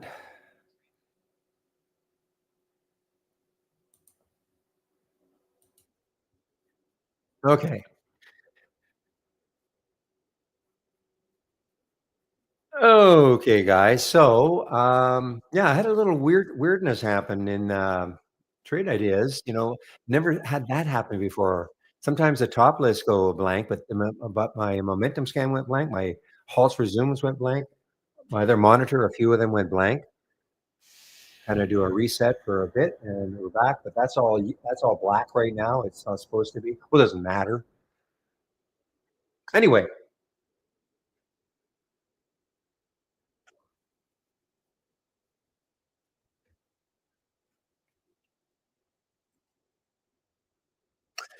well, you know what happened, Pepe? You sound great though. Um, I think what it was is every now and then that stupid Microsoft search engine, that's what was causing all the problems. And I had to sort of get out of it. And now my machine is whispering along like last week. So I don't know. I just don't know why it happens every now and then. And I cannot delete them all, or whether otherwise it won't search on anything. Anyway, I'm glad. I think that might have had some. I think the browser was just getting taxed.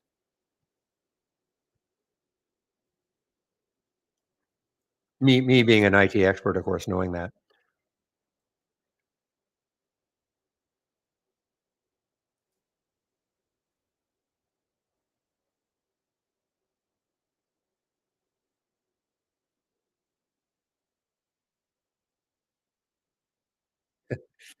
All right, guys. Yeah, I was just talking to Andy. I mean, I really, I really, thought that this verb would do the same thing as a lot of those other ones have done. Remember, this got up to all it is they were saying they raised a bunch of money for this ton coin, and it got up to 20 odd in the pre market, and it came all the way back down to 11. I figured, okay, that's it. It's going to drift down all day. Not even close. And notice, Pepe, I've actually got these things back, the little real-time alerts at the bottom, and it's not seemingly disrupting my machine. So yeah,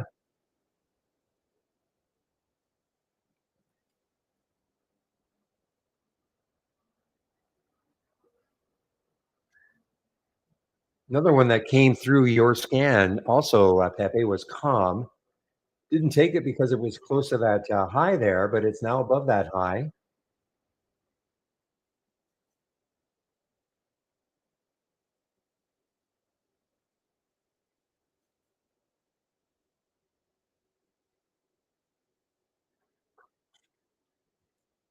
I had this. Look at this ATLX. I mean, I know I had this. This is a price alert up here, and if it gets through that, yeah, that's 548, and the next high is 596.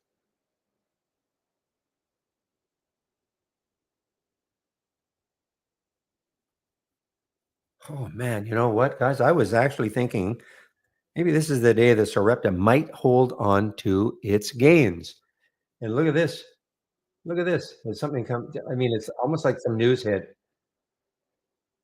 I mean, that went from 17 down to 15, just like that. After a nice little move up, I was thinking, okay, if it takes this out, that high right there. Sorry, on the daily chart, it looked better. Yeah, I was looking at. Well, actually, I was looking at the 1637. I thought, okay, it took that out, but man, all of a sudden, it just collapsed again.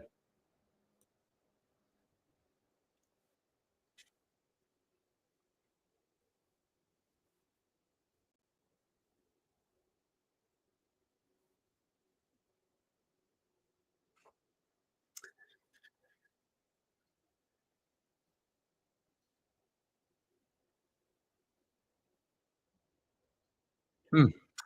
All right, guys. Time is it? It's 1:08. So I'm going to one last time take a look at my homepage, including all the scans you can have that I'm sharing.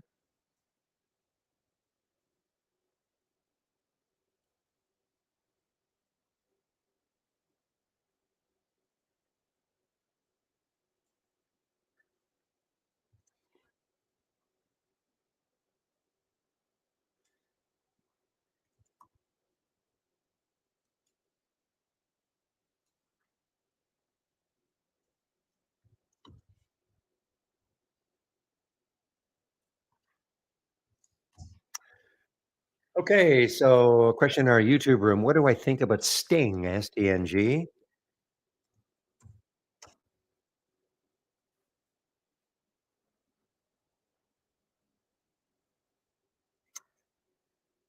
Well, I have to look at it on a weekly chart. Frozen screen.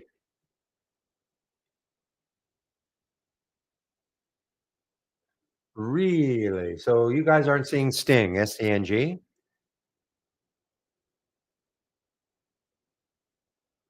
Hmm. Okay. Okay. I'll have to just. I haven't done anything. Okay. No, I'm not on break anymore. I should get rid of that. Ah. Okay. There's some gremlins here. Just give me a moment. Okay. I'm gonna have to. I'm gonna have to disable this. See if I can get out of it. Close it. Okay. I can. Okay. Maybe I'll just have to reload my screen. Okay. So you're probably not going to see the screen for a second. Okay. Maybe longer than a second. So just give me a moment. I'll stop the screen sharing, then I'll reload it again.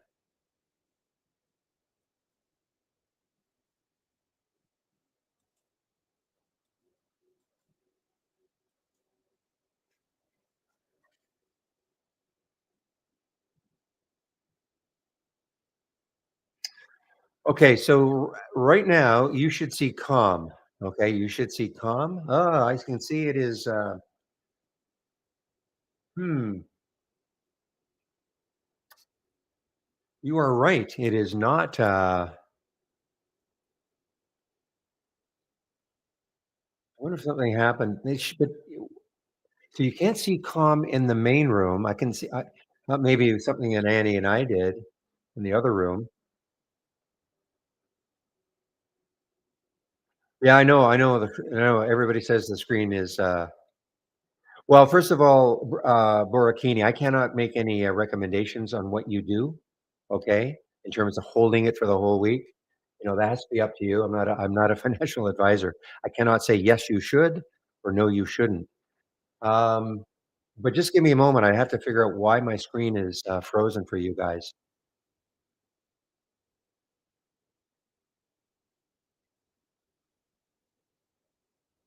Okay, Scott, I'll answer your question in a moment. Hmm. Why? Okay, you know what I might have to do? I might have to just I'm gonna exit the room, okay? I'm gonna exit. You guys are gonna still be in there, both in YouTube.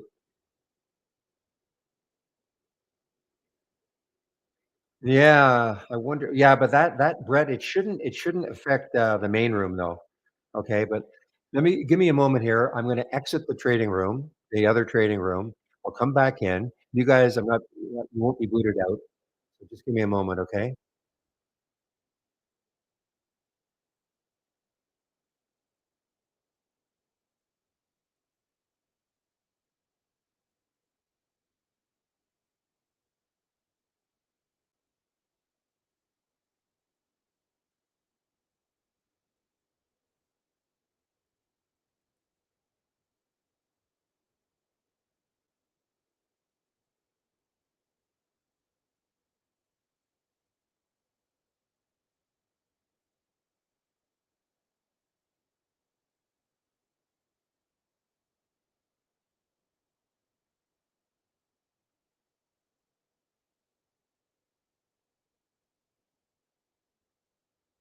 Okay, so I've got in and out of the room,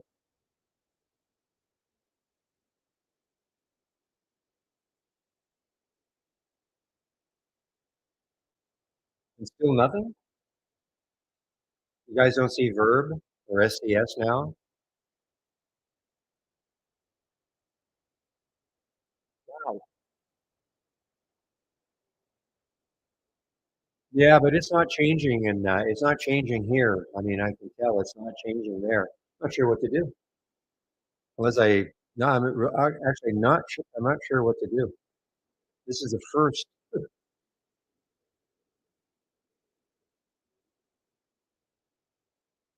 You're not seeing Verb.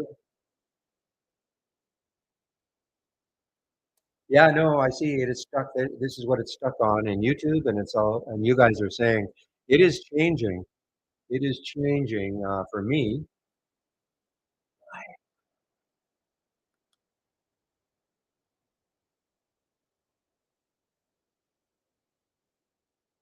Yeah, but if I restart the system, all you guys are going to be booted out.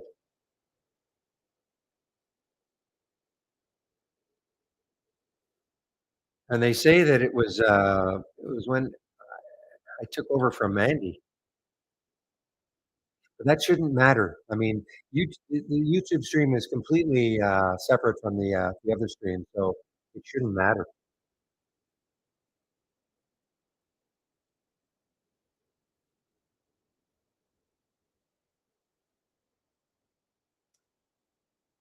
Well, I'm not on a laptop. I'm on a desktop. But I mean, yeah, I could do it, but then I'm going to. You know what? I will try it. Okay, I will try to. I don't know what will happen in YouTube. I think everybody will be booted out of YouTube. In the other room, I think they're probably going to be okay. So I'll do a reboot then. Okay, I will do a complete reboot. It's going to take me about 5 minutes to get set up again.